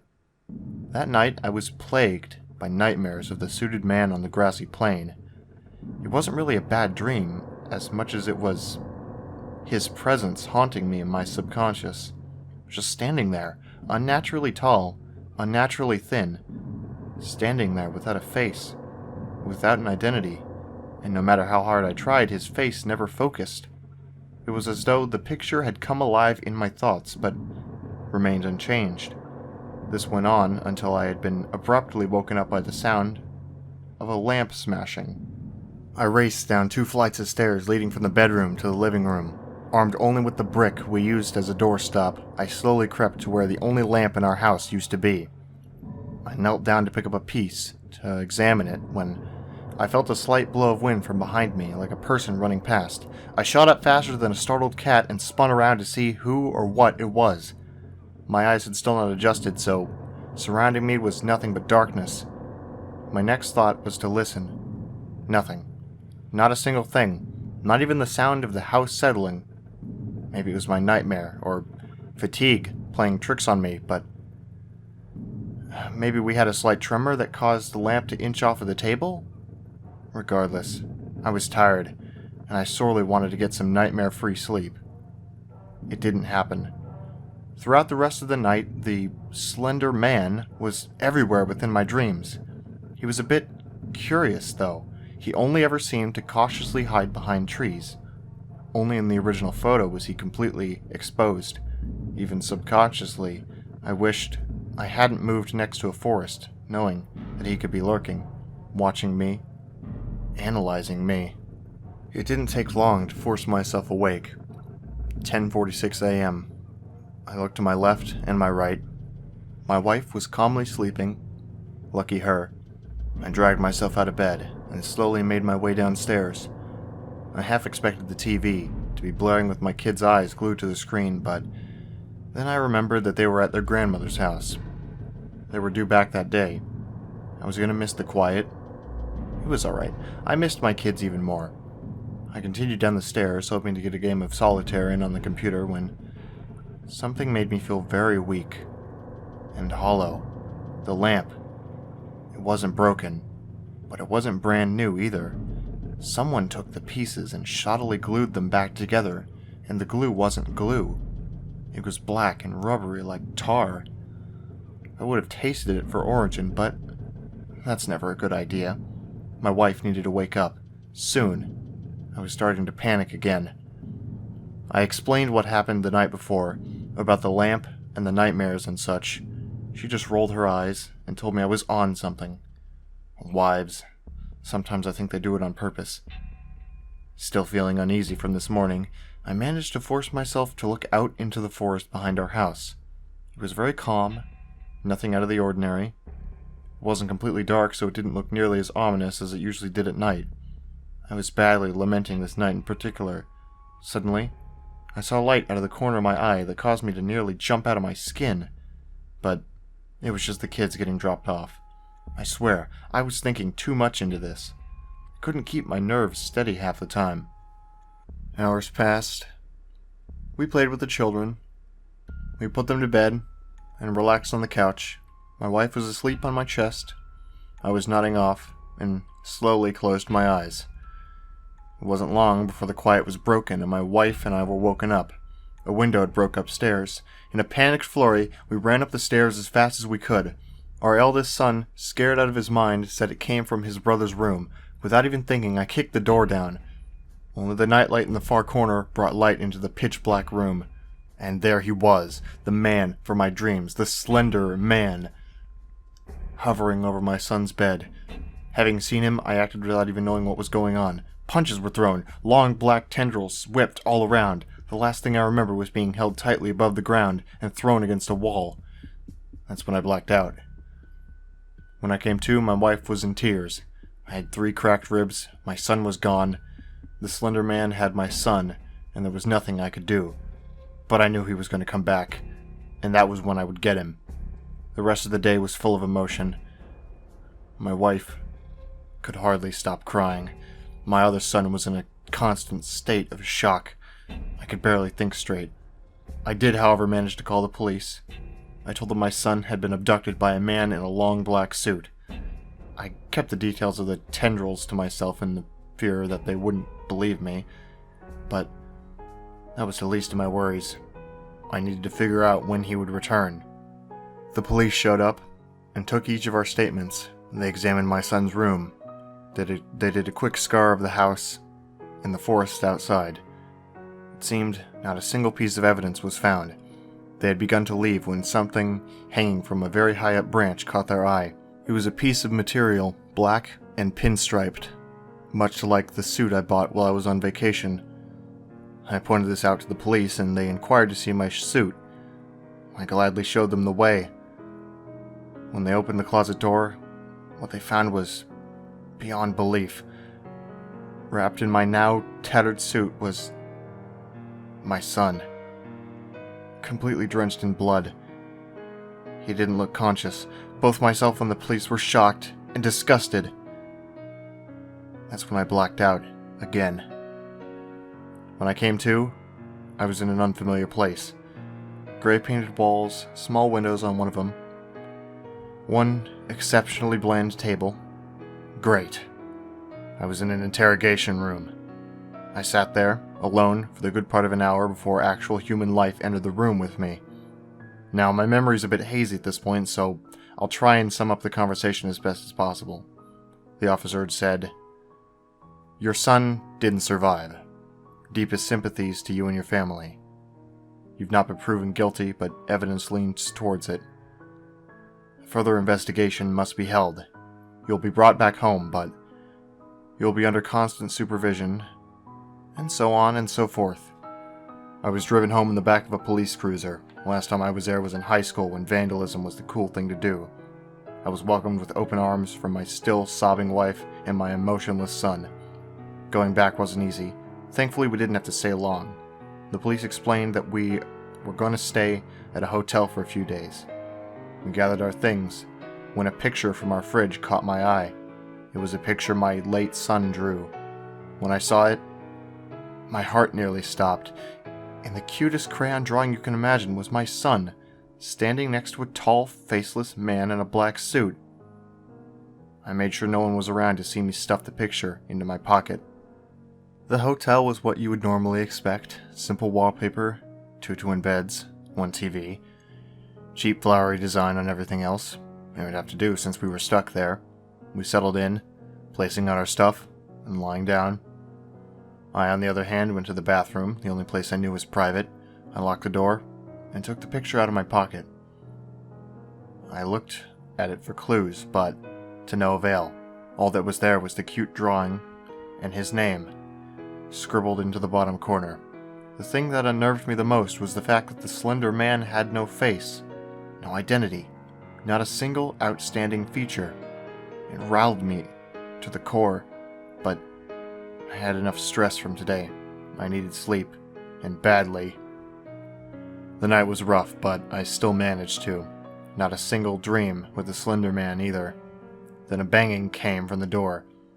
Being half asleep the whole time, it scared the shit out of me. I turned to my right. 5:14 a.m. Heads were going to roll. I dragged myself out of bed and very slowly opened the door.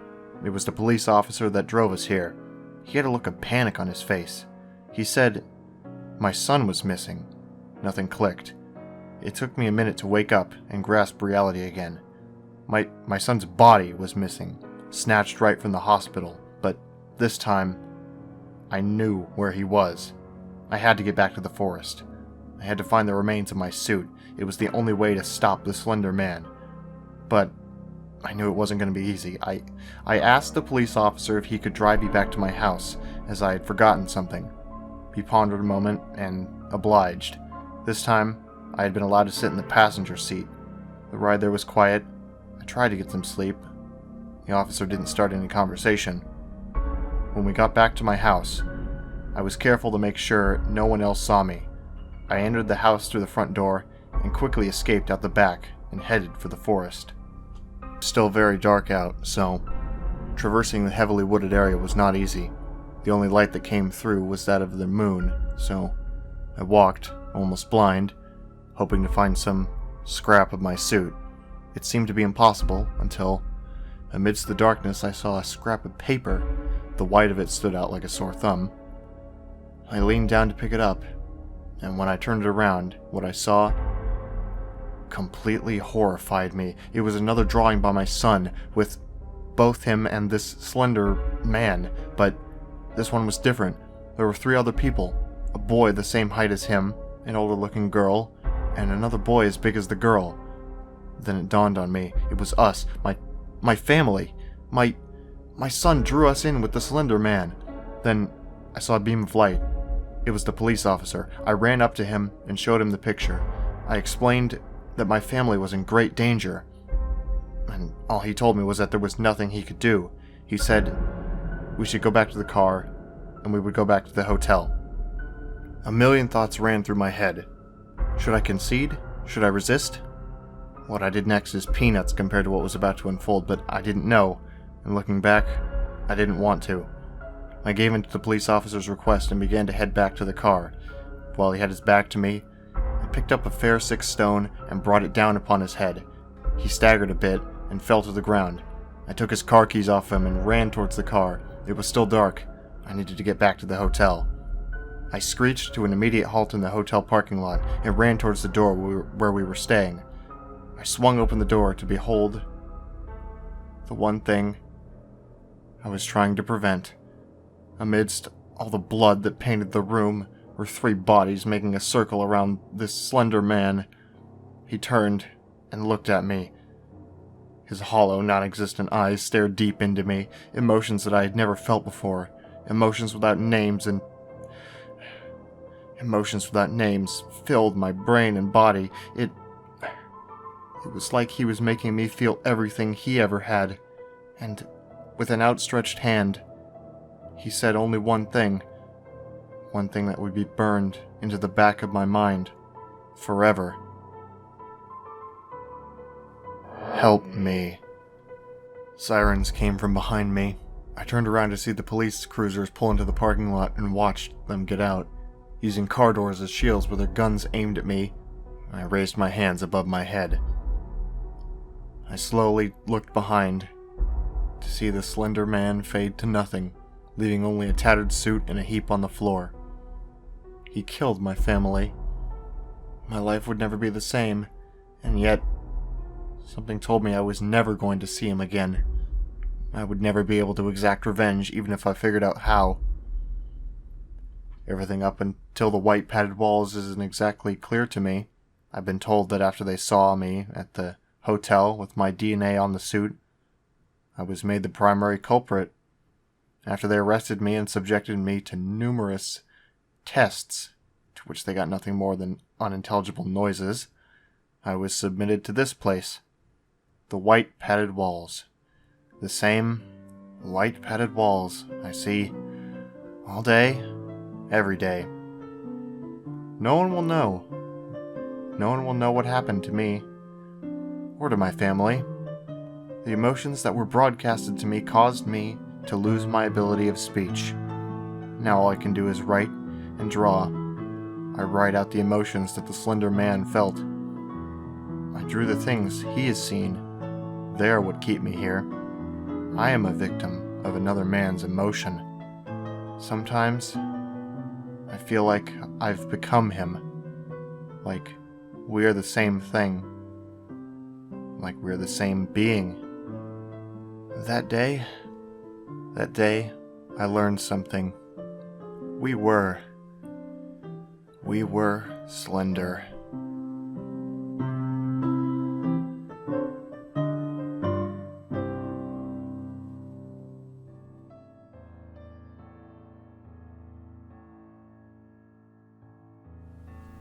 Orwin, North Carolina is a small town located just south of the state line of Virginia.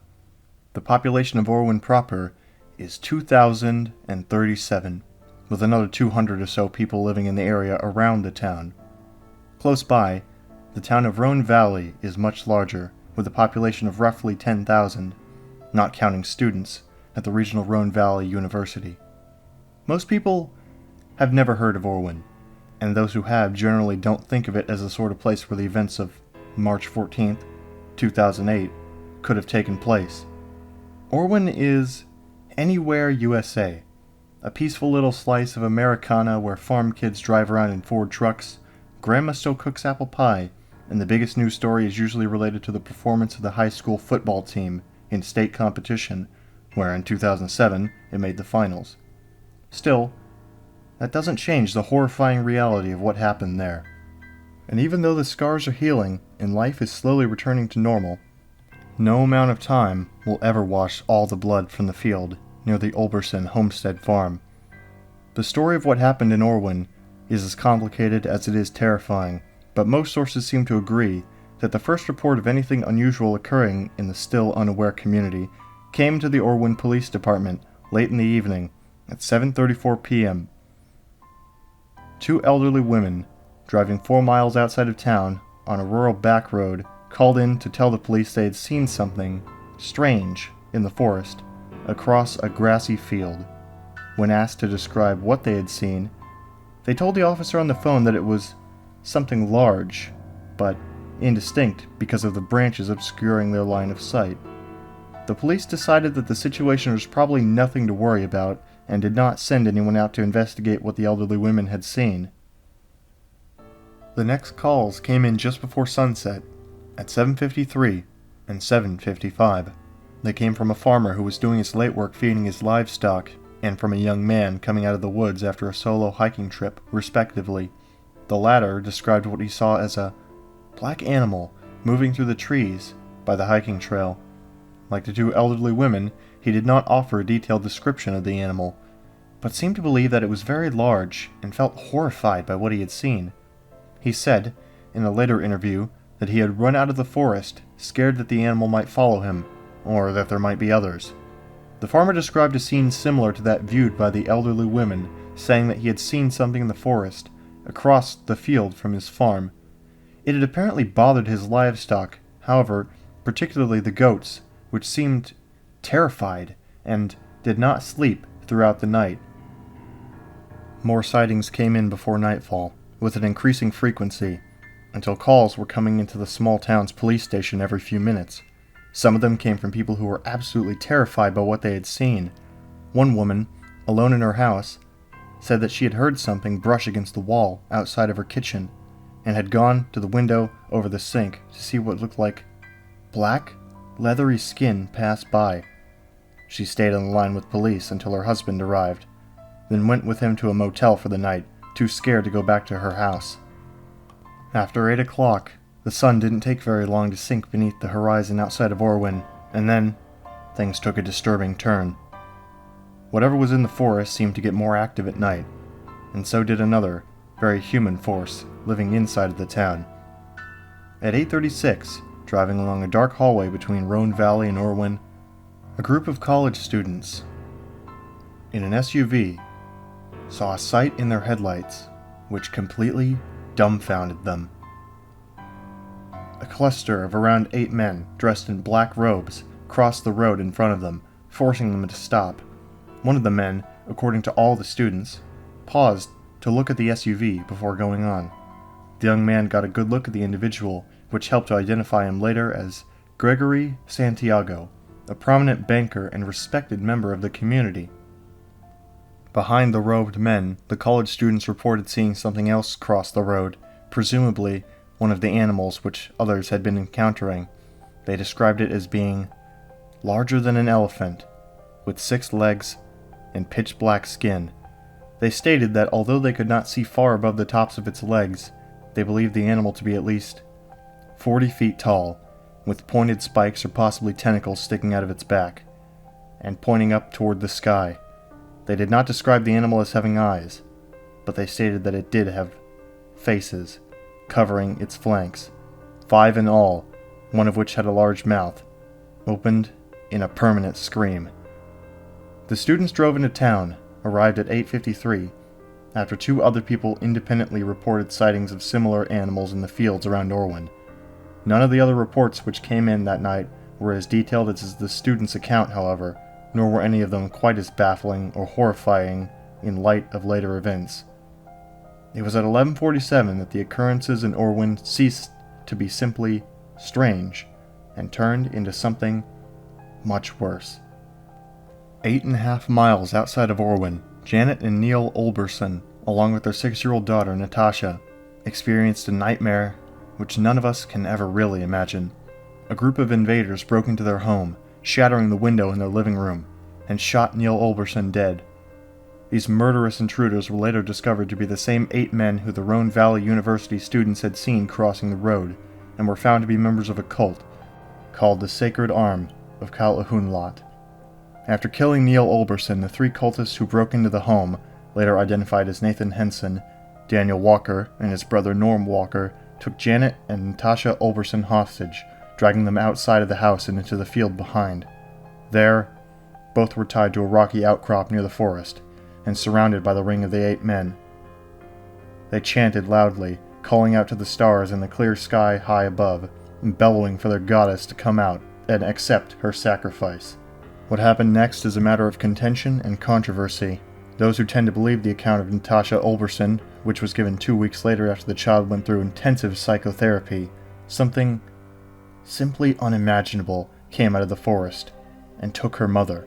The description of the horror is different from the description of the monster seen earlier. It was much larger and, according to Natasha, very squid-like. She claimed to be able to see the head of the creature, extending roughly 120 feet over the trees. Mouths, eyes, and tentacles covered its entire body, along with ropey strands of flesh, which it used to pull itself across the earth. Natasha told investigators in the case that she had turned away after the monster took her mother, but that she believed it killed her.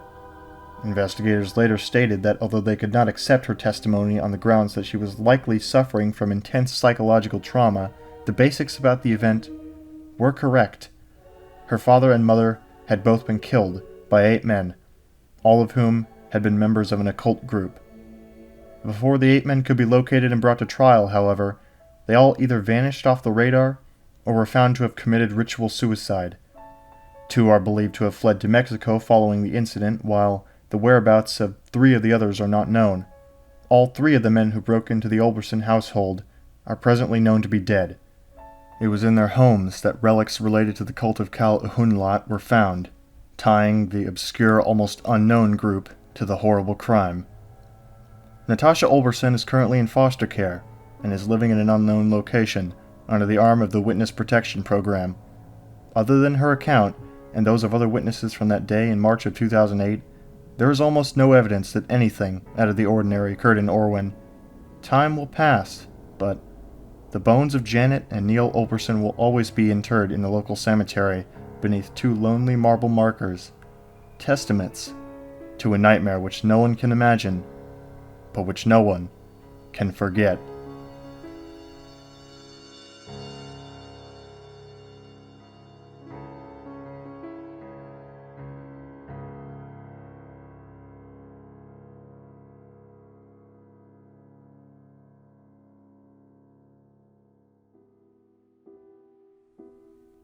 In the fall of 1987, local news channel WSB-TV2 of Atlanta, Georgia was attempting to fill a scheduling gap in their Sunday morning lineup. After a few solicitations by local business owners, they decided to allow the young Reverend Marley Sachs to take the available hour block to do a religiously themed show. It premiered October 18th, with little promotion.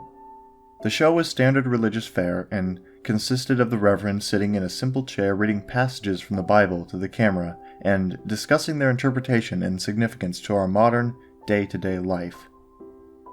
The show received a reasonable number of viewers and continued to be shown into early December of that year. It was then that the studio began to receive extremely strange complaints from viewers of Words of Light with Reverend Marley Sachs. The calls were from women, and women only, who vaguely referred to uncomfortable feelings they had at very specific intervals during the program. They described feelings of nausea, back pain, dizziness, and blurred vision. These callers, for no discernible reason, were convinced that it was the viewing of this program that was causing these symptoms. It was later determined, after 3 weeks of complaints, that these feelings were happening at roughly 12-minute intervals during the course of the program. The small studio staff checked all recording equipment, both audio and video, and found nothing faulty. When the Reverend was made aware of these incidents, he merely shrugged and stated, somewhat cryptically, that some can't handle the voice of God. The head of the studio, at a loss to explain the cause of these complaints, decided to continue running the program. By February, viewership had dropped sharply and it was decided to pull the plug on the show. The studio had figured it would be more prudent to spend as much time as possible on the news story that had the other 2 local news networks in a buzz. The miscarriage epidemic. Starting sometime in November, the number of healthy pregnant women miscarrying in the Atlanta metropolitan area had reached over 300. The CDC could find no discernible cause for this terrifying occurrence. The Reverend took the show's cancellation with what could only be described as abject indifference. When informed, he made no protest, merely nodding, almost knowingly. He left the studio after the last episode was filmed without so much as a word and dropped off the face of the earth. No one has ever heard from him again, not his former congregation or any member of the church. The studio moved on, filling the slot with an infomercial, and continued to concentrate on the miscarriage story. A year and a half later, an intern at the WSB studios discovered the tapes of the Words of Light and began going through them in an attempt to find stock footage for an upcoming piece the station was doing on the impact religion had on the city. The Atlanta incident, as the miscarriage epidemic became known in medical journals, petered out 3 months after the studio canceled Reverend Sock's show and had already begun to fade from the public consciousness. As the intern went through the tapes, he accidentally made a disturbing discovery about the footage. While attempting to stop one recording at 10 minutes and 45 seconds, he mistakenly jammed the fast-forward button down. While the footage whizzed by, he attempted to pry up the button with a screwdriver.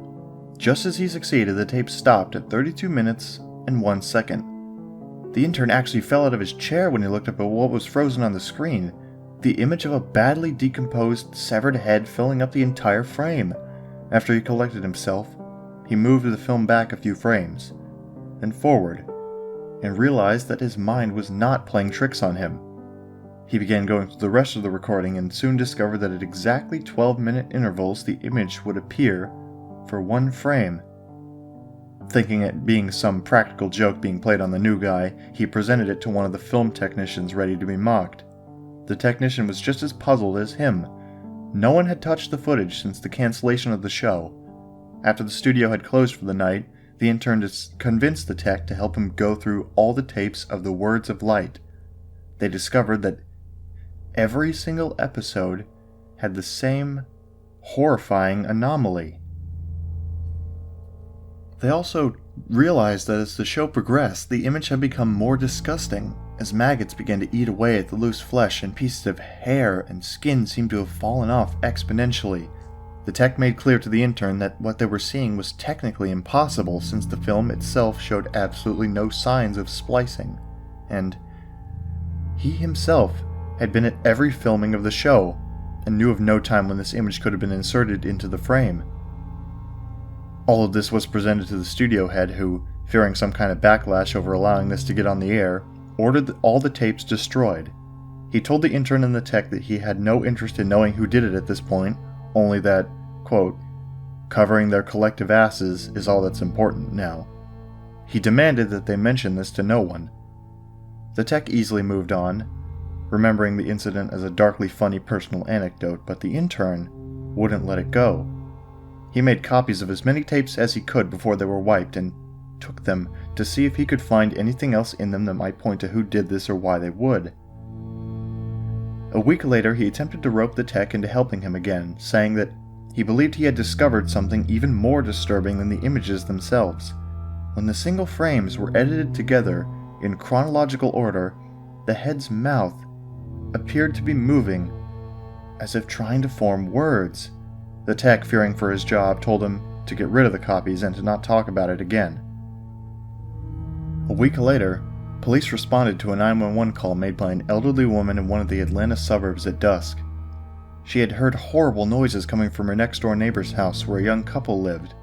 She told the emergency responder that the wife was pregnant and that she was terrified that something had happened. When the officers arrived on the scene 20 minutes later, they found no lights on in the windows and the front door ajar. They moved in slowly and made their way into the living room. Inside, they found a young woman, dead, with her abdomen slashed open. The wound was jagged, and a trail of blood led from the body to the couch on the far end of the room.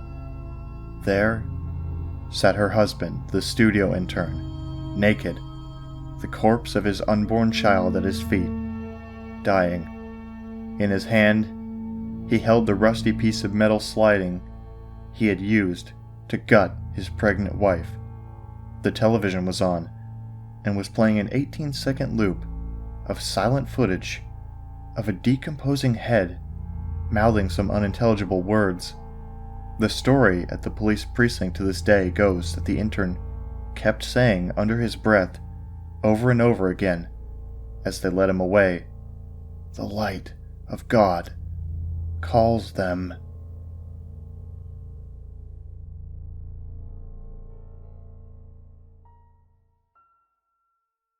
Have you ever heard of an old game called The Theater? Yeah, I didn't think so. Probably because many say it doesn't even exist. You see, The Theater was an old game released around the same time as Doom. Today, if you ever find it, it's only available on crappy bootleg CD-ROMs, which, more often than not, don't even actually contain the game itself. The actual legitimate copies that they say were released back in the day feature a blank cover with nothing but the sprite of what has since been named a ticket taker. He is simply a poorly drawn, pixelated, bald Caucasian man with large red lips wearing a red vest over a white shirt and black pants. He is completely expressionless, though. Some say that if you smash a disc, his face is shown as angry the next time you look at the cover, although this is just dismissed as an urban legend. However, what is peculiar about The Theater, though, is that there is no developer named on the jewel case, nor a game description on the back. It's simply the ticket taker on a white background on both sides. The game was initially known for its inability to install correctly. The installation process immediately locks up the computer when the user reaches a licensing agreement. Also strange about the licensing agreement for The Theater is that whenever the development studio is supposed to be named, the text is simply a blank line. Anyways, most people who have claimed to owning one of the original CDs say that they figured out how to install the game by simply rebooting their computer on the licensing agreement with the disc still inside. Then they are prompted to press "I agree" on startup, and they continue with the installation. If a player supposedly manages to find to what they believe to be a working copy, they have said that the installer window will freeze and stop responding before you can click the first next. But they do also say that their PCs do not lock up, and it is only the installer that freezes. It is unknown if these are actual copies or fakes, but it is widely thought that these working copies are just to draw internet attention, with no proof of the installation effects. Upon proper installation, the game then starts up, without any introduction besides the main menu that is simply a sprite of the movie theater's exterior on an empty city street. The title fades in, and then 3 menu options: New Game, Load, and Options. Selecting Options immediately crashes the game to the desktop. Load is set not to function at all, even if you do have saved the game. Nothing happens when you press it. Thus, New Game is the only working menu option. Once it is selected, you are in the first-person view. You're standing in an empty movie theater lobby, with the exception of a ticket taker standing in front of a dark hallway, which one can only assume leads to the theaters themselves. There is nothing to do but to look at the poorly drawn, mostly illegible movie posters, or approach a ticket taker. Once a player moves towards a ticket taker, a very low-quality sound clip plays saying, "Thank you. Please, enjoy the movie," along with a speech box saying the same thing. You then walk into the hallway, and the screen fades to black. And then you're back in the empty lobby, and you do the exact same thing again and again and again.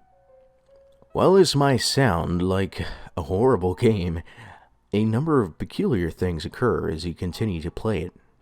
The number of times that you have to continue into the hall after giving your ticket to the ticket taker before strange events happen is unknown. Most state that it's completely random and it could take anywhere from the first playthrough to the 400th. What happens, though, has deeply disturbed some players.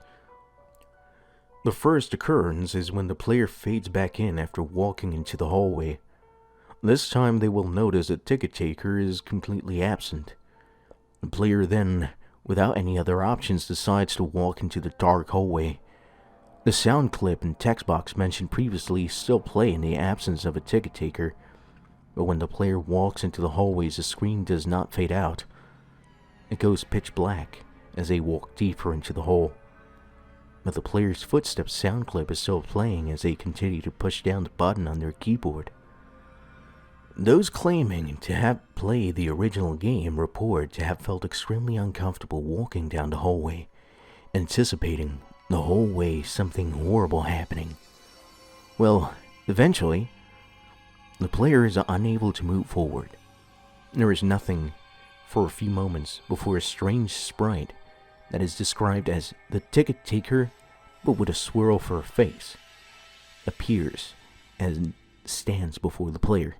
The original players of the game say their bodies immediately froze up and their stomachs churned. They saw this sprite, which has been appropriately named the Swirly Hat Man. Nothing happens as the Swirly Hat Man stands before them. Then suddenly a piercing screech plays as the game glitches out. This lasts for a few minutes, with the screeching being continuous. Then the player is abruptly returned to the lobby, with all the sounds and graphics being as they should be.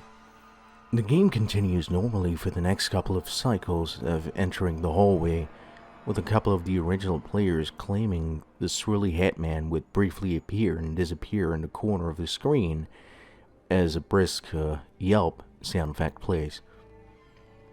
Then at some point, after meeting the Swirly Hat Man, the player sees a ticket taker pacing back and forth.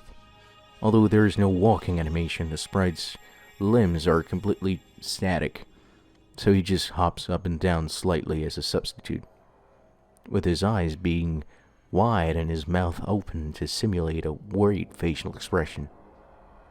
Some players noted that the movie posters had been replaced with images of the Swirly Hat Man, which caused them to turn their characters away from the posters and approach the ticket taker.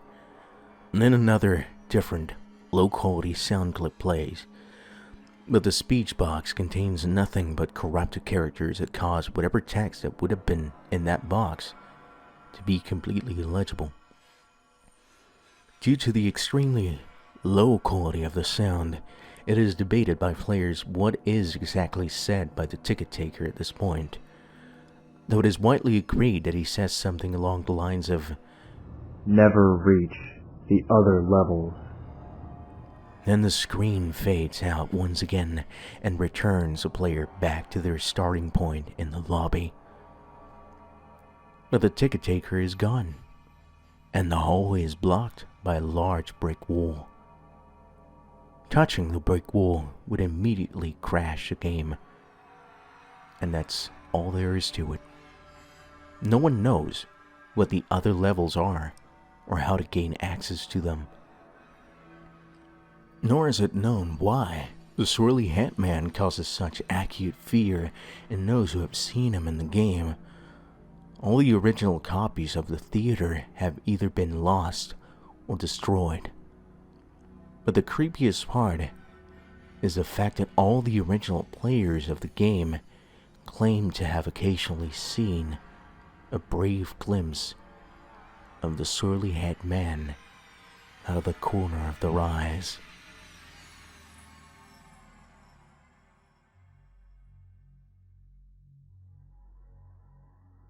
In 1984, there lived an old widowed lady by herself in a 2-story house who was completely immobile and bound to her wheelchair.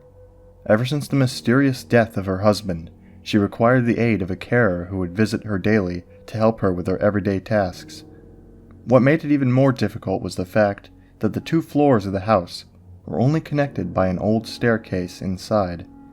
When the old lady needed to move between the 2, the carer would have to carry her frail body like an infant, up and down the stairs. One day, the police received a call from the widow.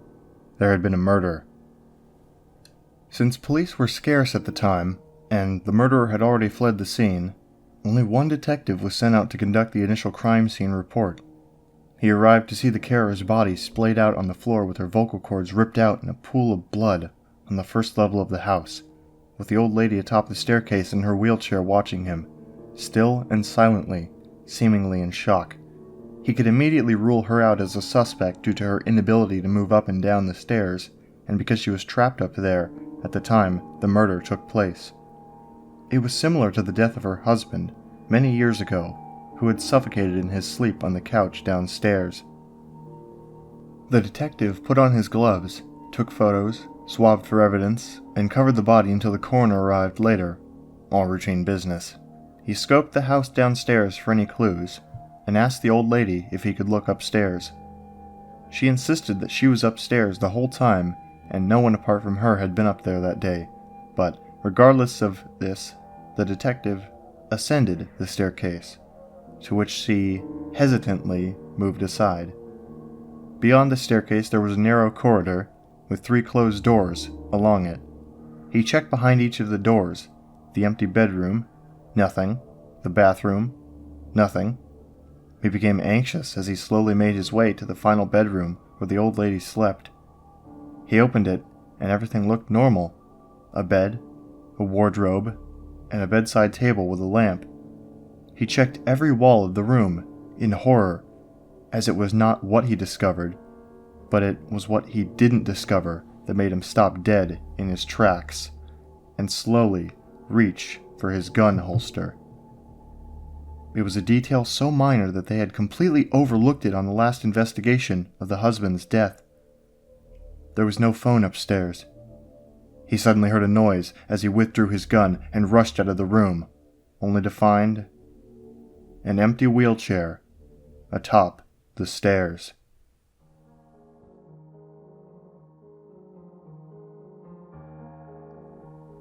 I often like to view creepy things on the internet. I don't totally know why. I've just always been intrigued by things that are just off. Any media is fine to take in the content. Stories, movies, videos, audio clips, video games, whatever. I just want to be unnerved. I work 3rd shift, so my sleep schedule is all messed up. I sleep during the day and I work at night. I get 2 days off a week though, and always in a row. I could use this time to have some semblance of a normal life, but I'd rather not have to readjust my sleep schedule once work starts again, so I just stay up all night and sleep during the day. So, browsing the internet on one of these days off, I came to a thread which had a bunch of links on it. Each comment was just a link. Some of them led to websites about unexplained mysteries, some were streams of horror movies, and some were accounts of paranormal events which were supposedly true. Then, I saw one that was none of the above. I don't remember what the link was. It was just random letters and numbers, you know. It was nonsense. I clicked on it, and it took me to a single page with a single picture, and nothing to click on. It auto-full-screened and refreshed at random intervals anywhere between roughly 2 and 10 seconds. There was text on the top of the picture which read, "Zan lo wa x to die?" Or, "Can you wait to die?" Creepy. I like the site already. The picture showed a painting on the wall of a nondescript forest scene. There was a small TV screen centered at the bottom of the picture, an old CRT. On top of the TV was an older-looking analog clock with a wood frame and fancy hands. The site continued to refresh, but the picture never changed. Out of sheer curiosity, I didn't leave the page. I kept the tab open and checked back every minute or two. Still no change. After about 10 minutes, I got tired of missing the refreshes. Maybe it was changing drastically, but only once every minute or something, and I was completely missing it. So I closed all other tabs to make sure I wouldn't be tempted to leave. I was staring at that picture for what seemed to be an hour. I checked my phone. It had been 26 minutes. I guess I guess time goes slowly when you're just staring at a still image online, you know.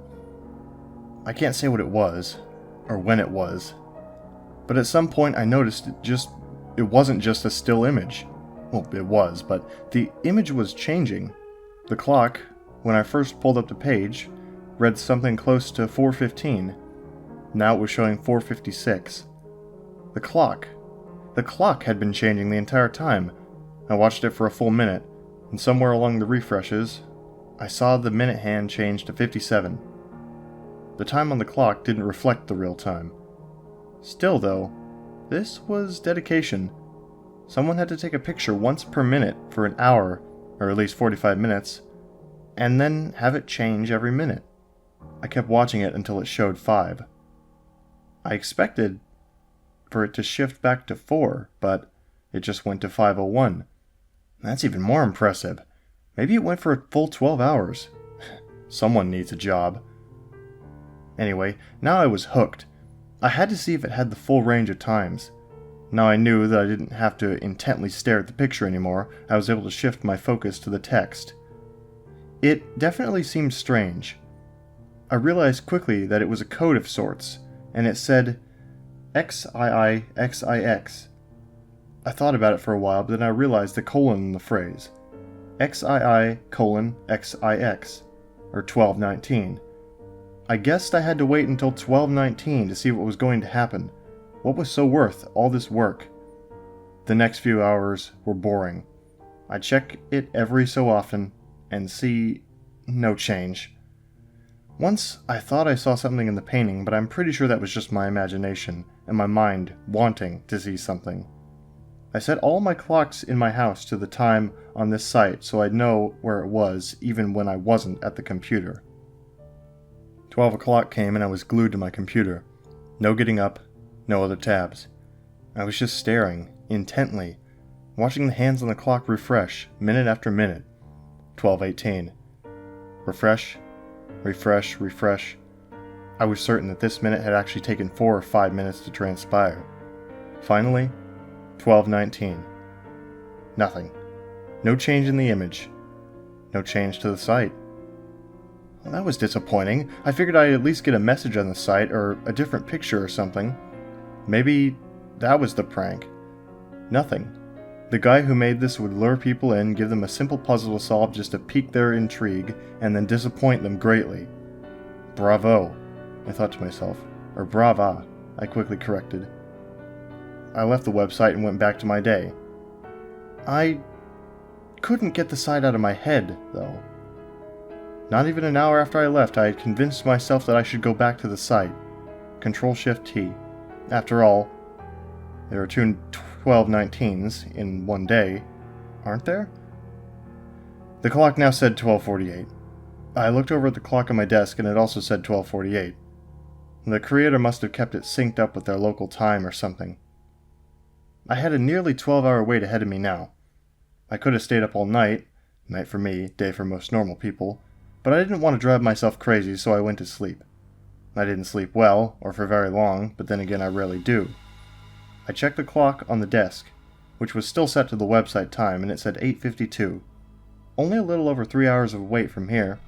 I checked the site, and still no change in the image. I did things around the house and online to kill the next few hours. As soon as the clock was near 12, though, I was once again seated firmly in front of my computer screen. The next 18 minutes were agonizing. The last minute was even worse. The hands of the clock once again struck 12:19, and once again, nothing happened. I was distraught. I had invested a lot of time into this. The minute wasn't over, though, so I continued to watch. I then heard a click. Quiet, but still audible. After that, I noticed that the web page wasn't constantly refreshing anymore. The screen on the TV began to brighten. Finally, what I had waited for was happening. As the screen on the TV brightened, I began to be able to make out an image. It was small because the TV screen on my monitor was only about 2 inches wide, but I could still clearly see that they were showing woods. Maybe it was the forest in the picture? The camera was bobbing up and down as grass and leaves passed by. It must have been someone filming themselves walking. The camera was kept pointed at the ground for the first minute or so, but then slowly started to point more horizontally. I could see that they were coming up on a yard. Some houses flashed quickly on the screen. There was some talking in another language. I couldn't say what the language was, and then clicks and clunks like they were dealing with equipment. The camera made larger movements than before. I realized, as the sounds went away and the image stabilized dramatically, that they had been setting it up on a tripod. Once they got it set up, I heard a little more talking, and then the camera made one final turn. During the turn, I could see that it was set up just along the woods. The camera finally stopped shaking, and there was a house centered within the frame. As small as it was, I could tell it was my house. I jumped up from my desk chair but kept my eyes fixed on the screen. The men abandoned their camera and walked up to the house. Walked up to my house. They stood at the door for what was probably 20 seconds, but it seemed like 5 minutes. I didn't know what to do. I didn't know if there was anything to do. They knocked on the door. I heard it faintly through my speakers, but it wasn't at the door. Not hearing it within my house calmed me down enough to check the door. Nobody was there. Nobody was in the yard, but I couldn't make anything out past a couple 100 feet. It was dark out, and the moon wasn't very bright. I closed and locked the door, and ran back up to the computer. The screen was still displaying those 2 men standing at the door. They knocked again, but this time harder. I watched as the door opened. A man answered it. I couldn't make him out that much. I was half expecting it to be me. I was relieved, though, to see that it wasn't. I have brown hair. The man on the screen had red hair. One of the men gestures something to him, and the red-haired man begins to close the door. At this point, the other man shoves the door open again, pulls a gun from his belt, and shoots the man in the head. I felt my face go pale, and my jaw fell open. My vision started to go black, but I forced myself to keep my composure. The 2 men ran from the door and toward the camera. In the small TV screen on my monitor, and in the blur of motion, I could still see that both men were smiling widely. They grabbed the camera, not bothering to take it off the tripod, and ran into the woods again. The camera swiveled on the tripod and showed me one of the men's faces, but quite blurrily. He looked at the camera, reached over towards it with his other hand, and the screen of the TV went blank. The page refreshed again, but only once, and the clock still read 12:19. I exited out of my browser, and even shut down my computer. I ran to the door, one last time, to see if I could see anything. Once again, there was nobody there. To this day, I have no clue what actually took place. I haven't had the nerve to revisit that website, or ask anybody what happened to the people who lived here before I did. And I'm not sure that I ever will.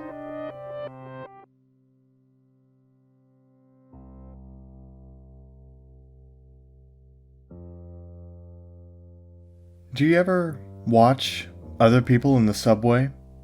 It's so strange to have to ignore someone who's right up there in your face. A can of sardines springs to mind, except passengers aren't joined by a bond of thick oil or brine. Instead, they're stewing in a miasma of sweat, cologne, and annoyance. Everybody absorbed in their own little worlds, warm little cocoons. There, whizzing through the bowels of the city at a brisk clip, you'll find people reading books, newspapers, maybe on a PlayStation Portable, maybe on a smartphone. Except me. I'll always be looking through the thick glass windows at the flickering blackness at just beyond. Sometimes, late at night, I hope I'll get in the same train once more, so I can see it all again. It had been one of those weeks. Actually, it had been one of those months where the targets piled up like so much dirty laundry.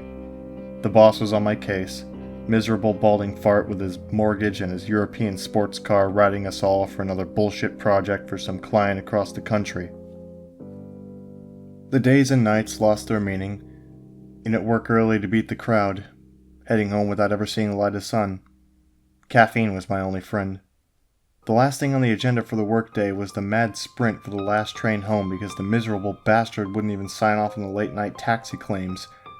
It showed up on the work-life balance indicators, he'd said. It had been another mindless day of numbers, presentation slides, and text. To be frank, I didn't even know if the version of the meaningless report I was working on was the 5th or the 50th, nor could I have told you the difference between the two. The office had already let out an hour before, my last coworkers giving me a commiserating pat on the back as they headed off. I cursed as I stuffed my laptop and swept some papers into my bag.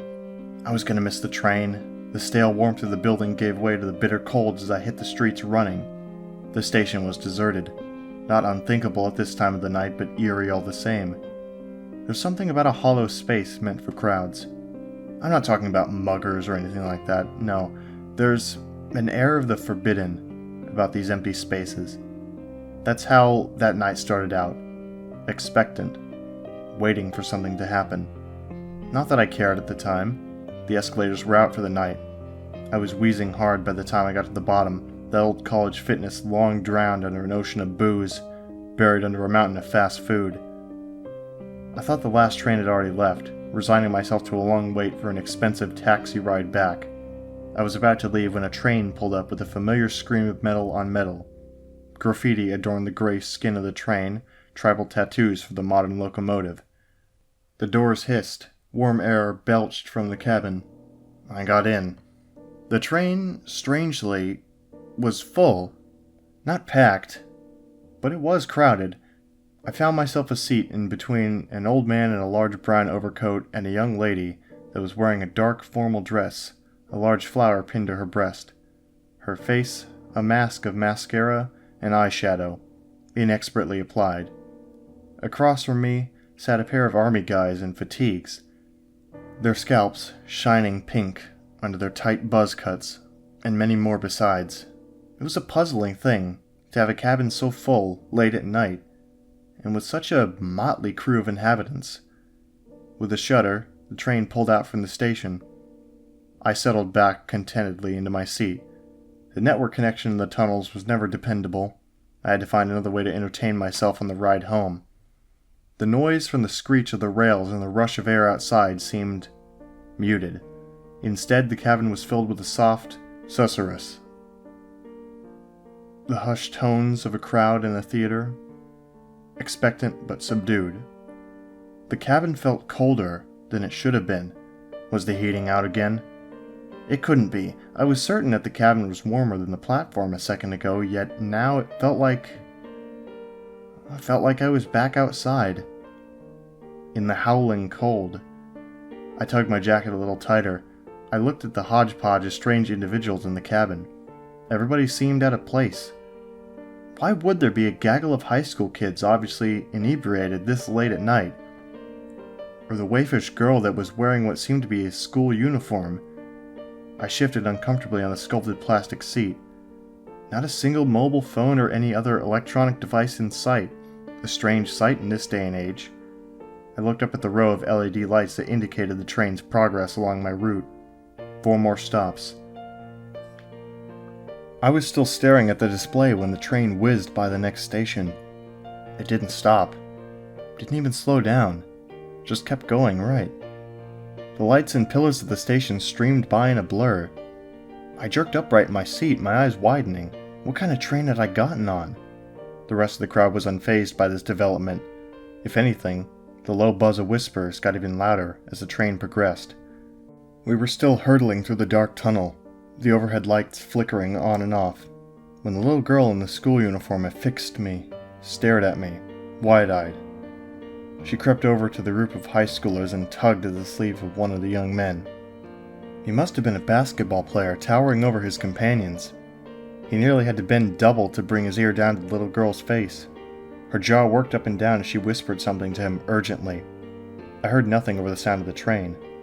He blinked, took a step back when he looked back in my direction, as though seeing me for the first time. His handsome face twisted strangely. What was it? Anger? No, he looked like he wanted something. He looked hungry. His compatriots noticed the break in the conversation and directed their gazes to the focus of his attention. To me. The same gamut of emotions cycled through their faces. Shock, and then a sharpening, a hardening of their features. They were hungry too. The giant took a step forward, perhaps meaning some harm for some slight on his person that I must have committed. One of the high school girls held him back. The feeling spread through the cabin like a spark arcing from person to person. The two uniformed men looking up and tightening their jaws. The old man next to me, perking up and scooting down another seat so that he could look at me without straining his neck. Outside, a blur of lights told me that another station had shot by. 3 more stops. I shrank back in my seat, the tendons straining at the surface of my hands as I clutched at my bag protectively, as though that stupid gesture, grabbing onto my work, the focus of my life, would ground me and take me from this nightmare. It didn't. I felt the weight of their eyes on me like insects crawling over my skin. Something was wrong. So clearly wrong. This strange crowd, so different, yet each of them was wearing that naked need on their faces. Don't mind them. They're just jealous of you. The young lady by my side. Her voice was soft. Don't stare back, and don't talk to them. I turned to look at my companion. What are they jealous of? I just wanted to catch the last train home. It's the last train home for all of us, too. She smiled. She was very pale, very beautiful. But not all of them want to be here. And looking at you, going home tonight, makes them so very unhappy. Where'd they all come from? Was there a convention? A meeting? I cast my eyes around the cabin again, but was stopped halfway by her strong fingers on my chin. Her fingers were icy cold. She turned my head around to face her. Everywhere, all around. Most of them don't want to be here. Except me, maybe. I'd had enough of where I was. I miss my parents. I haven't seen them in such a long time. It took a while for me to gather enough courage to go look for them. She paused, suddenly pensive at what she'd said. You're not meant to be here, you know. You're on the wrong train. This isn't your ride. Outside the window, another station went by. My eyes flicked to the board with all the little lights. 2 stops to home. The whispering in the cabin had started up again, louder than before, but still muffled by the sounds of the rails and the rushing air outside. They were talking about me. The atmosphere grew oppressive. The attention of the crowd felt like a rock on my chest, a vice. My breathing grew labored. Each inhalation a struggle. I wheezed. My companion sensed my discomfort. I wish I could help, she said sadly. It'll stop when we get to the end of the line, I suppose. Her eyes lit up at the thought. She turned around and scooted up onto the seat, her hands on the hard plastic, palms on the cold glass. Even with her face pressed up against the glass, there wasn't a trace of fog in the window left by her breath, if she was even breathing at all. Here, why don't you take this? I won't need it where I'm going. She fumbled at her dress, detached the white flower, and pressed it into my hands. The sweet smell of the lily took my attention away from the pain in my chest. We're here. She was quivering with excitement as the train began to slow. I looked up at the board overhead. All the lights in the map had gone out. Where were we? She cupped my chin in her hands. It was only then, with her arms so close to my face, that I saw the network of fine, white lines that crisscrossed her forearms. She caught the flick of my eyes towards her arms. She shrugged, sheepish. Practice makes perfect, she said. She frowned, suddenly serious again. This stop is for the rest of us. You can't join us. You have to stay here. She leaned forward quickly and gave me a kiss on my cheek. Her cold lips burned like an ice cube. The people in the cabin quickly turned their attention to the approaching platform. I felt the weight on my chest ease. The whispering grew to a crescendo as they pointed and chattered excitedly. The platform drew close, and what a sight it was. I didn't recognize the tiles or the posters. I must have taken this train 1,000 times. I could have closed my eyes and named every station in order, and the time between stations if I wanted to, and yet I was lost. There was nothing on the platform that helped in any way, no signs, directions. What the platform held was people, a milling sea of heads and faces, all expectant, all eagerly waiting. When the door opened, it let in the roar of the crowd outside, shouts, shrieks, and yells, and tears, so many tears. The passengers burst out of the train, throwing themselves into the waiting sea of people. I saw one of the army boys embracing an older gentleman, also dressed in military fatigues. None of that new age stuff, that pixelated camouflage. This was old school with big green and brown blotches. The resemblance between the two was clear. They parted, the younger man introducing his father to his compatriot. The older man hugged him as tightly as he had hugged his own son earlier. The group of teenagers whooped and leapt as they pushed through the crowd, seeking some new adventure for the night. I caught a last glimpse of the blonde locks of the basketball player as they vanished around a corner. That old man that was sitting by me had found an elegant-looking lady in her 30s. Her light sun dress looked out of place for the biting cold of winter. Or had I mistaken the man for someone else? I looked again, and it wasn't the old man anymore, but a young couple laughing in the prime of their lives. No, it was the same coat, and his features, lined with a jealous greed scant moments ago, were now lit with a fierce joy. Just as the train doors hissed shut, I saw the girl that sat next to me on the train. She was in tears with her arms around a well-dressed couple. She waved at me as the train pulled out of the station. I waved back. My legs shook as I got off the train at my stop. The platform was reassuringly deserted. I watched as the train screeched into the distant darkness of the tunnel. I gingerly touched the numb spot on my cheek where the girl had kissed me. My fingers came away wet. I didn't even remember the tears falling. My nose was suddenly assaulted by a rich, thick greenhouse scent. Decaying plant matter. I fished out the lily from my coat pocket where the strange girl had left it. The pristine white petals were dry to the point of crumbling and speckled black with rot. I let it fall from my fingers and watched it bounce on the station floor. It sat there, like an unmelting snowflake on the pocked gray concrete.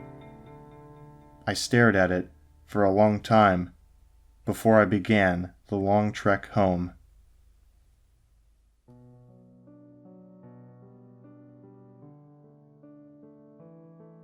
I first met in person with Mary E. in the summer of 2007. I had arranged with her husband of 15 years, Terrence, to see her for an interview. Mary had initially agreed, since I was not a newsman but rather an amateur writer gathering information for a few early college assignments and, if all went according to plan, some pieces of fiction. We scheduled the interview for a particular weekend when I was in Chicago on unrelated business, but at the last moment, Mary changed her mind and locked herself in the couple's bedroom, refusing to meet with me. For half an hour, I sat with Terrence as we camped outside the bedroom door, listening and taking notes while he attempted, fruitlessly, to calm his wife. The things Mary said made little sense, but fit with the pattern I was expecting. Though I could not see her, I could tell from her voice that she was crying, and more often than not her objections to speak with me centered around an incoherent diatribe on her dreams, her nightmares. Terrence apologized profusely when we ceased the exercise, and I did my best to take it in stride, recalling that I wasn't a reporter in search of a story, but merely a curious young man in search of information. Besides, I thought, at the time, I could perhaps find another similar case if I put my mind and resources to it. Mary E. was the sysop for a small Chicago-based bulletin board system in 1992, when she first encountered smile.jpg, and her life changed forever. She and Terrence had been married for only 5 months. Mary was one of an estimated 400 people who saw the image when it was posted as a hyperlink on the BBS, though she is the only one who has spoken openly about the experience. The rest have remained anonymous, or are perhaps dead. In 2005, when I was only in 10th grade, Smile.jpg was first brought to my attention by my burgeoning interest in web-based phenomena. Mary was the most often cited victim of what is sometimes referred to as Smile.dog, or Smile Dog. The being Smile.jpg is reputed to display, What caught my interest, other than the obvious macabre elements of the cyber legend and my proclivity towards such things, was the sheer lack of information, usually to the point that people don't even believe it exists other than as a rumor or hoax. It's unique because, though the entire phenomenon centers on a picture file, that file is nowhere to be found on the internet.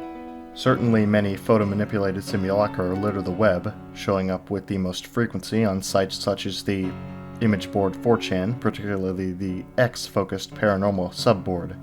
It is suspected these are fakes because they do not have the effect the true smile.jpg is believed to have, namely sudden onset temporal lobe epilepsy and acute anxiety. This purported reaction in the viewer is one of the reasons the phantom-like smile.jpg is regarded with such disdain, since it is patently absurd, though, depending on whom you ask, the reluctance to acknowledge smile.jpg's existence might be just as much out of fear as it is out of disbelief.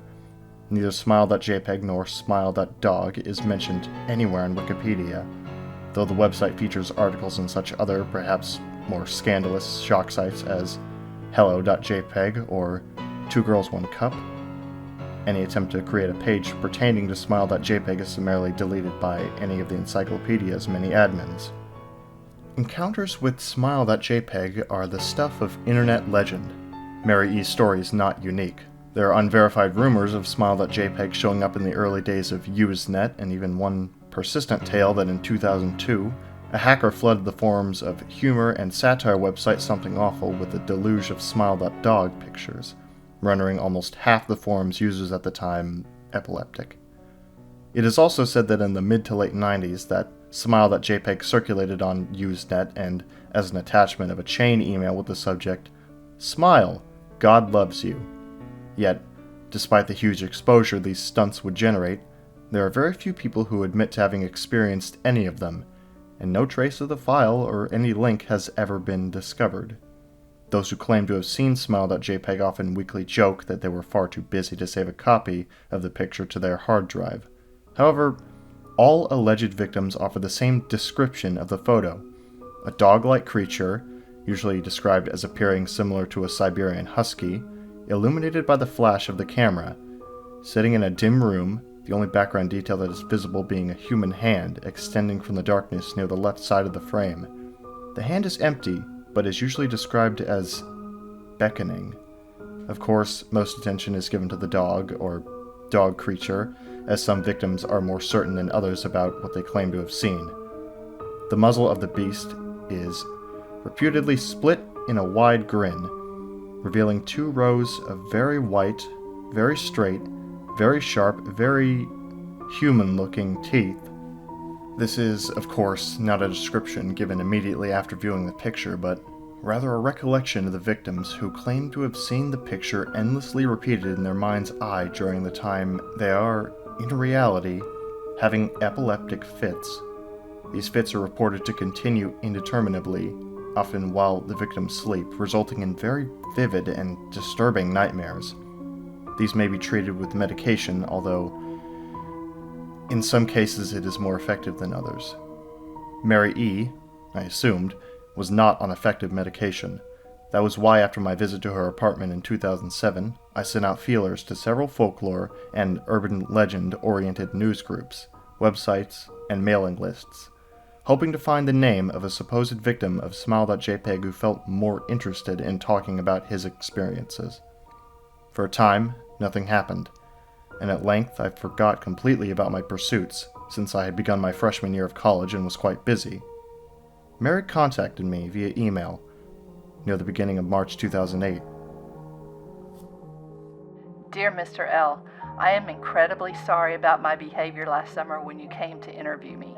I hope you understand that it was no fault of yours, but rather my own problems that led me to act out as I did. I realize that I could have handled the situation more decorously. However, I hope you will forgive me. At the time, I was afraid. You see, for 15 years, I have been haunted by smile.jpg. Smile Dog comes to me in my sleep every night. I know that sounds silly, but it is true. There is an ineffable quality about my dreams, my nightmares, that makes them completely unlike any real dreams I have ever had. I do not move and do not speak. I simply look ahead, and the only thing ahead of me is the scene from that horrible picture. I see the beckoning hand, and I see Smile Dog. It talks to me.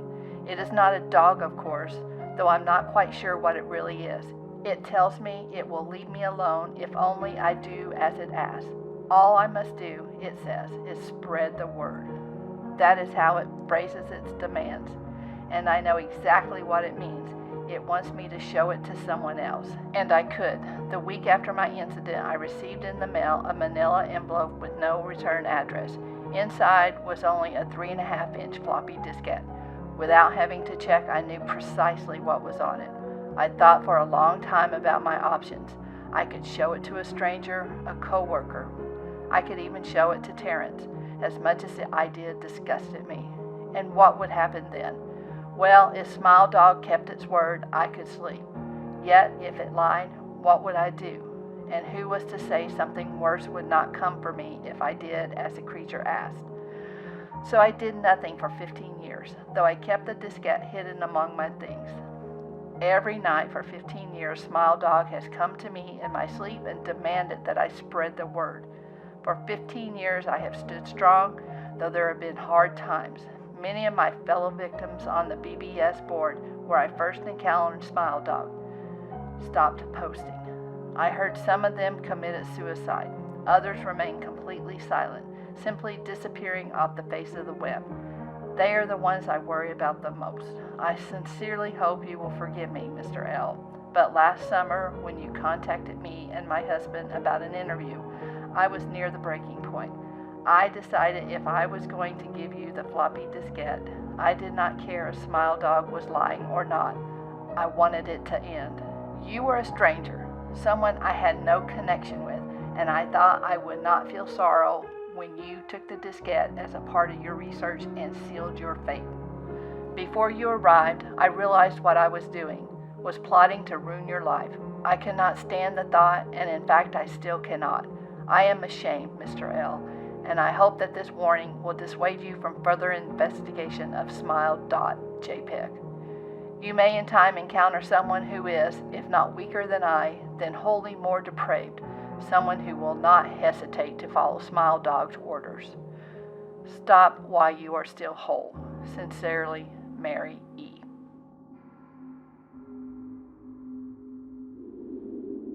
Terrence contacted me later that month with the news that his wife had killed herself. While cleaning up the various things she'd left behind, closing email accounts and the like, he happened upon the above message. He was a man in shambles. He wept as he told me to listen to his wife's advice. He'd found the diskette, he revealed, and burned it until it was nothing but a stinking pile of blackened plastic. The part that most disturbed him, however, was how the diskette had hissed as it melted, like some sort of animal, he said. I will admit that I was a little uncertain about how to respond to this. At first I thought perhaps it was a joke, with the couple belatedly playing with the situation in order to get a rise out of me. But a quick check of several Chicago newspapers' online obituaries proved that Mary E. was indeed dead. There was, of course, no mention of suicide in the article. I decided that, for a time at least, I would not further pursue the subject of Smile.jpg, especially since I had finals coming up at the end of May. But the world has odd ways of testing us. Almost a full year after I'd returned from my disastrous interview with Mary E., I received another email. Hello. I found your email address through a mailing list. Your profile said you were interested in Smile Dog. I've seen it, and it's not as bad as everyone says. I have sent it to you here. Just spreading the word. Smiley face. The final line chilled me to the bone. According to my email client, there was one file attachment called, naturally, Smile.jpg. I considered downloading it for some time. It was most likely a fake, I imagined, and even if it weren't, I was never wholly convinced of Smile.jpg's particular powers. Mary E.'s account had shaken me, yes, but she was probably mentally unbalanced anyway. After all, how could a simple image do what Smile.jpg was said to accomplish? What sort of creature was it that could break one's mind only with the power of the eye? And if such things were patently absurd, then why did the legend exist at all? If I downloaded the image, if I looked at it, and if Mary turned out to be correct, if smile.jpg, or smiledog, came to me in my dreams demanding I spread the word, what would I do? Would I live my life as Mary had, fighting against the urge to give in until I died, or would I simply spread the word, eager to be put to rest? And if I chose the latter route, how would I do it? Whom would I burden in turn? If I went through with my earlier intention to write a short article about smile.jpg, I decided I could attach it as evidence, and anyone who read the article, anyone who took interest, would be affected. And even assuming the smile.jpg attached to the email was genuine, would I be capricious enough to save myself in that manner? Could I spread the word? Yes. Yes, I could.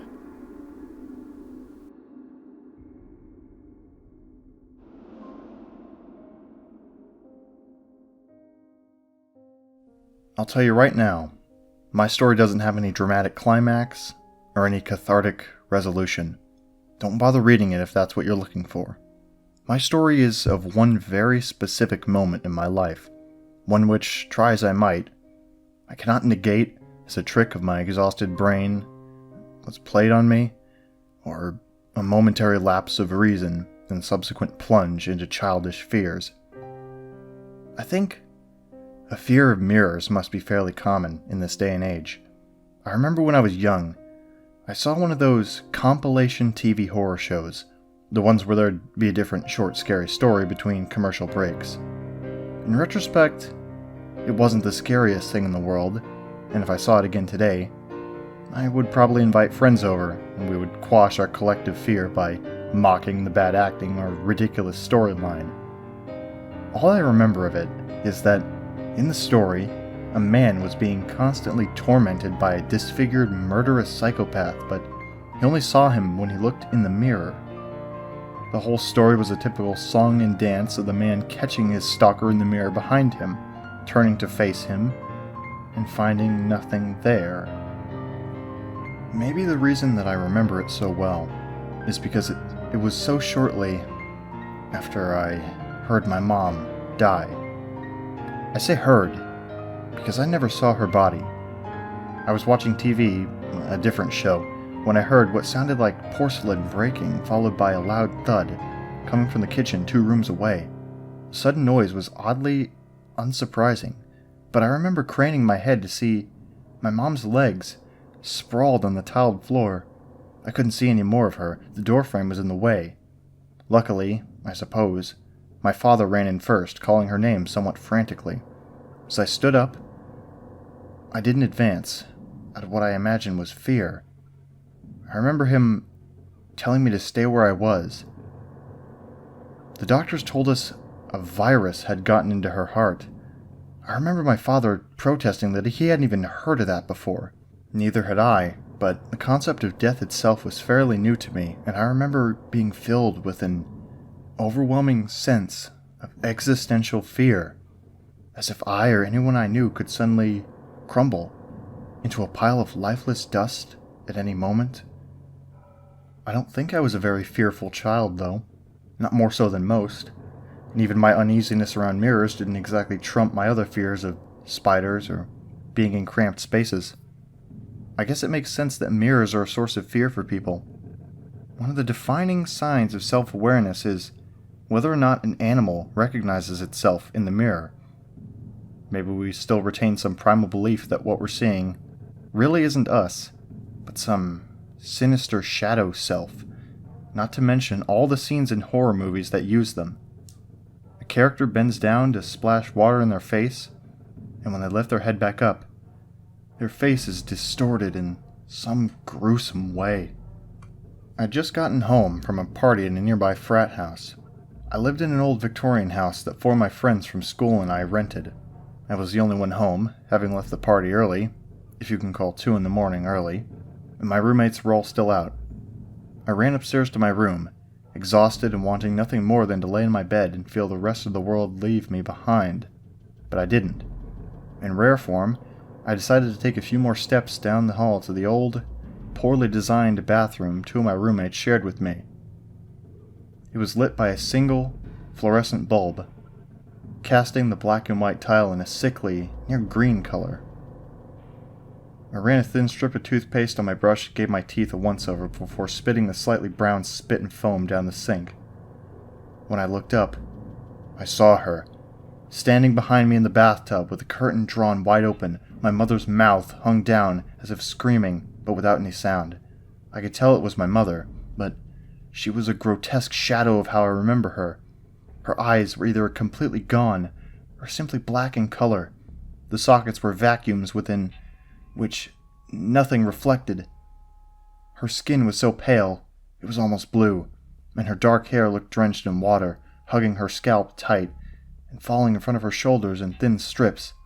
Her mouth wasn't exactly screaming so much as hanging open, impossibly open, much further than a person's jaw can extend. She seemed to be wearing a thin white nightgown drenched like her hair, and clinging to her emaciated body.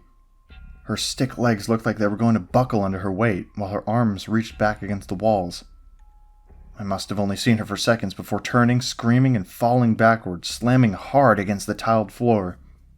The tub was empty. There had been no sound, and now as the echoes of my cry dissipated, I could only hear my heavy breathing. I don't know how long I lay on the floor of the bathroom, the fluorescent bulb dully buzzing as I became too frightened to even move. Eventually, I heard the downstairs door swing open as a parade of drunk college boys in their bluesies poured in for the night. They found me on the floor and thought it was hilarious that I was so drunk I'd almost passed out in the bathroom. I never saw her again. I never want to see her again. And every day, I wish I hadn't.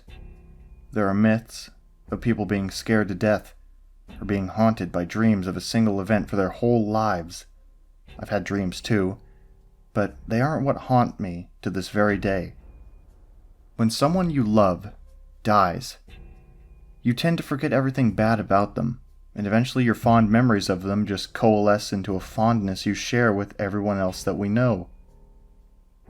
But that's not how I feel about my mother.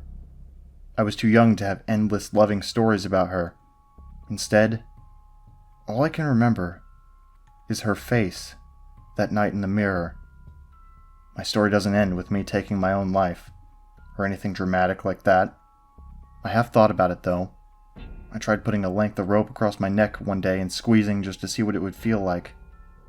But I would never go through with it. It isn't so much that I want to live. What bothers me the most is that I don't know, for sure, what happens when we die. Nobody knows. But what I saw that night in the mirror makes me think I do.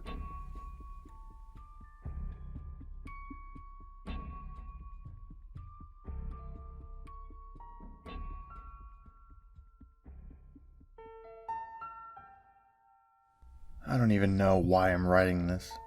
I can post this in a million different places. It won't matter. There's still nobody there to read this. There's nobody left to hear my story. Yet, this might be my last chance to do this, so I will. The feeling won't go away. They're watching. They're watching and getting closer with every second. They can feel my terror, and I know they're enjoying it. It's been about 4 months since everyone disappeared. I woke up one morning for school. I immediately noticed the time. School started 3 hours ago. I must have just hit the alarm clock still half asleep, fallen right back to sleep. Happens sometimes. But why hadn't my parents woken me up? Well, they probably just went to work early. The first time I started to notice was at the station. I usually take a train to school, since it's the fastest way to get there. I didn't see anyone on my way to the station. But I lived in a rather quiet area of the town. I quickly dismissed it. It happens. When I arrived at the station, I noticed there was nobody there. It was odd. There should have been at least a few people waiting for the train, even at this time of day. I shrugged it off as an exceptionally slow day. It happened sometimes too. I waited for a good while, but the train didn't come. I don't remember how long I stood there, but I grew increasingly frustrated. I decided to walk to school. After all, it was only a 20-minute walk if I did it fast enough, and I was late for the next lesson anyway. I didn't see anyone on my way to school, nor was there anyone in school. The school building was open and lit. I started to get a little disturbed. The lessons were on anyways, but the classrooms were empty. Every single classroom in the whole building. Some doors were open, some closed. But there was nobody there. I tried the teacher's lounge, and it was empty. I even recall the smell of fresh coffee in the room. I tried calling one of my friends to ask what was going on. No answer. The phone rang, but there just wasn't any answer. I tried another. Same thing. I ended up going through every single person I know from school. No answer. I rushed to the shopping mall nearby. It was empty. The entire building was empty. It's normally bustling with life. The shops were open. The lights were on. The music was playing. The info screens were on, but there just wasn't anyone strolling around the mall, searching through the stores or manning the counters. It was like everyone had vanished entirely. I tried calling my parents. No answer. The whole day, I did not see a single living person. The only cars I saw were parked ones. There were no animals either. Everything was just dead quiet. But everything still worked. The TVs worked. There just weren't any programs. Even the internet was there. Every site worked. Every chat room was open. There just wasn't anyone there. I went nuts. I don't remember much of the first days, what it was like. I just remember the feeling of unimaginable terror, loneliness. I didn't sleep much. I didn't eat at all. I just sat around my house, waiting for someone to come home, for someone to call me, to hear a car drive past, waiting for the dream to end. It never did. I eventually gathered myself. I told myself nobody was coming, and I had to get up and at least eat. Eat I did. I ate everything I could find, had the date expired or not. I ate and cried. I was alone. There was no sign anywhere that there was a single living person anywhere else in the world. None of the TV channels showed any programming. Some just showed the same news screens over and over. Nothing on the internet updated. And nobody ever logged in anywhere. Nobody even answered the phone. Yet, everything just kept working. The power never went out. The lights were always on. The traffic lights worked. The stores were open. Music played where it had always played. But everything was still empty. I eventually grew accustomed to it. It took a while, but I started going out. At first, I tried visiting friends, to look for people, anyone. I soon gave it up. Before long, I realized that I needed more food than what we have at home. I started looting grocery stores, just what I needed at first. Then I went to home and ate it. Before long, I started looting other goodies such as candy and drinks. Maybe a month was gone, and I had come to terms with my life. The fact that there was nobody else in the world. I made the most of it. I started having fun. The kind of fun you'd imagine doing if you'd had the whole world for yourself for one day. I pillaged through every store I could think of, stole everything I could get my hands on. I slept at beds and furniture stores and played games with the biggest screens electronic stores had. I broke every fine piece of china I came across. I rampaged through malls, leaving behind a trail of destruction. I missed my old life, but I made the best of this one. It was maybe a month ago that he appeared. I was relaxing back home, listening through some albums I had brought home with me, when I suddenly heard a strange noise from outside. I can't really describe it well. It was like It was like something called for me. I'm not even sure I really heard it. I just felt it. What I saw outside scared the life out of me. Something. It was the shape of a man, yet it was just somehow wrong. It was entirely black. No, not just black. It seemed to suck the very light from the air around it. There were no features to be seen. No clothing, no hair, no facial features. It was just a black mass I somehow knew was something like a man. I couldn't stare directly at it, yet I couldn't take my eyes off of it either. Every second I stared at it, it came closer, yet it didn't move. Every second I felt I got dragged closer to it, yet I stayed where I was. The only feature I could recognize was its eyes. Its two green, shiny dots I knew were its eyes. I knew it, because no stare has ever been so piercing, so paralyzing, so dreadful. It felt like the stare itself sucked the very life out of me. It spoke to me, not with words, and not with signs or gestures. I just looked at it, and I knew what it said. You're not supposed to be here. I woke up. A day had passed. Maybe 2. I can't remember for certain. I woke up screaming, sweating from my own bed. It was a dream. It had to be. I was alone. There was nobody else in the world. How could it have been anything other than a dream? I went on. At first the dream kept bothering me. It felt so real. Was it? No, it couldn't have been. With the days, the memory started to fade.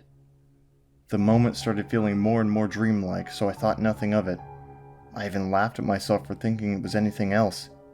Yet, there was a constant feeling of pressure in the air. It was like a coming storm that never came. Sometimes I barely noticed it, but sometimes I couldn't even think properly because of it.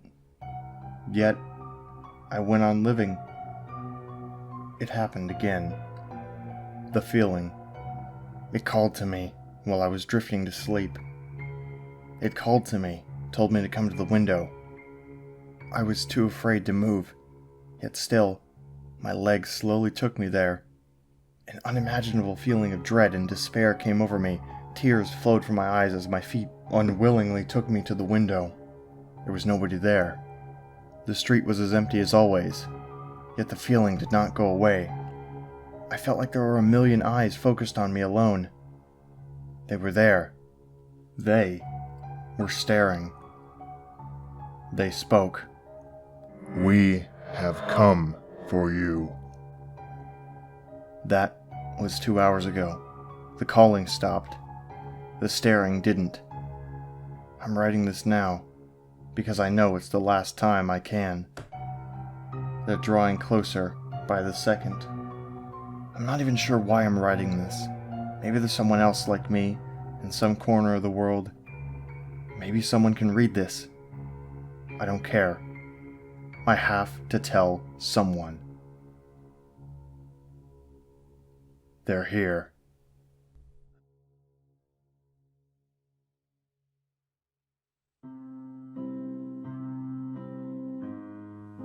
I once lived a normal life. I was a groundskeeper at a local cemetery. It wasn't the best job, but hey, it paid the bills. I lived alone in an apartment complex that stood about a mile from the cemetery in which I worked. I would spend my time writing short stories about my boring life and the days I spent at the cemetery. When I worked, it was usually during the afternoon, into twilight hours. I never would have worked at night. It was always the same routine. Show up at the cemetery, gather my tools, go out to pick up trash and tidy up gravestones until it started to get dark, then go home and do whatever. Nothing special. This routine continued for 1.5 years, ever since the day I got the job. Not once did I ever run into anything spooky, like you'd see in a cheesy horror movie. There were never any black cats or curses, and certainly no zombies crawling out of the ground to eat my brains. However, there was one day that would change my life forever. The day I saw him. or rather, it. The day I saw the Slender Man. It started off like any other day. I walked to the cemetery, got my tools, and headed out to pick up the trash. But something felt different that day. It was hard to explain, but I felt as though I was being watched. I would constantly look around nervously, only to find that there was nothing around. The only sounds I heard were birds chirping in the trees and the occasional car that passed by. So, I spent the entire day on edge, something in the back of my mind telling me that there was something else with me in that cemetery. At the end of my shift, as I head back to put my tools away for the night, I noticed that the birds were gone, and there were no cars passing by anymore. Everything was eerily quiet. Just then, I saw what appeared to be a man standing about 100 feet from me. From what I could see, he was abnormally tall and wore black suit jacket with white shirt and black tie. Because it was beginning to get dark, I couldn't see his face very well, so I couldn't tell if he was anyone familiar. I called out to him, but he didn't move. He just stood there, like a statue. I began to walk towards him, accidentally dropping my tools along the way. I bent down to pick them up, and when I looked to where the man was, he was gone. There was no sign of him anywhere. I scratched my head and shook it off, thinking that I was just seeing things because I was overworked. I put my tools away and headed home, but I walked a little quicker than usual. I was still a little nervous, and questions filled my head. Who was that man? Why did he just stand there? How did he disappear so quickly? Was he real or just a figment of my imagination? That night, I barely slept at all. It was my thoughts that caused my insomnia. The next day at the cemetery, I was even more tense. I felt like if a leaf were to fall on my head, I'd scream in terror. Unfortunately for me, the more tense I got, the more distracted I got from my work. Soon enough, my boss, Jeff, came out to talk to me. Jeff was a good guy. He and my father went way back, and he was the one who gave me the job as groundskeeper in the first place. He and I were also good friends, and he knew that I wasn't acting myself that day. "Steven, what's the matter?" he asked me. "You seem a little off today. Is something wrong?" I didn't want to sound like a crazy person, but I knew that I could never lie to Jeff. So I told him the truth. "I saw something yesterday, Jeff. There was a man in a suit that was just standing in the cemetery. He didn't do anything, and then he just disappeared out of nowhere. It kind of freaked me out." Jeff looked at me like I was crazy. "Wait, what did you say this man looked like?" I was surprised that he actually somewhat believed my story. He was really tall with a nice suit on. It was too dark, so I couldn't see his face." Jeff rubbed his head and sighed. "I don't believe it." I rolled my eyes, thinking that he was talking about my story, but then he continued. "I didn't think the legends were true, but what you've explained to me, Steven, verifies that maybe the Slender Man does exist." Now, I was the one that was confused. Slender Man? What's a Slender Man? "I'm not the one you should be asking these questions, Steven. I only know a little bit about him, but I have a friend, James. He knows everything there is to know about this Slender Man." He took out a piece of paper and a pencil and scribbled something down. Handing it to me, he said, "This is where he lives. I'll give him a call and tell him what you saw, and that you're coming to learn more about Slender Man. Any questions you may have, he'll answer them." I still thought the idea was a little crazy, but I wanted to know exactly what this Slender Man was. That night, I did as Jeff suggested and paid a visit to his friend, James. As I entered his house, I saw he was already seated at a table, with pictures scattered all around. When I walked to the door, James greeted me with a smile. "Ah, Steven! Jeff told me you were coming. Please, take a seat." I pulled up a chair to the table and began to observe some of the pictures he'd laid out. Jeff told me that you think you saw the Slender Man, and that you want more info on him. Well, you've come to the right place. I nodded and he began to tell me everything he knew. One thing you should know about the Slender Man. He's not human, James began. We don't know what he is exactly, but we know for sure he isn't human. People who have seen him describe him just as you saw him, but he's sometimes seen with black tentacles emerging from his back. He's a fearsome creature and kills most likely for the fun of it. Now, let me give you a little backstory on the Slender Man. One of the first recorded instances of him was back in the mid-1500s in Germany. A woodcut artist by the name of Hans Freckenberg created a piece that displayed a creature that looks not unlike the Slender Man. It was discovered in Hallsberg Castle in 1883. Here's what it looks like. He slid one of the pictures over to me, one that depicted a knight dueling with a strange, humanoid creature with multiple arms and legs. James continued. Now, Hans Freckenberg was known for his realistic depiction of human anatomy, but as you can see, in that work, the character on the right has multiple arms and an oddly shaped face. This work differs greatly from all his other ones. I was intrigued at the amount of knowledge that James had, but he wasn't quite finished. He slid another picture over to me. This one showed several children frolicking on a playground. Nothing out of the ordinary, except for the fact that a man that looked exactly like the one I saw in the cemetery was standing ominously in the background. Looking at that picture caused chills to race down my spine. Now this here is the first recorded photograph of the Slender Man. You can just see him in the background. According to records, every single child in that photograph disappeared shortly after it was taken. They haven't been seen since. I was astonished. I couldn't believe what I was seeing.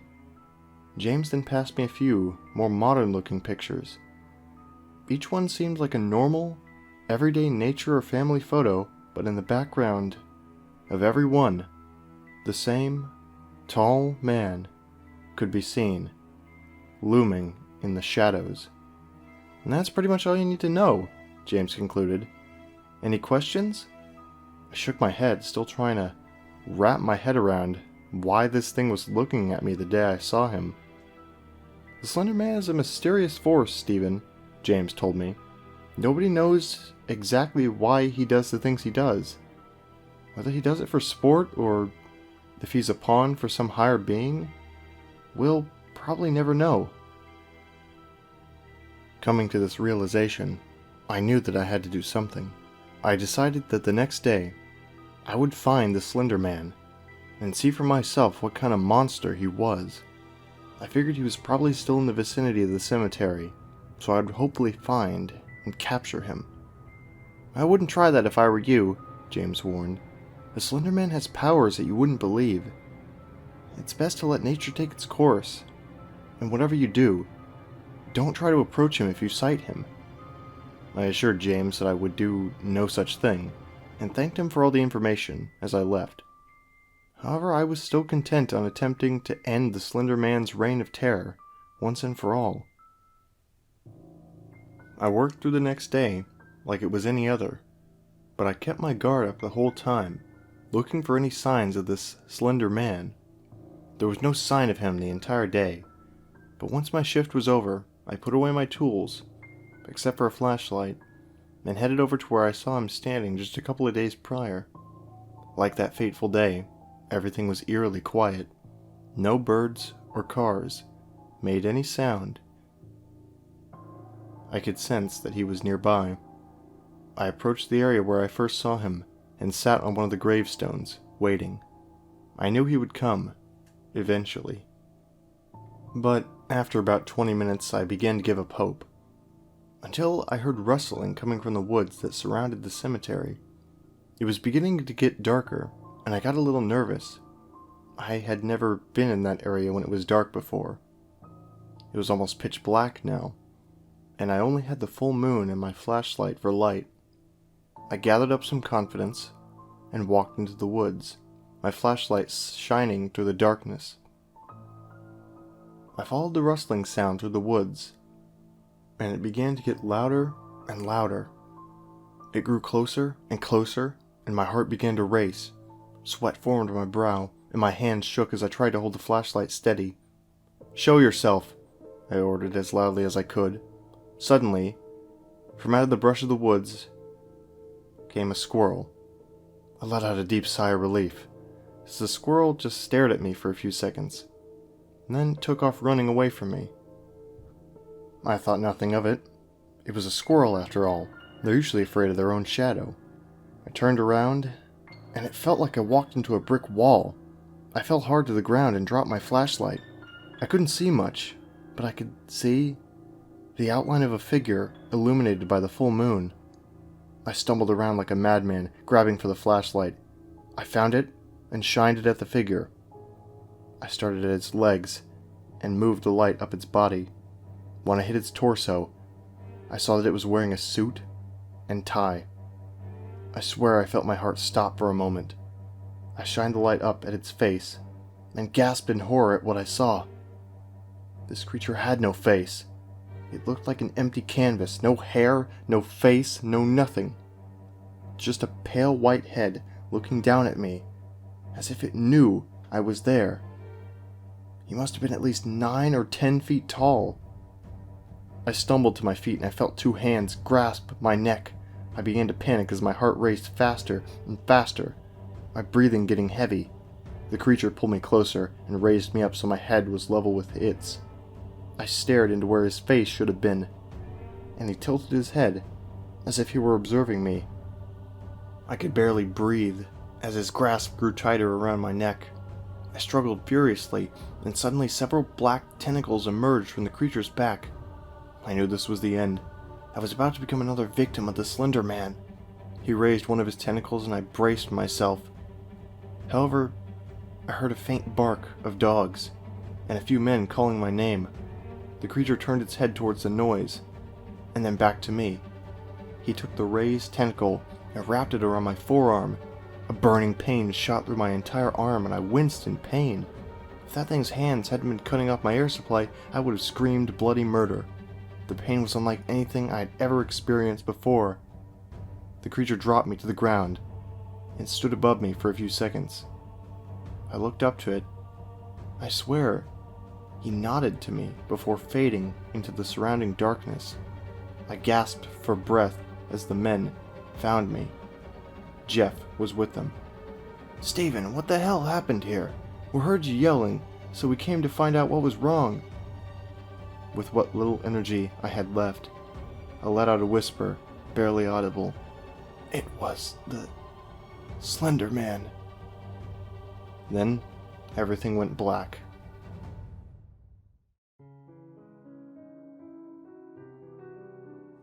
When I awoke, I found myself in a hospital bed, my neck and forearm still in pain.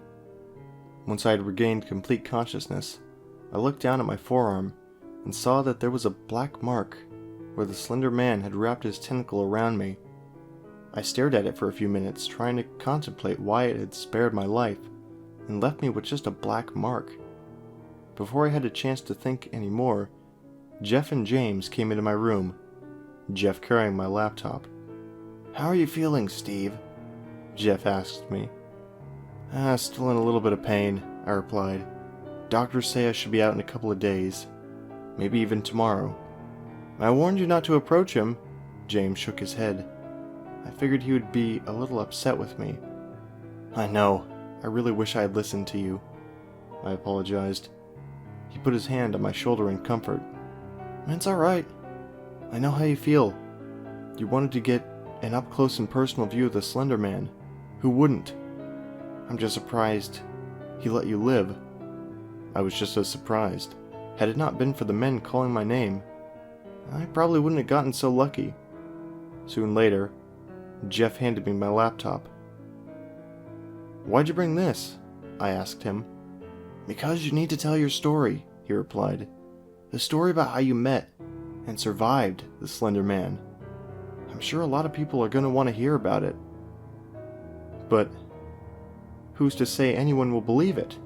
I asked, skeptically. James smiled and put his hand on my shoulder. Stephen, for every skeptic, there is a believer. I'm sure someone out there will believe it.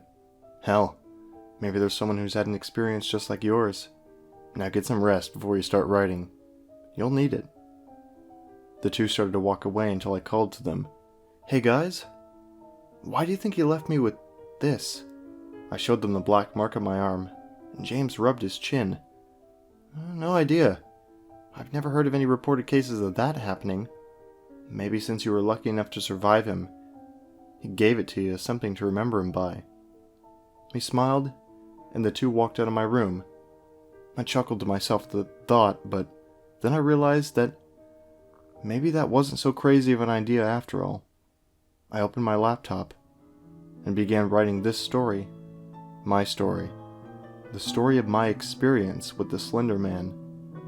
If I learned anything from that ordeal, it's that we may never know who or what the Slender Man is exactly, and where he's going to show up next. But I give this warning to you, dear reader. Beware the Slender Man, for the Slender Man watches us all.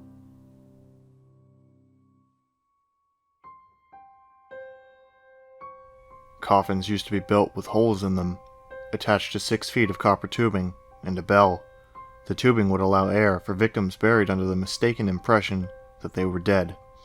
In a certain small town, Harold, the local grave digger, upon hearing a bell one night, went to go see if it was children pretending to be spirits. Sometimes it was also the wind. This time, it wasn't either. A voice from below begged and pleaded to be unburied. "Are you Sarah O'Bannon?" Harold asked. Yes. The muffled voice asserted. "You were born on September 17th, 1827? Yes. Gravestone here says you died on February 20, 1857. No, I'm alive. It was a mistake. Dig me up. Set me free. Sorry about this, ma'am," Harold said, stepping on the bell to silence it and plugging up the copper tube with dirt. "But this is August. Whatever you are down there, you sure as hell ain't alive no more. And you ain't coming up."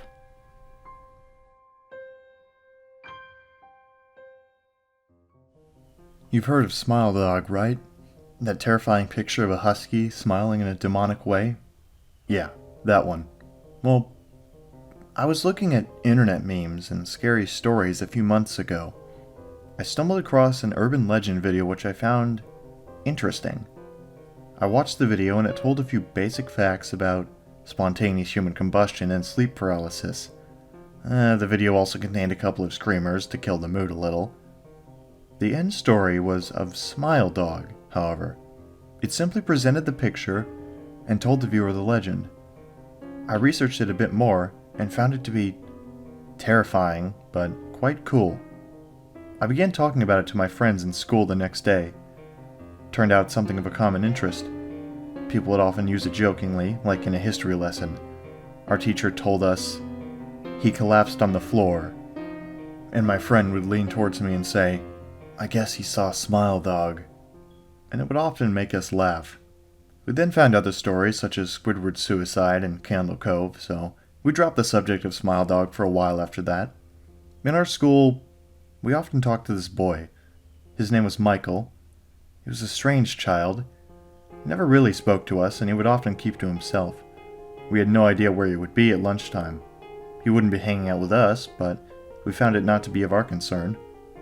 He'd often leave lessons early to visit a hospital as he was a rather sickly child. He told me only a few of his afflictions, the most noticeable being epilepsy and schizophrenia.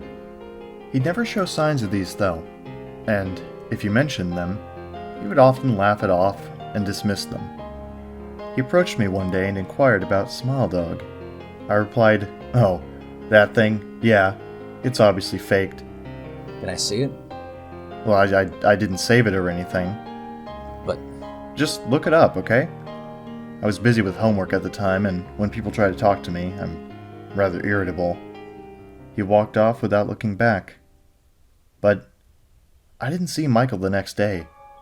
He was supposed to be in a few of our lessons, but he wasn't there. Nobody, not even the teachers, knew where he was. It was after our first lesson I was called into the headmaster's office. The headmaster sat me down in front of his desk and said, "Your friend Michael has been taken to a mental institution. He apparently saw something scary, and he kept having visions of it. Have you any idea what that might be?" I immediately remembered Smile Dog. Yes, sir." The headmaster immediately brought up his computer, and I was faced with the Google search engine.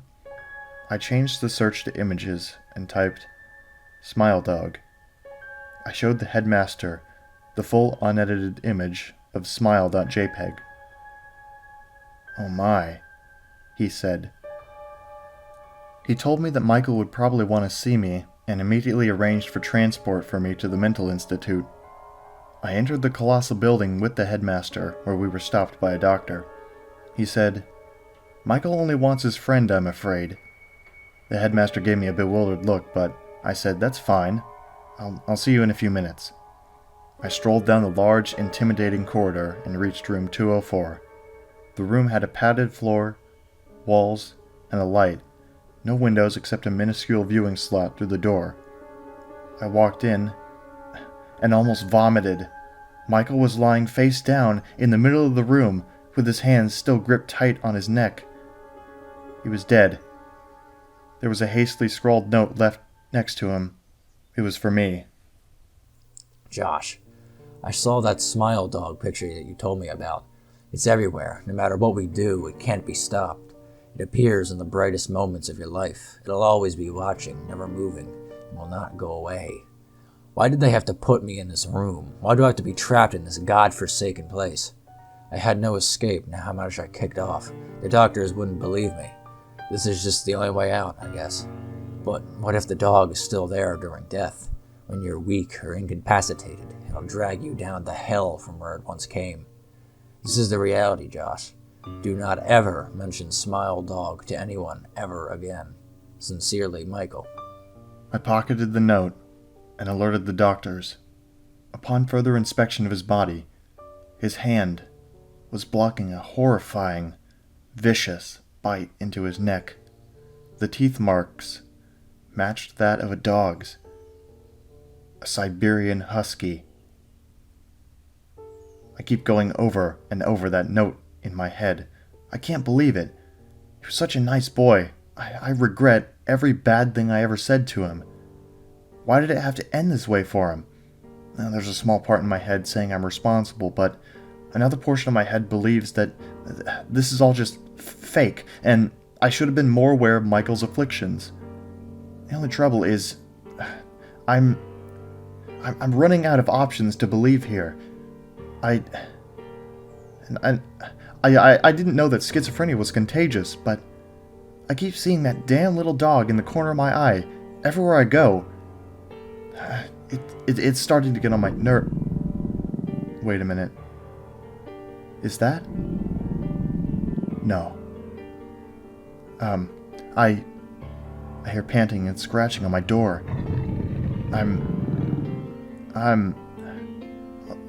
Let me go investigate. I'll be back in a second. Spread the word.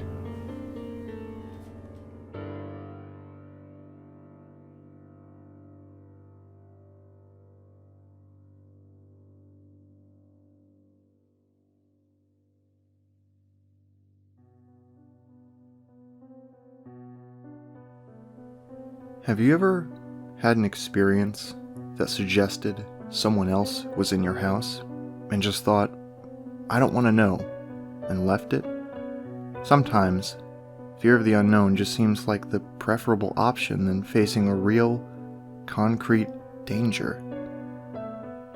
Normally, it's nothing, though. One time the beeper function on my wireless house phone went off when I was the only one home.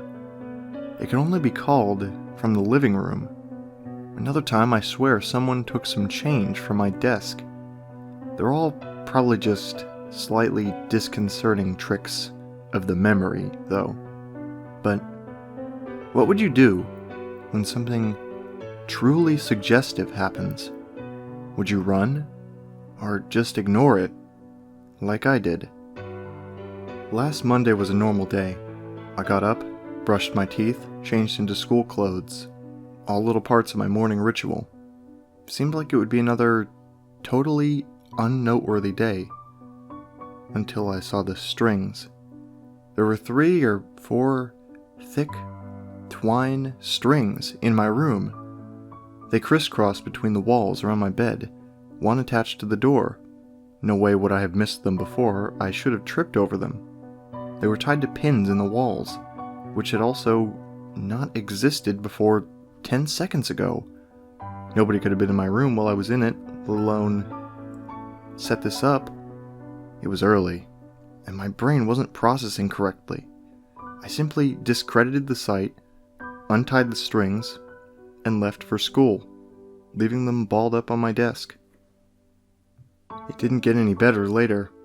Outside my house there were hundreds of them, tied between houses, around cars, across streets.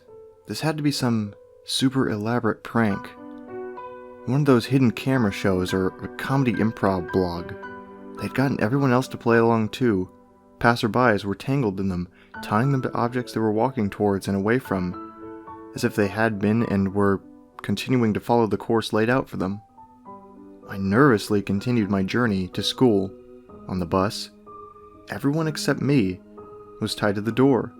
At school, groups of friends were tied to each other. Teachers were tied to their desks and boards. Oddly enough, at this point, all I could wonder was why I had been left out. When my friend Lucy sat beside me in first period, she simply plonked her bag down on my lap and rested her chin in her hand, looking right past me to the window outside. "Hey, Lucy." No response.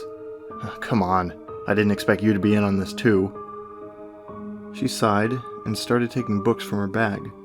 All the books were tied to her hands. I grinned and yanked one of the strings off a book. She didn't seem to notice, instead simply disregarding the book completely, letting it drop to the floor without a moment's hesitation. I leaned down, picking up her book and placing it back on her desk. She took no notice. "Well, if that's how you're gonna play it," I smiled, trying to look playful, but really just trying to hide my nervousness. I bundled all the strings attached to her together with one hand, then pulled them all free. She blinked, turning to stare at me. "Holy crap, Martin, you're like a ninja or something." "I've been sitting here for maybe 10 minutes. I smiled again, relieved my friend had finally noticed me. "Where did all these strings come from?" she gasped, seemingly noticing them for the first time. "I assumed you were all fucking with me." She stood up, backing into a corner. No one else in the class noticed. "They weren't here just a minute ago. Do you see them too?" Her tone made it clear she was genuinely scared. "No, didn't you—" I was interrupted by my teacher slamming the door behind her.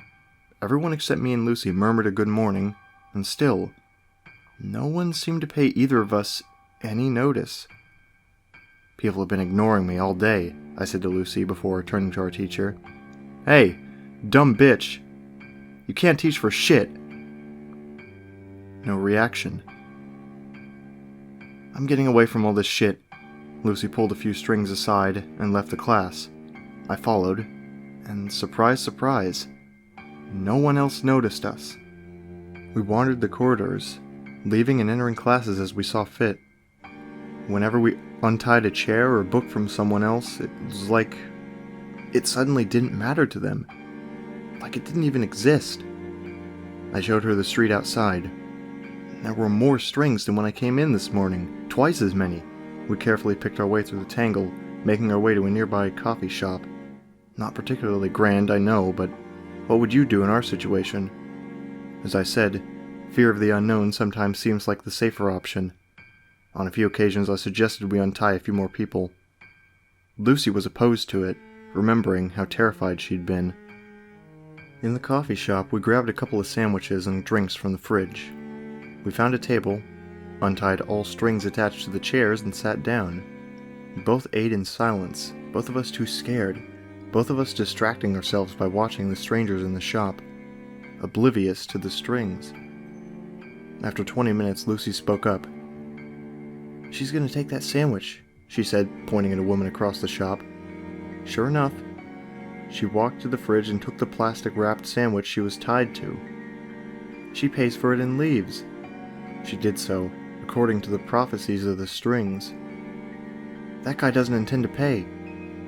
I watched as a man took his coffee and ran out of the store, the two servers just looking too exasperated to go after him. "This is horrible," she whimpered. "Let's go, please." Outside wasn't much better. Everyone just followed the strings' instructions, going about their daily lives. Lucy announced she was going home to sleep this off, and I agreed to walk her home. She only lived 10 minutes away. Away from the busier part of town, there were fewer strings. It was nicer. We could pretend it wasn't happening. When we turned onto Lucy's street, she stopped, her mouth falling open. "What now?" I broke the silence, my voice sounding surprisingly small. "Look," she pointed outside one of her neighbor's houses. I saw it clearly, and I'll take my memory of that moment till the day I die. A little dark imp, maybe 3 feet tall, walking around with its knuckles on the ground, almost like a monkey. It had 2 yellow, bulbous eyes taking up about half its face, and no mouth or any other facial features. It was holding a hammer and a ball of twine, which it was letting out behind it. It walked quickly and quietly from the front door of the house to the mailbox. It stopped and hammered a nail into the side of the box, tying its string around it. It turned to face us and stopped when it spotted us. My bottom fell out even further than it had already been, but it just stared with a look of surprise and curiosity. You could almost say it was the more frightened one. Suddenly it beckoned to us with its tiny hand. I looked at Lucy and she hadn't moved. I looked back at the imp, which just stared at me. I halved the distance between us and then halved it again. This wasn't fear of the unknown anymore, it was fear of this little guy. Didn't seem like anything to be scared of. When I was a meter away from it, it extended its hand. Hi. I shook it. It nodded in approval, blinking its massive yellow eyes up at me. "So, you're the ones in charge of the strings?" It nodded eagerly. I called Lucy over, but she stayed where she was. "There are more of you?" Another nod. I wanted to ask it so many questions about what it was and where it came from, but it seemed for now I was stuck with only yes or no questions. "Do we even have free will?" It just looked at me, almost sadly. I immediately felt sick to my stomach and couldn't bear looking at the little monster anymore. I grabbed Lucy, who had been listening to our exchange and now sat on the curb with her head in her hands. "Come on." We entered her house, and I made her a cup of tea. When I found her in the living room, she had untied her dog and was curled up with it, crying. I sat the tea down and sat beside her. "I'm so scared," she whispered after a good 10 minutes of sobbing. I didn't answer. I couldn't. "I'm going to sleep," she mumbled suddenly and was under within the minute. Sleep was starting to sound pretty good all of a sudden. My eyelids suddenly felt like they were being weighed down. I collapsed to the rug, and the last thing I heard before I fell asleep was the scurrying of several sets of little feet nearby. I felt much better the next day, as if the whole affair had been a dream. I'd probably have believed that if I hadn't been awoken by Lucy's mother that morning, wondering what I was doing, sleeping over without permission or something. Over breakfast, Lucy asked me why I looked so pale and nervous. I turned to her and smiled, mumbling something to her about feeling sick. But the truth was, I was scared, because I couldn't see any strings, and I couldn't help but wonder whether my actions were truly my own.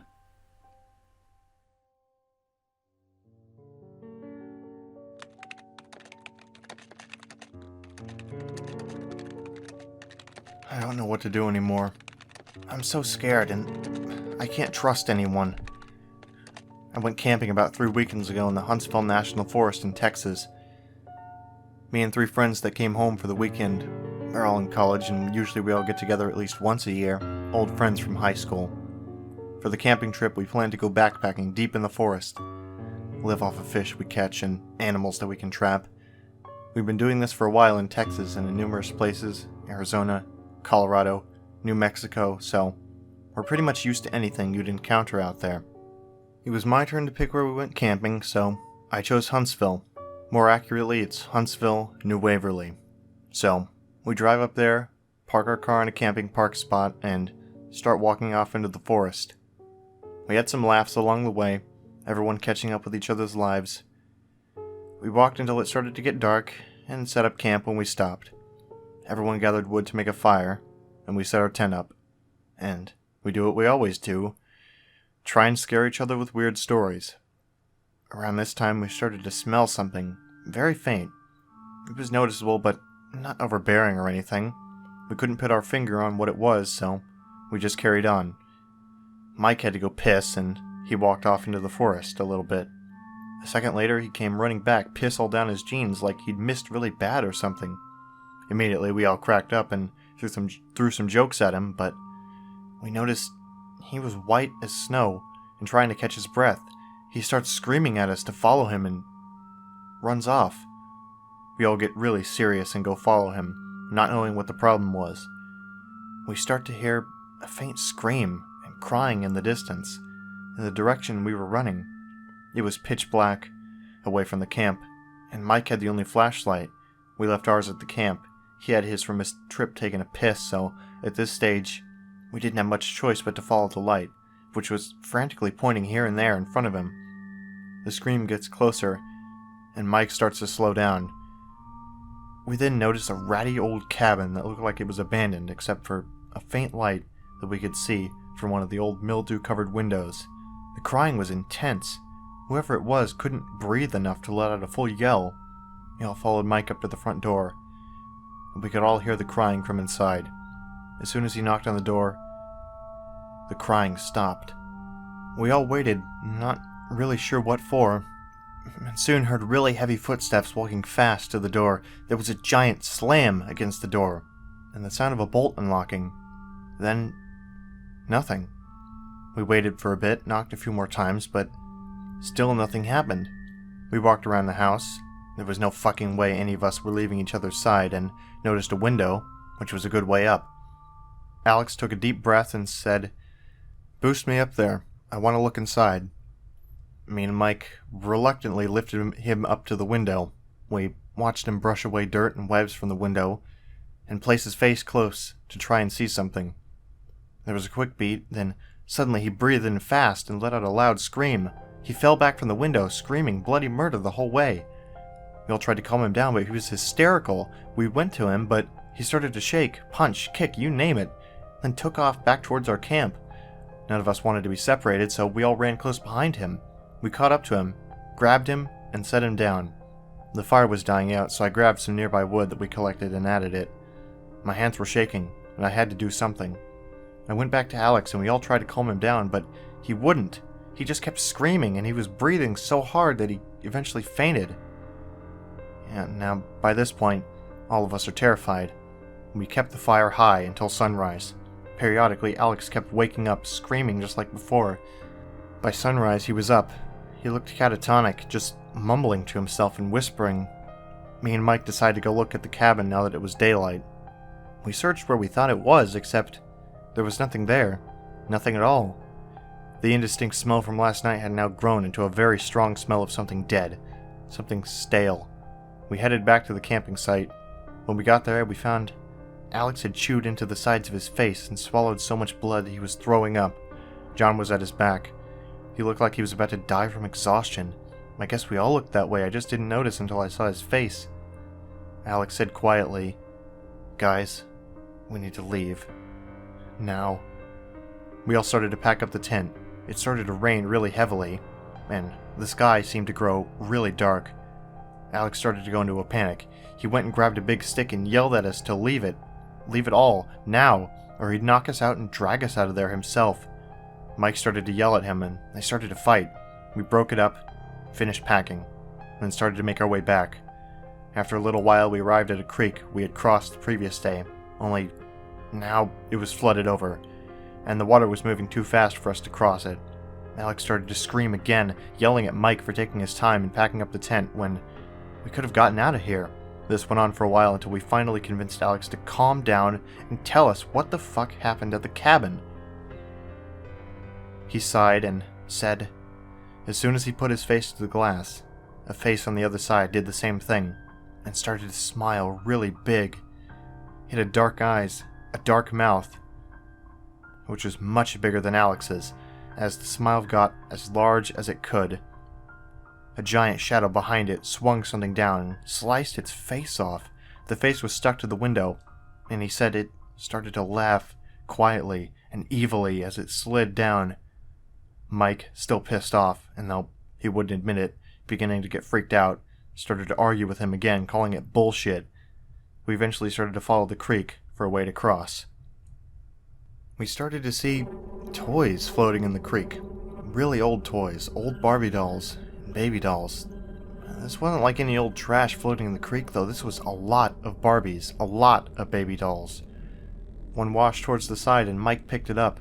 It had some kind of voice chip that was dying, and started to say some gurgling words we couldn't understand, followed by its sad excuse for laughter.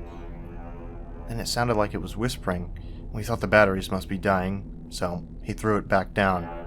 We kept going. The sun was starting to set. Alex was freaking out more now, and he was whimpering and breathing heavily.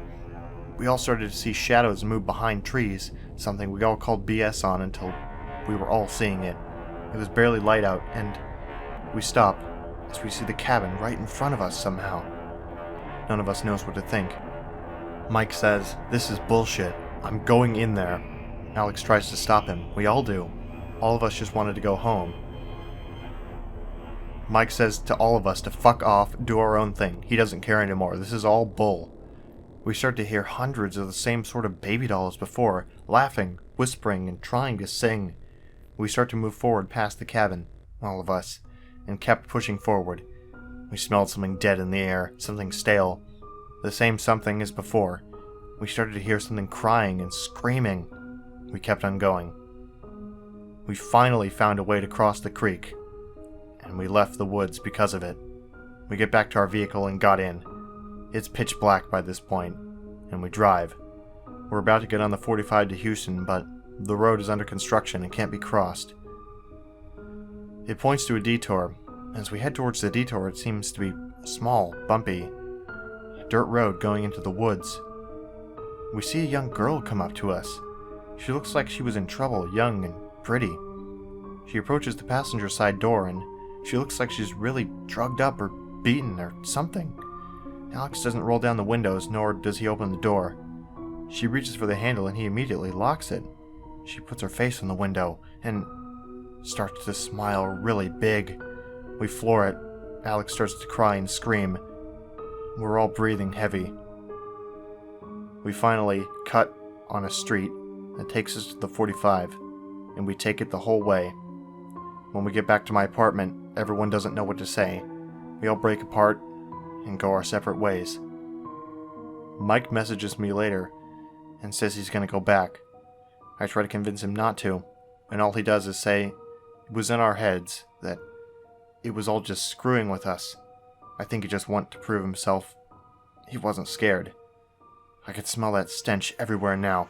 I don't go out anymore. I stay in and I don't answer the door. Last week everyone I met was acting really strange. People that I've known for my whole life, and even total strangers. My own dad, when I went to his place to eat supper with him, he just watched me strangely when I was sitting down. He didn't say a word the whole time after I'd come inside the house. I kept asking him what's wrong, and he just slowly shook his head. No. When I was leaving to go home, I turned to wave. I noticed he had black eyes and an open mouth like he was in pain. When I started to walk back, he shut the door and bolted it. I stayed there, knocking and knocking. Nothing. I called him, His phone was disconnected. I even called the police. Halfway through the questions they were asking me, the connection started to fade into static. But I could hear a faint mumbling, singing, and laughing. Mike has completely vanished. There's no record of him even being alive. When I call Alex's house, they talk to me like I'm some salesman. They say they don't know any Alex and to please stop calling. The person who tells me that is Alex's mother. I can't get a hold of John. Someone knocked on my door, and when I went to look, I saw a face completely covering the peephole, and a giant smile started to form. I called the cops again, and instead of it turning into static, they just got really strange. Sir, are you affected by any drugs at the moment? No. Are you coming home anytime soon? Excuse me? Come home. And then they ended the call. My mail slot swings every now and then. Someone is sliding pieces of baby dolls through it. I throw them away, and I burn the trash whenever I can. I try to call people now, and all I can hear is static, and bad baby doll noises, and this crying and screaming. I busted my TV set, but when I go to piss, I can hear it on. I might be going insane. Whoever lives above me started to scream in pain, and is crying deeply recently. I hear bangs and something falling to the ground. From the neighbors to the right of my apartment, I hear what sounds like a baby that never gets tended to, and then it sounds like one of those baby dolls we found, whose batteries are dying. My phone's been ringing now, and it's Alex, telling me things in a language I've never heard before, nor could even manage to repeat. I keep getting emails of pictures of black and small colorations, and now I can't even access my email. My computer's the only thing working in my apartment anymore. Someone knocks on the door, and they slam against it. I hear the bolts unlocking one by one. I run to make sure to lock all of them back, and sit down crying. What do I do? My electricity keeps dimming. My water, sinks, bath, shower, all smell like something dead. I keep seeing a shadow of someone behind me raising something up in the air, and I just take off to the other side of the apartment with my head against the wall. I boarded all my windows shut. Someone was throwing rocks through them. Despite having a clear view, I could never see who. I boarded my bedroom in. I hear crying and screaming in there now. And right now, while I'm typing this out, I can see the reflection off the computer screen of some shadow behind me.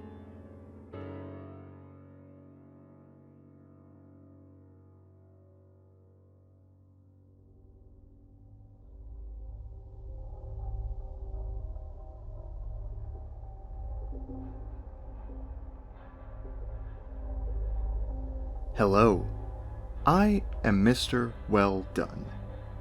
I watched the copulation which conceived you, and I screamed in horror.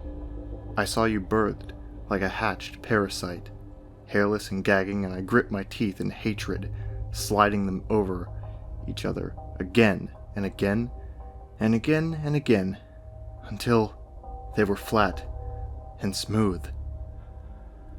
I will watch you wither and grow old. As your body congeals and the weight of your years pulls your flesh from your body, I will grin and snicker, laugh and laugh. I will see your desiccated corpse pumped full of superficial chemicals, interred into the dirt to feed the eyeless subterranean creatures of the earth. I will howl, because I know where you are going. I know where you are going. I know the secrets of this earth, as I knew the secrets of the one before it. I will bring about the end, and you cannot stop me.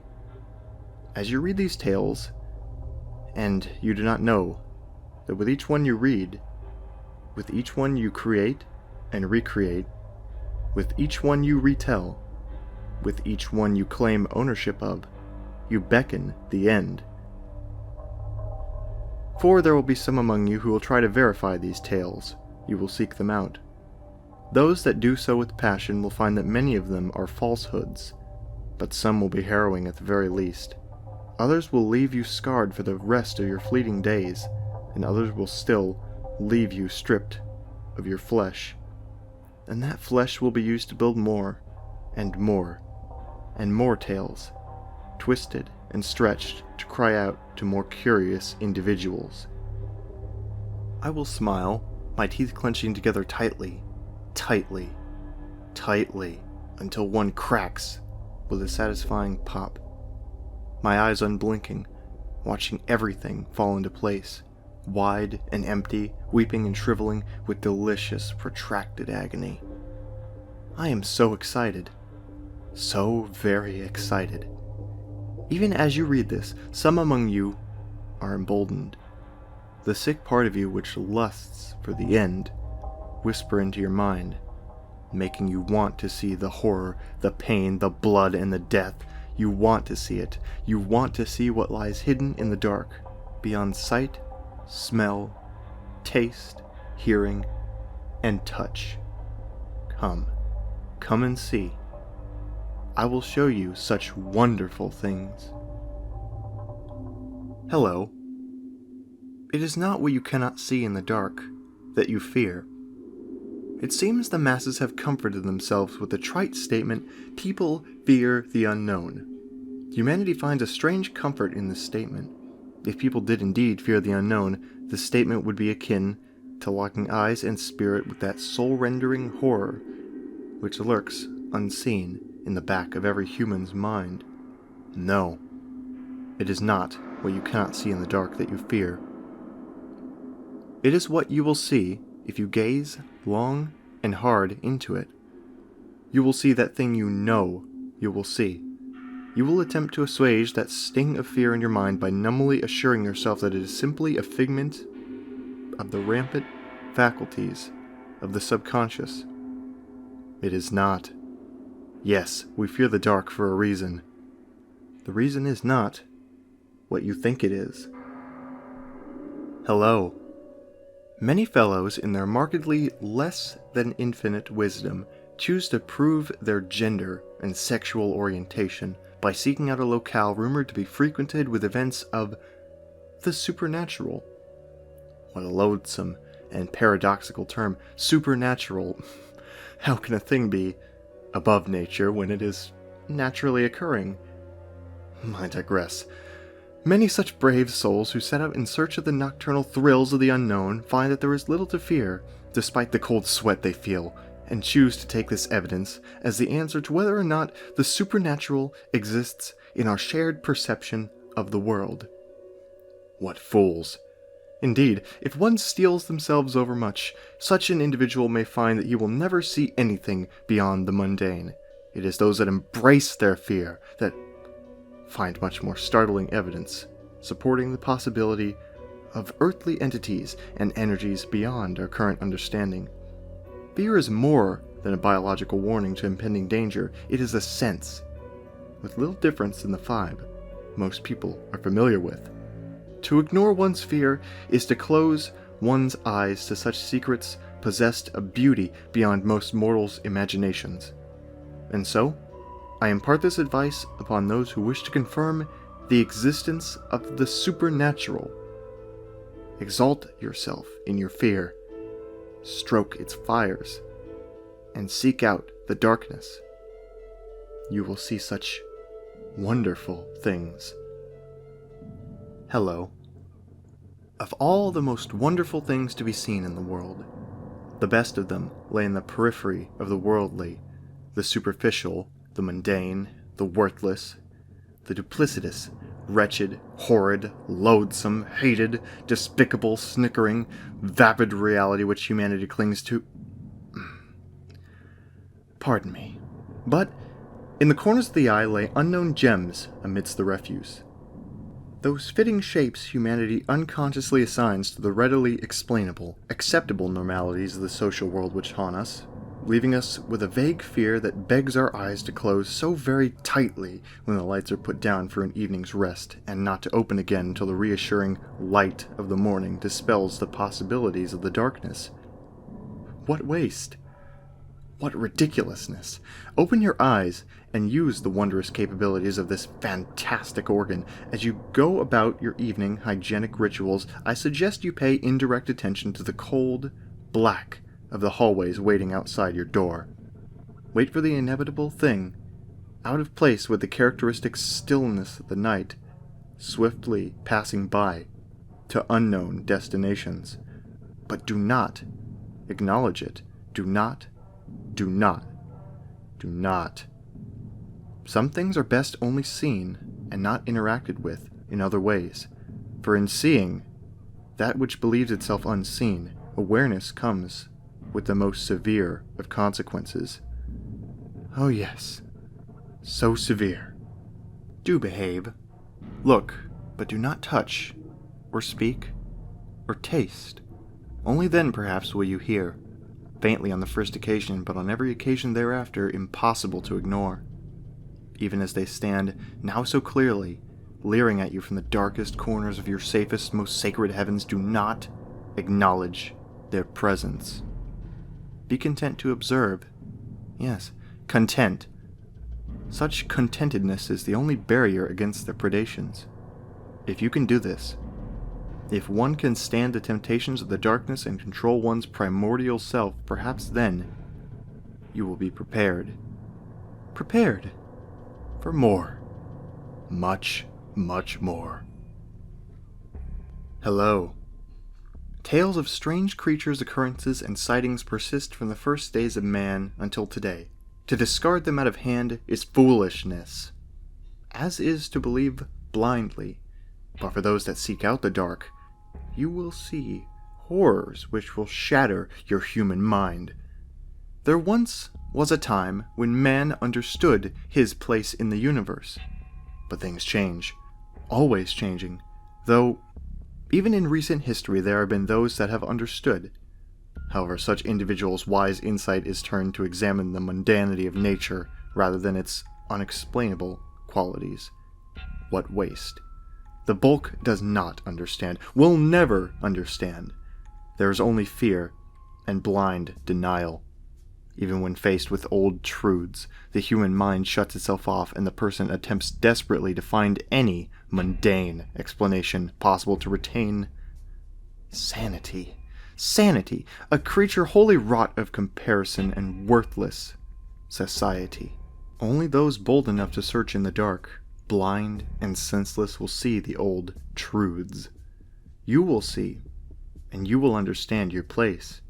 You will experience feelings so powerful and varied that you will be unable to assign words to describe the experience. And then it will all end. Hello. Can one be simultaneously amused and disgusted? Apparently so. Humanity disgusts me for its constant squabbling for little pieces of paper, hierarchical conflicts for power that exist only in the imaginations of those involved, and the pointless use of lives in order to sustain nothing but a paltry level of comfort. I am sickened, and yet I am also entertained. It is like watching some cruel joke unfold. I sit, waiting for one among you to ascend to greater powers than known to the bulk of humanity, but so few are willing to aspire, so full of yourselves, so assured that you already know the workings of the universe. You rob yourselves the greatest of mysteries. I cannot wait. I cannot wait.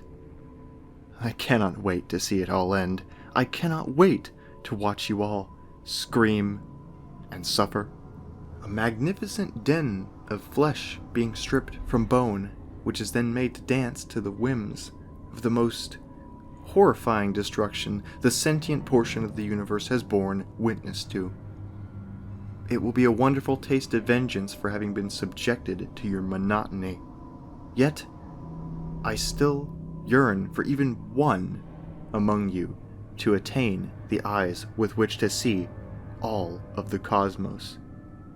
But I also yearn to pluck your organs from their positions of safe functioning simply to relish the expression of pain and terror on your faces. I wonder if I shall ever be so divided. I wonder what I shall do when such divisions cease. I cannot wait.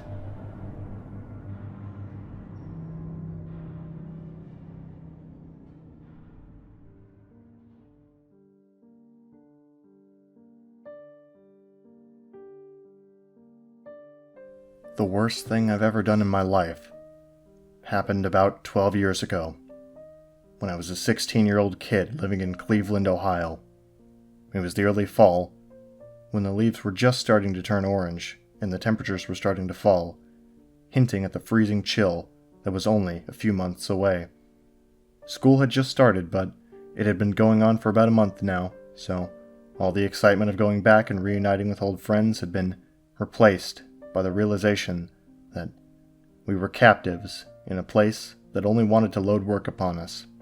Understandably, me and my friends were all too eager to do anything that might remind us of the worry-free, responsibility-free days of summer. Earlier that year, about the time the last school year had let out, one of my friends from work, at McDonald's, which some people think's lame, but I always had a great time there, had taught me a technique to make yourself pass out with the help of an assistant. It worked something like this. One person would rapidly take 10 deep, heavy breaths, and on the 10th, squeeze his eyes shut and hold his breath as tightly as possible while crossing his wrists over his heart. The assistant would then give the person a huge bear hug from behind and squeeze the person's wrists into his breastbone. Within seconds, the person holding their breath would lose consciousness. The assistant would then be in a perfect position to make sure you didn't totally collapse and crack your skull open on a sidewalk. The effect only lasted for like a second or two. It wasn't like we were putting ourselves into comas or anything, but it felt like you had been out for hours, and when you came to, the disoriented feeling of not knowing where the hell you were and what you were doing there was awesome. Now, I know some people are like, what the fuck, are you a fucking retard? And yeah, I know, we were probably killing about 1 million brain cells each time we would knock ourselves out, and I think probably my memory has suffered for it, but to a bored-as-hell 16-year-old, I thought it was hella cool. All the effect of getting your lights punched out, but with none of the pain of getting hit in the face. I'd tell you to try it, to see for yourself, but after what happened, I would never recommend it to anyone. One interesting side effect of doing this, which was really most of the reason we did it, was that while you were out, you'd have extremely lucid and vivid dreams which you could always recall upon awaking. After all, you were only asleep for like 2 seconds. We were good kids, and had never and would never try drugs, so to us, this was like a poor man's LSD. These visions in some way were usually related to what you were looking at right before you passed out. For example, once I dreamed I was climbing a mountain, way up in the Himalayas or something, but there was a handrail there. Who the hell puts handrails at 20,000 feet? When I came to, and remembered where I was, I realized I'd been looking at the staircase at the corner of my girlfriend's living room. Another time, I had a vision of Fred Flintstone, smiling, holding out his hand in front of a mural with the DARE logo. That's, Drug Abuse Resistance Education, a program cops teach in public schools. You've probably seen the bumper stickers. I woke up and saw that my friend Brett had been standing in front of me right before I slipped into dreamland, and that logo was on his shirt. Where Fred Flintstone came from, I've no idea. The visions were always mundane things like those. Well, until that one day. Like I said, school had been going on for about a month, and we were already sick of it. We were hanging out one Saturday in the field, which was really an easement for the electric company to run their high voltage lines. A few of us were sitting on the metal beams at the bottom of one of the towers. My friend Mike was climbing up to the second tier of beams so that he could jump the 8 or 10 feet to the ground. I thought it was stupid, but hey, I'm the guy who thought it was cool to induce unconsciousness by starving my brain of oxygen. It was a warm day for October, but the light gray of the sky was slowly getting darker, and in Cleveland, in October, that probably meant that before long the temperature would soon drop from a comfortable 70 to about 50 in the course of a few minutes. And if we were really unlucky, an ice-cold rain would start to fall. The air was already damp and heavy, and we could hear the quiet buzzing of the high-tension wires above us. I sure as hell didn't want to spend the last few moments of a pleasant Saturday afternoon watching this dumbass climb partway up the high-tension tower, jump down, complain about how that one killed his feet, only to jump up and do the same stupid thing over again. Hey, let's make ourselves pass out, I said. By that time, it wasn't as much fun as it had been in the early summer when we first discovered it, but it was a hell of a lot better than what we were doing. Vince was up for it, so was Richard, but Mike The guy jumping off the tower said, "What the fuck you talking about?" "Holy crap, you haven't been knocked out before?" Vince asked. "No," was the response. Mike had been at his mom's house all summer, so he hadn't been in on all the fun we'd been having. "Dude, you gotta try this. Watch, we'll show you." Vince and I got off the tower, stood in the grass at the center, and I did the customary 10 deep breaths. I squeezed my eyes shut and held my breath so hard that if they hadn't been shut, my eyes would probably have popped out of my sockets. Then I felt my friend clamp down on my arms in front of my chest, and suddenly, as if there were nothing more natural in the world, there was a giant lobster climbing around a lobster cage. I was under the ocean with seaweed growing from the sandy bottom under my feet. Next thing I remember, I was awake, and Vince and Richard were asking me, "Dude, what did you see? What did you dream?" The back of my head was killing me. Fuck, did you let me fall? I really wasn't that heavy, but Vince was pretty weak. He just stood there looking guilty, and Richard told me he had. "What did you see, though?" he asked. I rubbed my head, and I said it was a lobster. It was pinching Vince's head off with its claws. I turned to Mike, watching from the L-shaped beams above, and said, "See? It's fucking awesome." "Whatever. I don't trust any of you enough to do that shit to me." "Come on, man. You gotta try it. It's no more dangerous than what you're doing now. I promise I won't let you fall like this bitch did." He squinted in the way people do when they're trying to decide if what they're thinking of doing is worth the risk or trouble. He jumped down one last time, got up and said, "Fine, once." If only he would have thought a little longer, or just flatly refused. He repeated the 10 deep breaths, with me as the assistant to make sure he didn't fall. He held his breath, and I helped him slip into that other place. It's something I've regretted ever since. That, and when I think back on all the things I wish I had done differently in my teenage years. Girls I should have tried for, classes I should have tried harder in, all the things I should and shouldn't have done. Putting him in that bear hug and squeezing him into unconsciousness is the thing I most regret. I felt the dead weight shift from his feet onto my chest. He was a pretty big guy, but I made sure to let him down easy and not knock his head against the hard, packed earth. Just as I laid him down on the grass, he came back. He woke up screaming, "Fuck! Holy fuck! Get away! Get away! Get away!" He screamed as he leaped up to his feet and flailed his arms around his head. We all jumped back, afraid of being hit in his frenzy, but more afraid, so scared we almost shit our pants of what we were seeing. After about 5 seconds, which is about twice the time it normally takes a person to realize where they're at and remember what they were doing, he slowed down. Shit! Shit, holy shit!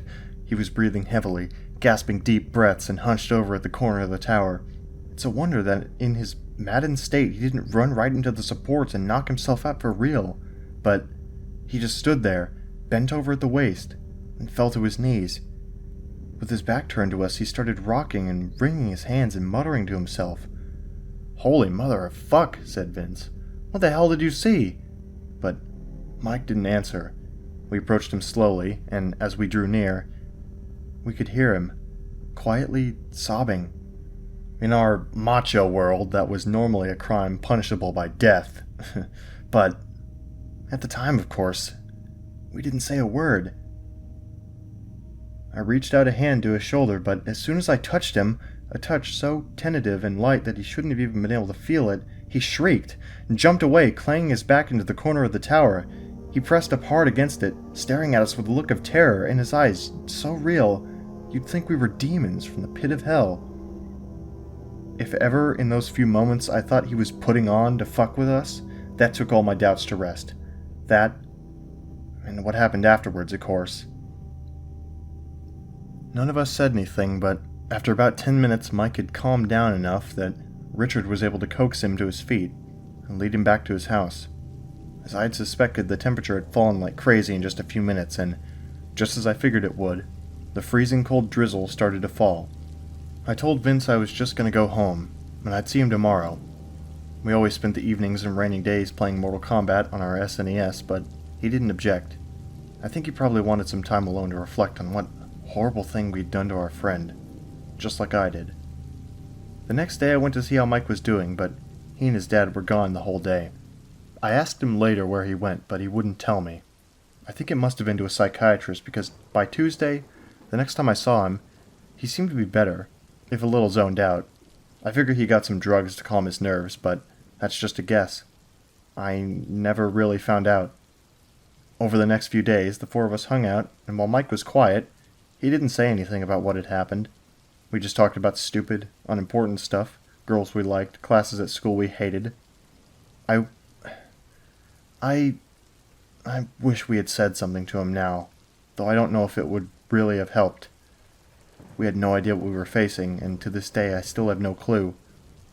But we avoided the subject of what happened that Saturday, and the practice of passing out in general like it was the plague. It wasn't until the following Saturday that he said anything related to what was happening to him. We were walking down the quiet street of our neighborhood towards the wooden footbridge that crosses the creek that runs between the houses, separating the development into two halves. I was going on about this hot girl who was a grade above me and who, consequently, wouldn't give me the time of day, and he, staring at the ground, walked on with his hands in his pockets. Suddenly, out of nowhere and right in the middle of one of my sentences, he says, "I won't be around much longer." Huh? They'll be coming again tonight. I don't think I'll be able to keep them out this time. Hey, what are you talking about? Who's coming tonight? The hands, the voices. At this point I was like, holy shit. I could feel my breathing get quick and shallow, and I felt my face and hands get hot to hear him talk so matter-of-factly about some horror that I couldn't even imagine, but I'll never forget that conversation. It's etched into my mind like the stone tablets in the 10 Commandments. I stammered a few times and said stupidly, what hands? At night, I look at the tree out my window, and then it goes black, and the hands, dozens, 100 of them, push in against the glass. And what do you do? I push back all night, but I'm tired. I can't keep him out anymore, and the voices say I have to let him in. Little kid voices and little kid hands. He lowered his voice to a whisper, but I could tell. And what he said next was that he was struggling to keep the panic at bay. Sometimes I see their faces, he said in a trembling voice. We had come to the walkway up to his house. He stopped and finally lifted his face to me. Tell Vince he can have my Super Nintendo. He don't have one, and his mom sure as hell won't buy him one. Richard can have my CDs. I know you guys don't like rap, but he does. I started to say something, but he turned and walked up to his house. He went inside and closed the door. How I wish I would have went up and knocked. Told him I would have stayed that night. But we were 16, and at that age, guys don't do that anymore. So I just went home. I didn't even answer the door for Vince when he came over later. When I went to bed, I didn't sleep well, and I was constantly listening to every creak and groan that the house made, listening for the voices of a multitude of children. I normally slept with the curtains open, but tonight, I closed them tight. The next day, we learned someone had broken into Mike's house. A police car was there in his driveway, and I about shit a brick when I saw it. Later, my worst fears were confirmed when I learned that it was Mike's bedroom window that had been broken into. He was missing, was all they told us. The cops asked all three of us a ton of questions, and people from the Center for Missing and Exploited Children came and asked us more. I'm sure I looked guilty as shit, but when I said I didn't know what happened, it was, after all, halfway true. They were looking for some pervert that had abducted Mike, so no matter how hard they grilled me, they couldn't get any information relating to that, of course, so they finally gave up. He was on milk cartons and missing children TV shows, but to this day, his is still an unsolved case. After it was all over, I went to the library to research what the fuck happened because in those days, while the internet was a research tool, it was only for rocket scientists or people who could afford a $5,000 computer. I didn't find much. The closest thing that I think is related is something I only discovered later in my junior class in world history. Apparently, Egyptian priests used to seal themselves in coffins for just long enough a time to almost die. They would then be resuscitated so they could relate the things they saw in the netherworld while dead to the other priests. I can only figure that perhaps the electricity in the air, or the weather, made Mike go under, deeper than we ever had, and gave him an experience something like what the Egyptian priests had. But Vince knocked me out too, in almost the same spot where Mike was standing when I did it to him. Could he have just been more receptive to the call of that other place, or had knocking my head on the ground somehow jostled me free of their hold? I don't know. I don't think I'll ever know. But sometimes it still makes me shiver.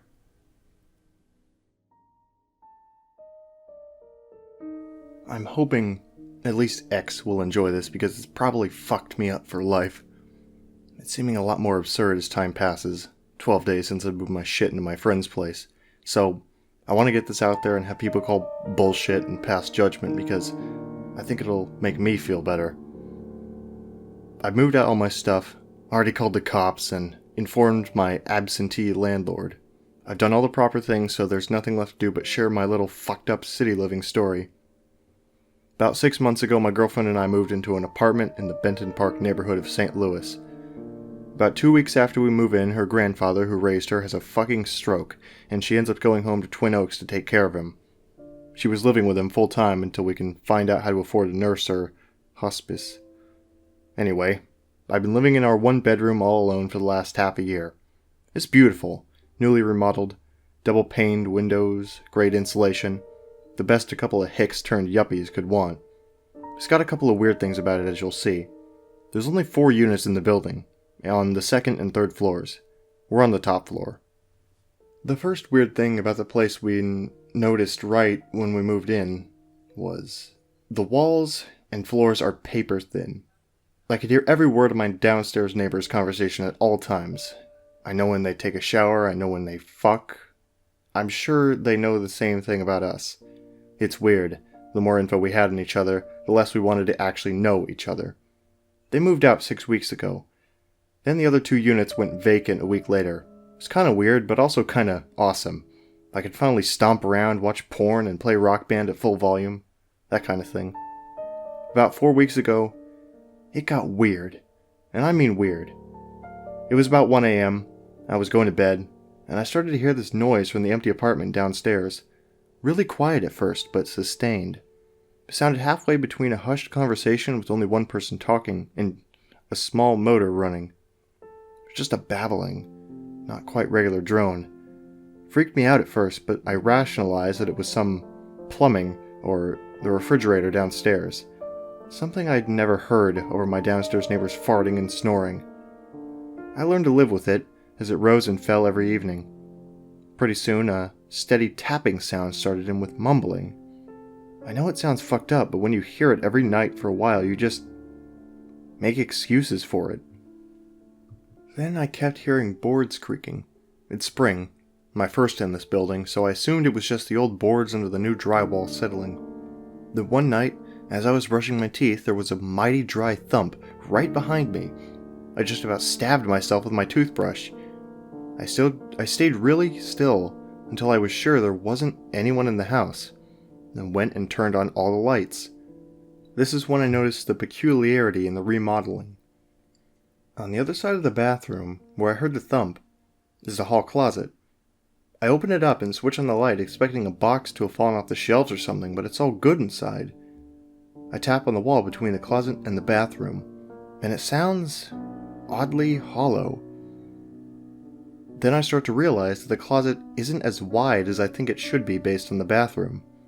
I pace it out with my feet, and then a tape measure just to confirm. Sure enough, there's about 30 inches of space in between the 2 walls that I thought were adjacent. Again, rationalization time. Surely there's some extra insulation there to keep the bathroom warm? Or maybe walls are thicker than I imagined, because, fuck, I've never built a house. So in this one thick wall, some huge fucking rat must have taken a tumble and freaked me out. No big deal. I felt a lot better at the time, Even better when it was the first night in a while without that weird noise below me. So everything is fine until last Friday night. It's about 2 in the morning and I'm home late from the bar. Not as drunk as I want, and remembering that I left all my clean laundry in the dryer before I went out. One thing sticks out as I climb the stairs. The door to the apartment below me is closed. It's been open since the neighbors vacated. I got kinda used to seeing an empty mirror image of my place every day when I walked past. Maybe the landlord was showing it to people today. Rationalize. I bag up a small load of laundry and climb down the back porch steps to the laundry room, which is really just part of the garage, but the staircase is on the outside of the building and it gives each floor a little shared porch.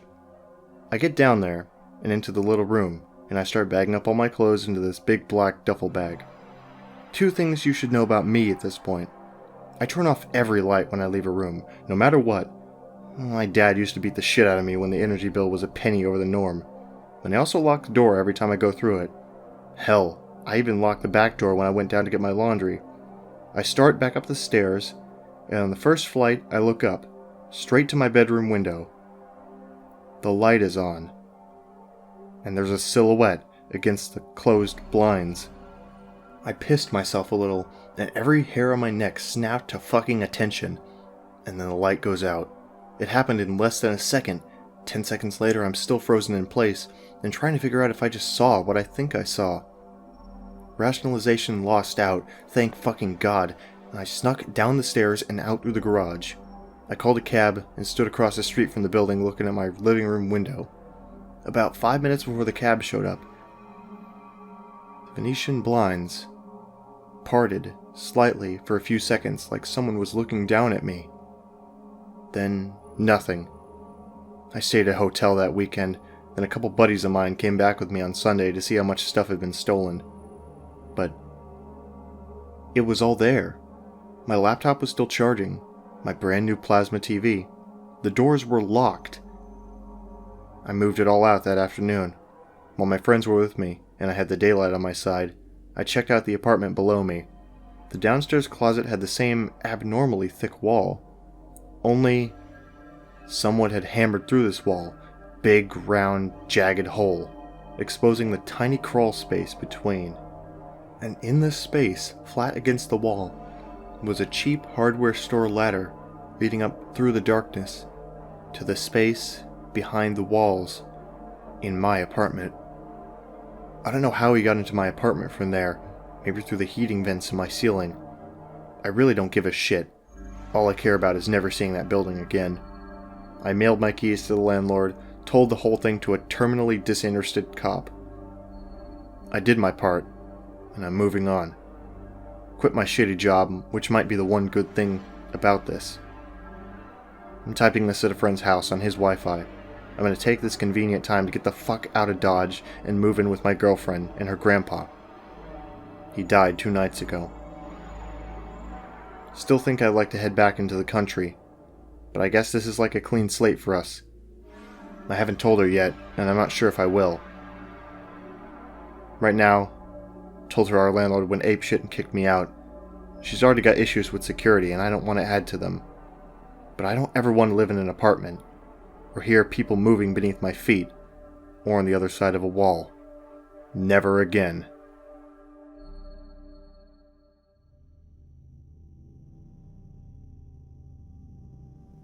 I lay in my bed, restless and alone, on a dark and silent night. I toss and turn in my bed, trying to find a comfortable spot, but I feel uneasy. Something about tonight just didn't feel right. I toss and turn until finally I do find a comfortable position. I close my eyes, but it doesn't make a difference. It's too dark in my room to see a thing anyways. I guess it takes time for my eyes to adjust to the darkness. I lay there, still and silent, on a dark and dank night. My body is relaxed, my mind is blank, and I'm ready for some much-needed rest. Instantly, the silence is shattered and my mind fills with fearful thoughts as my startled eyes flash open. It's almost undoubtedly the sound of a fist on glass, but no, it couldn't be. What would someone's motivation be to wake someone alone in their home? Think logically. If someone wanted to break in, why would they warn me with a knock? They would just break in, making a loud and obvious noise or trying to be as silent as possible. Why would they knock? Monsters don't exist. I could give myself some peace of mind and simply look out the window, but I'm facing the other way and I'm too timid to turn my head, afraid of finding my greatest fear standing outside my window. What could it be, though? Maybe a couple of birds flew into my window? No, that's too unrealistic. Could a group of kids be running around late at night, knocking on windows to get a few laughs? It's a possibility. Maybe. Come to think of it, maybe it was my imagination. Maybe I heard the usual creak in the house and my paranoid mind has mistaken it for a knock. Nope, that definitely wasn't my imagination. Those damn kids are persistent. They don't want to quit until they can get a reaction out of me. Maybe some sick, twisted freak is standing outside, waiting for me to look, so he can smash through and attack me. No, don't think that. Don't get paranoid. Besides, he's outside, I'm inside. Until I hear a shatter, I know I'm safe. Monsters don't exist. Besides, I haven't moved yet. Hopefully those kids will think I'm a heavy sleeper and leave me alone. No, it can't be kids. No kid would wait around this long just to get a reaction from one lonely guy. They just get bored and move along. But what could it be? Why would a serial killer target me of all people? Think logically. Monsters don't exist. Don't get paranoid. They're outside. I'm inside. Until I hear a shatter, I know I'm safe. But if it's not a monster or some sort of killer, what could it be? Just pretend to be asleep and maybe it'll go away. God, I can't think of a noise I hate more than that persistent knock. Please go away. Just leave me alone and let me be. There's no hope. It's going to get in here and do sick and horrible things to me. Inhale. Take deep breaths. I can feel my heart pound out of my chest. Just relax. Monsters don't exist. Remember, they're outside. I'm inside. Until I hear a shatter, I know I'm safe. Repeat that. Don't let your fear get the best of you. Just pretend to be asleep. Don't move a muscle. They're outside. I'm inside. Until I hear a shatter, I know I'm safe. Monsters don't exist. Just pretend to be asleep. And pray it'll go away. They're outside. I'm inside. Until I hear a shatter, I know I'm safe. Frightful tears begin to drip down my face. Monsters don't exist. Monsters do not exist. I begin to whisper to myself. They're outside. I'm inside. Until I hear a shatter, I know I'm safe. They're outside. I'm inside. Until I hear a shatter, I know I'm safe. I can't take it anymore. I'm gonna go mad listening to these knocks. At least if I see what it is, I'll have peace of mind. Take a deep breath. I repeat to myself, one more time. They're outside. I'm inside. Until I hear a shatter, I know I'm safe. I take a few more breaths, my heart pounding as hard as it's ever pounded at a mile a minute. I slowly turn my head to face the window. My heart sinks into my chest, and I'm too afraid to scream or move. I turned my head to find a pale figure with beady, black eyes staring through me and into my soul as a horrid grin creeps across its face. It was standing inside the whole time, knocking on my window.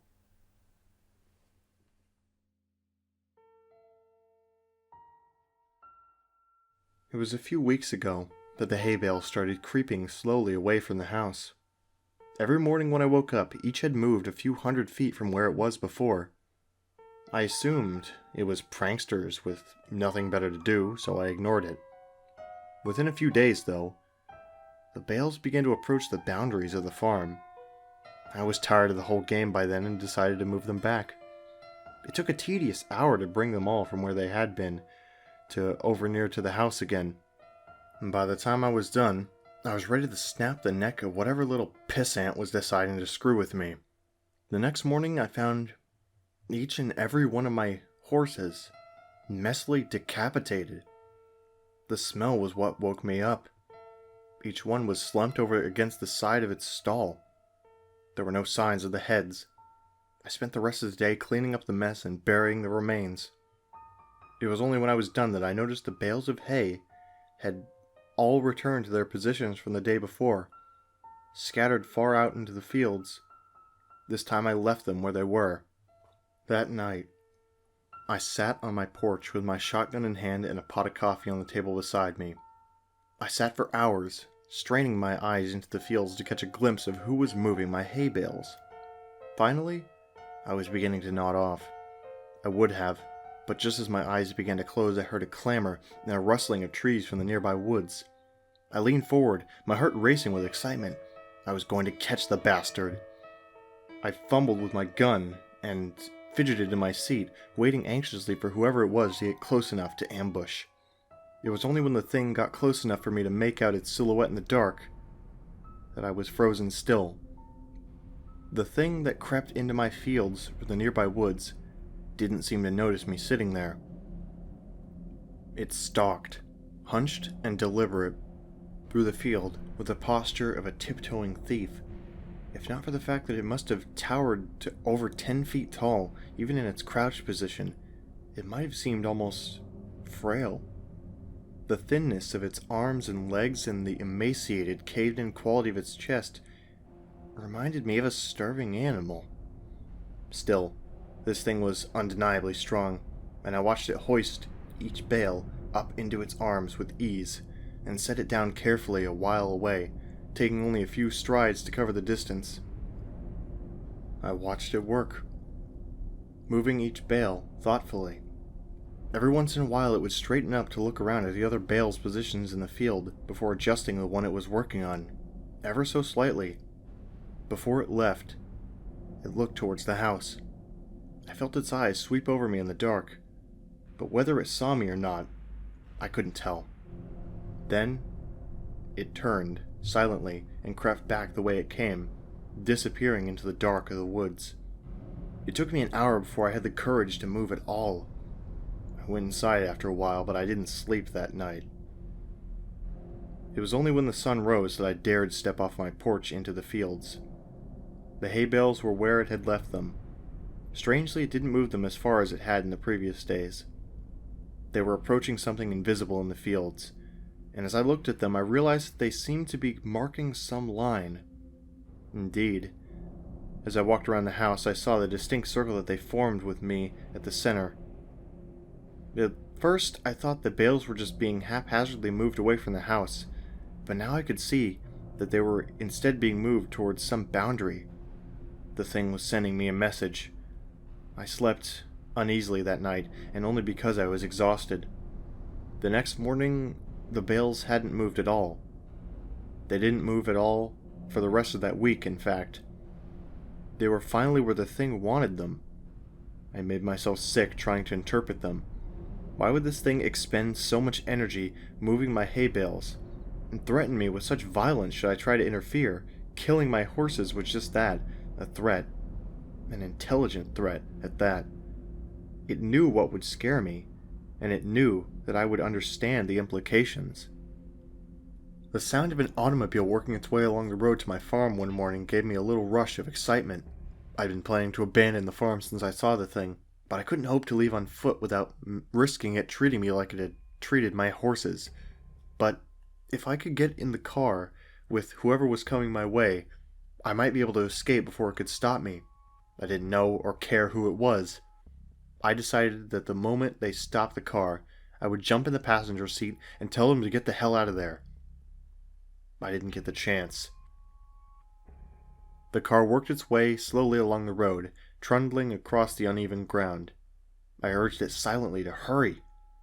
It was when it passed between the two bales placed on either side of the road that I began to hear a booming clatter from the woods.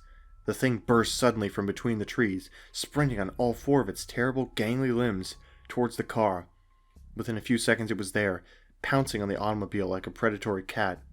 Within moments it was picking and peeling the vehicle's steel frame apart, working to get at the driver. The man, whoever he was, screamed all the while, and I could hear him even over the crunching of metal and the shattering of glass. It was only when the thing crushed him carelessly in its hand that the screaming stopped. It tossed him away and straightened up to look at me once again. In the sunlight I could see the inhumanity of it. It was composed entirely of something awful and alive, which was lashed together in a messy semblance of a human form. Whatever it was made of looked so polished and hard that if it weren't for the minute writhing of this stuff, I think it was made of granite. The thing retreated back into the woods and I was left to my shock. My eyes wandered to where the car sat, the engine still sputtering between two of the hay bales. Suddenly, I understood. The message was clear. I am this thing's captive, and I am not allowed visitors. Nothing may cross the borders it has set.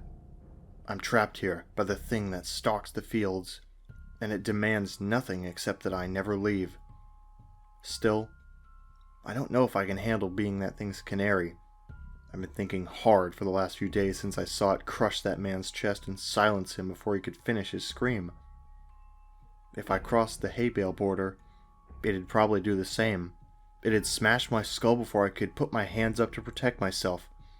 It'd go and find a new pet, and probably keep looking until it found someone who could stand, knowing that it was waiting just outside, watching it at all hours with its shiny, insect eyes.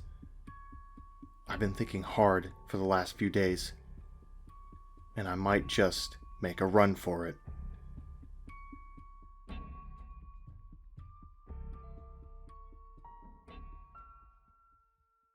Some people might recall some momentary buzz caused a couple of years ago by a particularly odd Morrowind mod.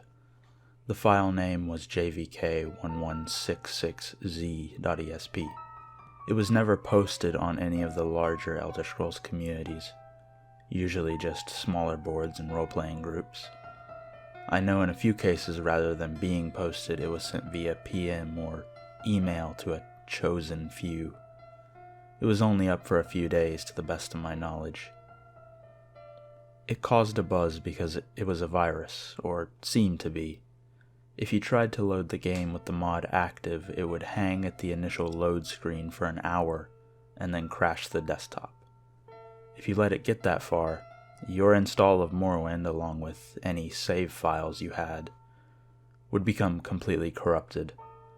Nobody could figure out what the mod was trying to do since it couldn't be opened in the construction set. Eventually, warnings were distributed not to use it if you found it, and things died down. About a year later, in a mod board I used to frequent, someone popped up with the mod again. He said he was PM'd by a lurker who deleted his account immediately after sending. He also said that person advised him to try playing the mod through DOSBox. For some reason, this worked. Sort of. The game was a bit laggy, and you couldn't get into options, load game, the console, or really anything else, other than the game itself. The quick save and quick load hot buttons worked, but that was it, and the quick save file seemed to just be part of the game file, so you couldn't get to it anymore. Some speculated that the changed game used an older graphics renderer making DOSBox necessary, but it didn't look any different. This part I can't speak about from personal experience. When you start a new game in JVK, as the board came to call it, once you left the starting bit in the census office and came into the game proper, the first thing you notice is that the prophecy has been severed. The box pops up. This is because every single NPC having to do with the main quest is dead, with the sole exception of Yagram Bagarn, the last of the Dwemer. Their corpses never despawn, so you can go check on all of them. In effect, you begin in a world that is doomed to start with. The second thing you notice is that you're losing health. It's only a bit, but it keeps happening. A little bit at a time. The longer you stay in one place, the quicker it seems to occur. If you let this health loss kill you, you'll find the cause. A figure we came to call the Assassin, because he seems to wear a retextured version of the Dark Brotherhood armor from Tribunal, even though the expansions don't work in JVK. It's all black, completely untextured, like he's just a hole in space. The way he moves, he gave me quite a start. The first time I saw him, scuttling around my dead body, he crawls inhumanly on his hands and feet, his arms and legs splayed out like a spider. You'd usually only see him after death, crawling around and over your body just before the reload box popped up. Occasionally, you could catch a glimpse of him darting around a corner, or crawling on a wall or ceiling. It made the game very difficult to play at night. Other than that, the only noticeable difference is that at night, at random intervals, every NPC in the game will go outside for a few minutes. During this time, the only thing they will say when hailed is, "Watch the sky." Once they return to their normal behavior, they act like normal though.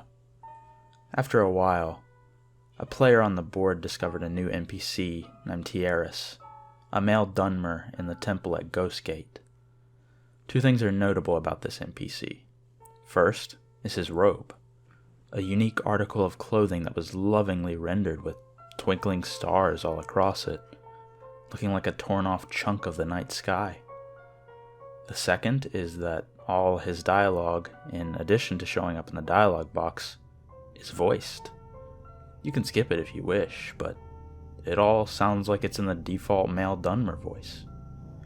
Some people said that they thought the voice was slightly different, but it was a very, very good imitation. I won't go into the details, but the quest line he sends you has to do with a dungeon referred to simply as the Citadel. Up until this point, the quests were all of a fairly generic, discover the secrets of the ancients bent. The entrance to this dungeon is on a small island far to the west of Morrowind proper. I eventually discovered that if you used a scroll of Icarian flight at the westernmost point on the main landmass and jumped directly west, you'd end up almost exactly at the island. Even though the dungeon is called the Citadel, it goes straight down. It dwarfs any other dungeon, both in size and difficulty. From a natural cave area, you'll proceed down into an ancestral tomb-looking area, then a Daedric ruin area, and then a Dwemer ruin area. I made it down to the Dwemer ruins before I quit. The creatures here were strong enough that a level 20 character would have to take care. And since you can't use the console in JVK, level 20 took a while to get to. Since quick save and quick load are your only options, it's all too easy to get yourself into an impossible situation too. I did, and I just didn't have the energy to start over. Now what I'm telling you is based on what those few who went further reported. Past the Dwemer ruins, you find yourself in a level like the Dwemer ruins, but darker. Rather than the usual bronze, all the surfaces, including those of the creatures, are black. The sounds of machinery are loud here and grow louder still. Randomly, there's also steam or fog everywhere, limiting your vision to about 10 in-game feet or so.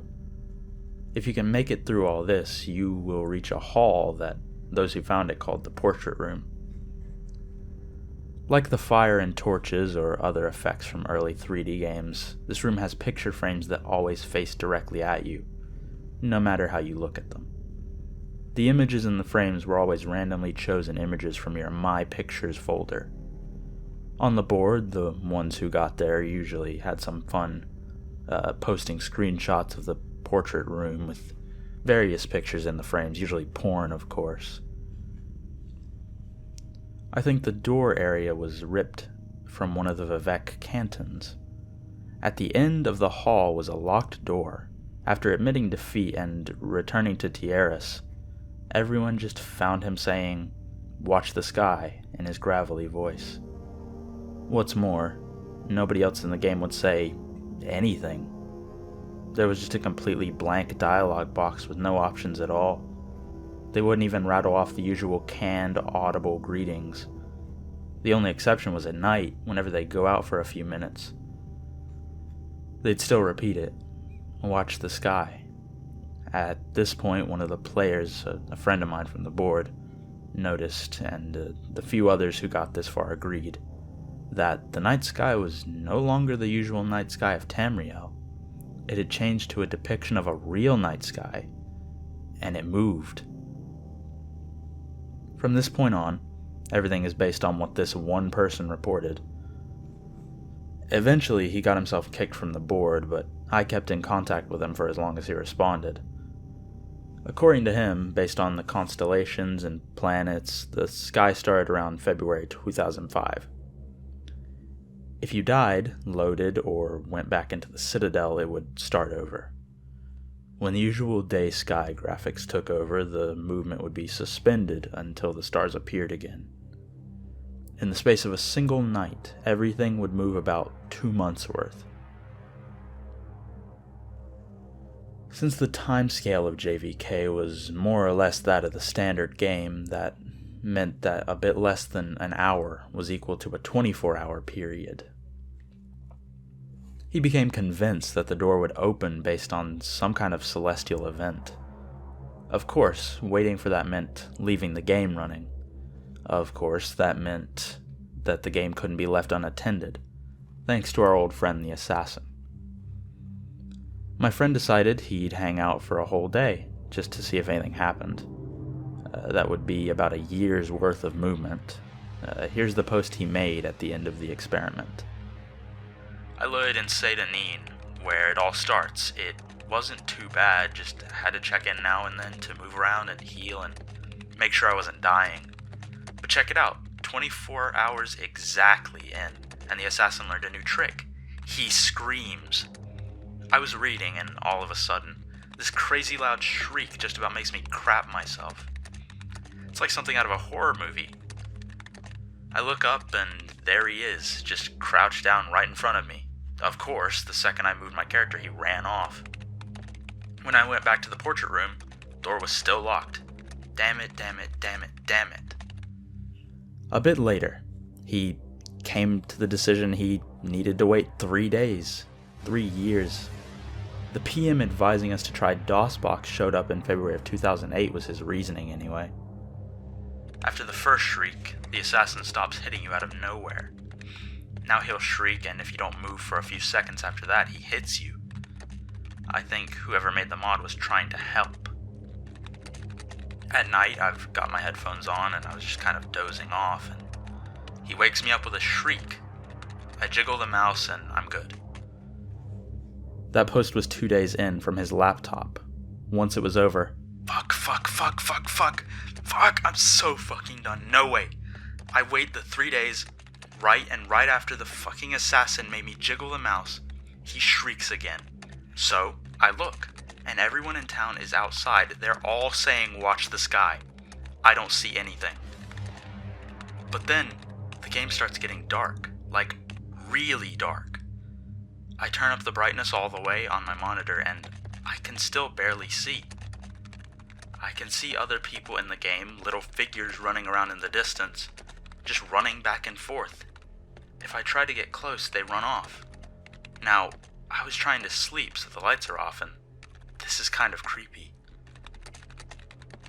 I don't want to get up to turn on my light because I don't want to miss anything, but nothing fucking happens. Eventually, I go back to the Citadel. It's still dark and I gotta swim. And the whole time, I can see all these guys swimming all around me. Just barely there. I make it to the Citadel and it's normal light inside and I get worried. Sure enough, the portrait door is still fucking closed. I go outside and it's all starting over. So that's it. I'm fucking going to bed. And I'm fucking done. The end. After that, 2 things happen. First, another of the people who got to the portrait room claimed that the assassin was showing up in his regular Morrowind game. Quick explanation. If you reinstalled Morrowind to a different folder, you could have a normal Morrowind install along with JVK. He himself chalked it up to an overactive imagination at first, but he reported a couple of other really big scares with the black figure crawling right at him or seeing it waiting for him just around a corner before scuttling off. Another of those who reached the portrait room started a regular Morrowind game but never saw him for sure. Just a couple of maybes late at night and always at a distance. The second is that my friend started getting really abusive and short-tempered on the board, though he stopped talking about JVK entirely. It got so bad that he was soon kicked off. I didn't hear anything from him for a couple of weeks after that, so I sent him an email. This was part of his reply. I know I shouldn't, but with classes out, I've got time. So I started JVK up again. It's almost 2011, and I think I've got the sleep madness, but stuff is happening. It's still dark. Once it gets dark, it never gets any lighter. It stays like that. The people moved a few months ago. Everyone in Saint Anine just went to that little bandit cave and moved in. They killed the bandits inside, and now they're just standing around inside. They don't say anything anymore. They don't do anything when you click on them. I quick saved and killed one, and he just stood there until he died without fighting back. And it's like that everywhere. You have to walk since the quick travel people are all in caves now. But all the cities and towns are just deserted. All the people are in caves and tombs. Everyone in Vivek is down in the sewers. I'm going to Ghost Gate next. I want to see if Tieris is still there. I'll tell you what he says when I get there. I replied and said I wanted to see what he said too, and waited a day. When I didn't get a reply, I mailed him again, and a couple of hours later he sent back. Sorry, I totally forgot. It's 2014 now. Since it's always night, the stars are always moving. The whole screen is dark, but you can still see the brightest stars moving around. Tieris was gone. Everyone in Ghostgate was gone. I don't know where they went. They're not in any of the nearby caves. But there's new stuff. People still don't say anything, but their eyes are bleeding. It's so dark that even with a light spell, you have to get right up against them to see. But there they are, little dark streaks coming down from their eyes. I think I gotta be getting close. I know this is so stupid, but there's no way this is gonna pay off or going to be worth it. But I just want to be able to say I stuck it out. I got that one during the day. Later that night, I got a follow-up email. Some of the planets aren't even moving right. It's pissing me off. If this keeps up, I won't be able to keep track anymore. It's almost 2015 now, I think. Fuck. You know, I just noticed that there aren't any monsters anymore either. I'm completely alone outside now. The main quest people's bodies are still lying around, though I went to check on them. I don't need headphones anymore, so I just leave them off. When he shrieks, it's like he's screaming right into my ear. I think I even kind of anticipate it. He's around a lot more now, a lot closer. He's different from the other people who started showing up, remember? They keep running around, just where I can barely see them. I have to admit it's kind of creepy at night. Sometimes when I go to the bathroom or whatever, I swear I can see something out of the corner of my eye. I'm keeping all the lights on now. I sent him a letter, jokingly telling him to get some real sleep, and left it at that. 2 mornings later, I found this in my email. It was the last thing I got from him. After this, he stopped responding completely. I just got up from a fucked up dream, I think. The assassin shrieked at me, and when I opened my eyes, he was right there, crouching over me. His arms and legs were longer, more like a spider's. I tried to push him away, but when I touched him, my hands just went inside, and I couldn't get them loose again, like he was made of tar or something. Then I woke up. I thought he was gone, but when I looked at the monitor, I wasn't where I was. I was in the corpusarium with Yagram. For once the light was okay, and I could see him all bloated on those mechanical spider legs. I sat down at the computer and he started talking to me. Not in a box, but really talking to me. In Tierra's voice. He knew things about me. He told me things that I never told anyone. Some things I totally forgot about. He told me that almost nobody had made it this far and that the door would open up soon. I just had to hang on a little while longer. He said I'd know when it was time. He said I might be the first one to see what was inside. And then I woke up for real. But I was at my computer. I still wasn't where I was. I'm swimming out to the Citadel Island. And I can hear this tapping. It's at my window. It's over on the left. So I'm sending you this because I left my laptop by my bed to the right. Just a little tap, tap, tap, tap. Like he's knocking his finger against the glass. I might still be dreaming now.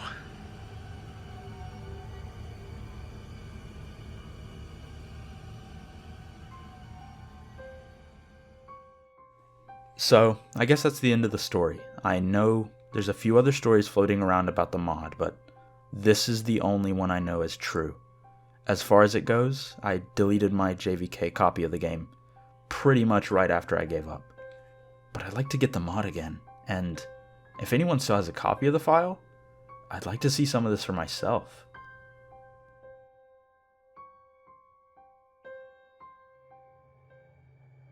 If you are interested in the weird and wonderful, then you might already be familiar with the strange case of the Oost mummies. Discovered in 2001, the mummified remains of two ancient residents of the Scottish island of South Oost have perplexed and puzzled archaeologists ever since they were unearthed.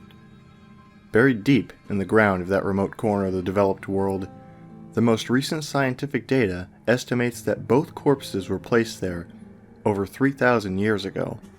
Their skeletons were found to have been contorted into an unnatural fetal position, and the photos, which appeared in the national newspapers at the time, were enough to make anyone uneasy.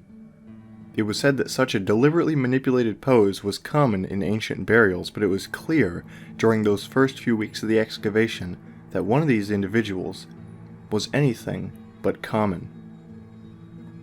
Initially, the archaeologists exhuming the bodies placed great importance on the burials being the first concrete indication that the ancient peoples who once populated the British Isles mummified their dead. This has caused quite a stir in the academic community ever since, as the hunt continues as we speak to find the estimated hundreds, if not thousands, of similarly preserved dead ancients dotting the land beneath our feet. After some preliminary tests were performed on the corpses, it became apparent that both bodies had been immersed for at least a year in an acidic material shortly after death. This led to the speculation that they both had been mummified by being steeped in a nearby peat bog, a blackened swamp-like piece of wetland formed via centuries of accumulating rotting plants and animals for some time, before being left above ground, perhaps to be paid tribute to, or to act as a warning to others for hundreds of years, for some hideous crime.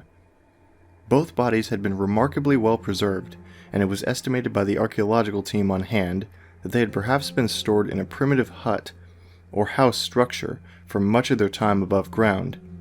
Why this occurred is anyone's guess, but it has been argued that the bodies were of ceremonial importance, and that perhaps a priest class lived alongside the seemingly immortalized bodies for an unknown ritualistic purpose, before finally concealing them in a stone coffin made of uneven slabs beneath the ground, not before removing a tooth from each jaw and placing them in the palms of their rotting clenched fists. A curious practice, indeed. The fact that the steeping of the bodies in the peat bog had led to the preservation of both corpses excited the researchers. They believed that there was every possibility that some DNA might have been protected from thousands of years of rotting beneath the earth. This could be used to trace the ancestry of the individuals.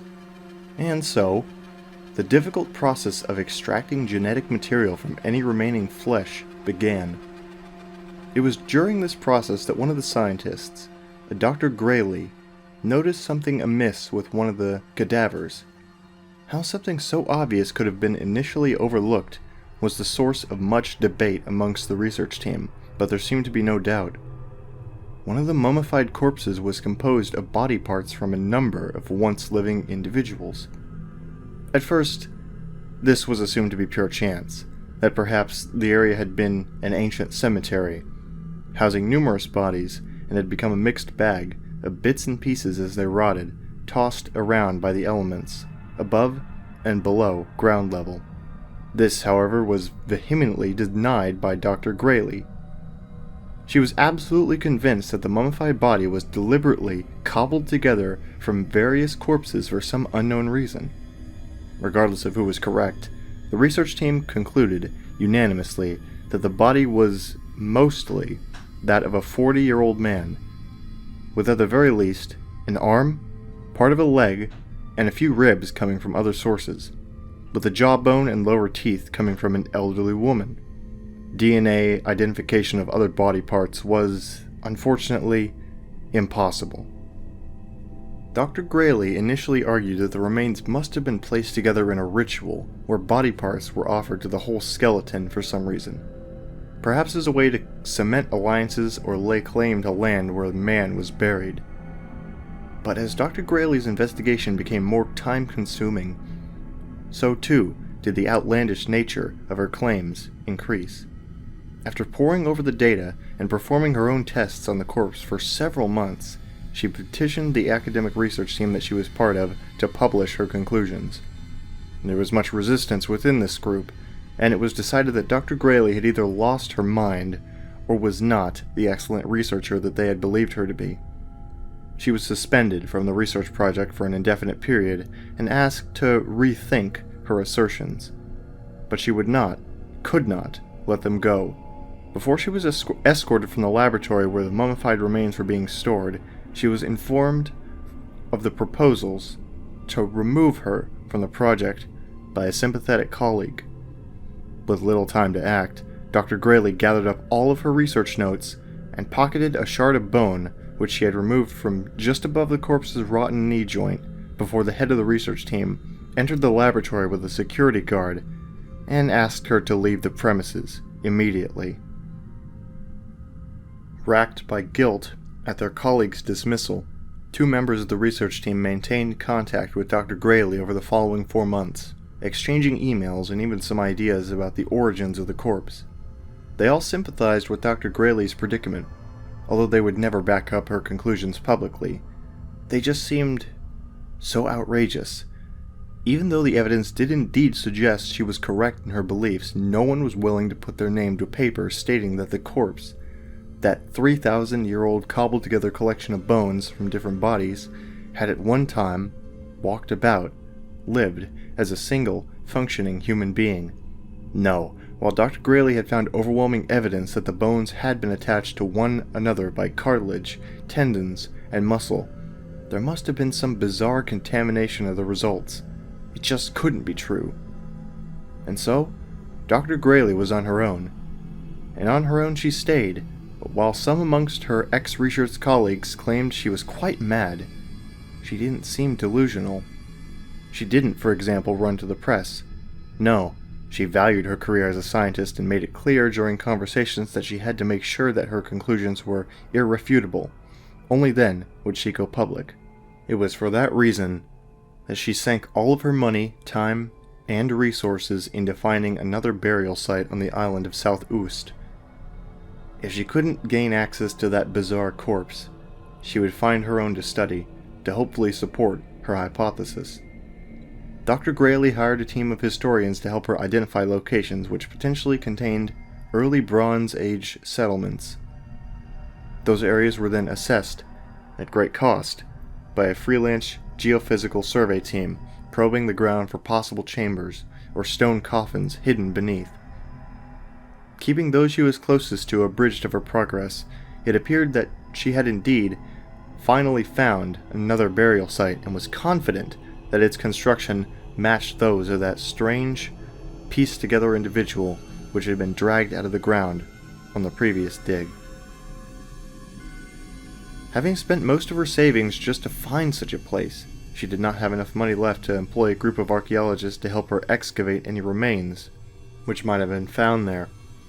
For this reason, Dr. Grayley began the hard work of digging for proof.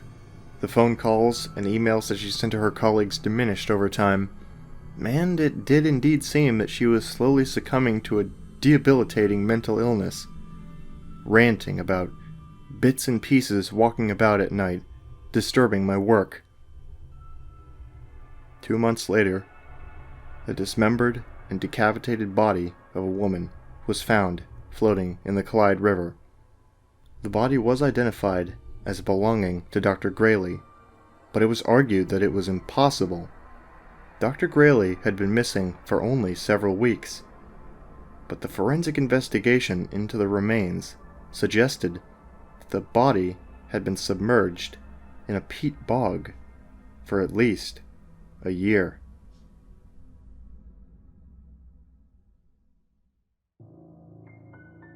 Okay, disclaimer. To the very best of my knowledge, this story is true. I don't expect to convince you. Truth be told, I've had a hard time coming to terms with it myself. Cliché as it may be, I really am a rational person, and if not for this, I would probably be the most stone-faced atheist you'd ever meet. But after much internal struggle and debate, I've come to the conclusion that there are things in life that simply can't be explained with reason. At least, in the form in which we know it. Logic, for all the trust we place in it, is really nothing more than a candle, all too easily snuffed out.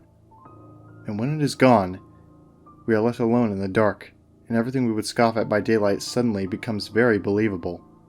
Alright, before I wax too melodramatic, here's my story. I was very young, only 4 or 5 at most, before either of my siblings were born. It was just Mommy and Daddy and me, living in our little house in Great Bend, Kansas. Very quaint. We were a young family without much money. Most of our furniture was second-hand. It was the middle of the day, summer, hot, boring. I was playing marbles by myself on the thin carpet beside the huge, old, flower-patterned couch. Mom was down the hall in the kitchen, and Dad was at work. Why I was trying to roll marbles around on the carpet, I don't know. We had a perfectly good linoleum floor after all. But there I was, swishing the marbles back and forth, happily bouncing them into each other. Then, in my overzealous enthusiasm, I rolled too hard. My favorite marble, the clear, ruby-red one, zipped into the dark space under the couch and was lost. Damn it. Dad wasn't home, and he was the only one strong enough to move that huge old couch for me. I'd have to get my marble back myself. I reached my hand under the couch, tentatively at first, then deeper. Encountering no marbles, I pulled my hand out in disappointment. Then a hand reached out from under the couch back at me. I remember the image vividly, and I suspect I always will. It was a slim hand, tapered fingers. A woman's hand. It was gnarled and wrinkled as if aged, and it was dead black. Not black as in African. Black as in dead. Of course, back then, I didn't know that corpses blacken as they decompose, so I didn't know what the black meant. The hand reached out to me as far as it could, which was just up to the wrist. Then it retreated under the couch. Then it emerged again, this time pushing with it a little crumpled up plastic bag with a logo on it I didn't recognize. It waited as if expecting me to take the bag, and then when I didn't, it pulled the bag back under the couch and was gone. I got up, walked down to the kitchen, and told my mommy about what had happened. Why I didn't run screaming, or at least run, I really don't know. All I can say is I was a little kid. A hand reaching out from under the couch at me didn't seem that huge a deal. I hadn't yet learned what was and was not permissible in reality. I had no worldview. Mom was skeptical but walked me back to the couch and explained how I was probably imagining things.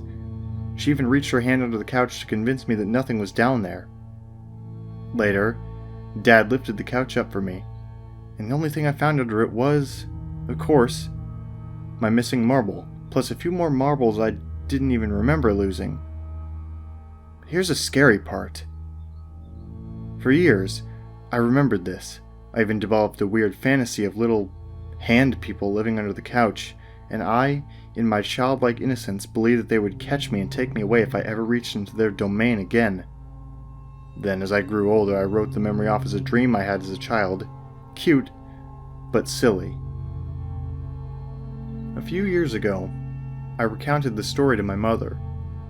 She gave me a funny look, and told me she remembered it because, after all, she had been there.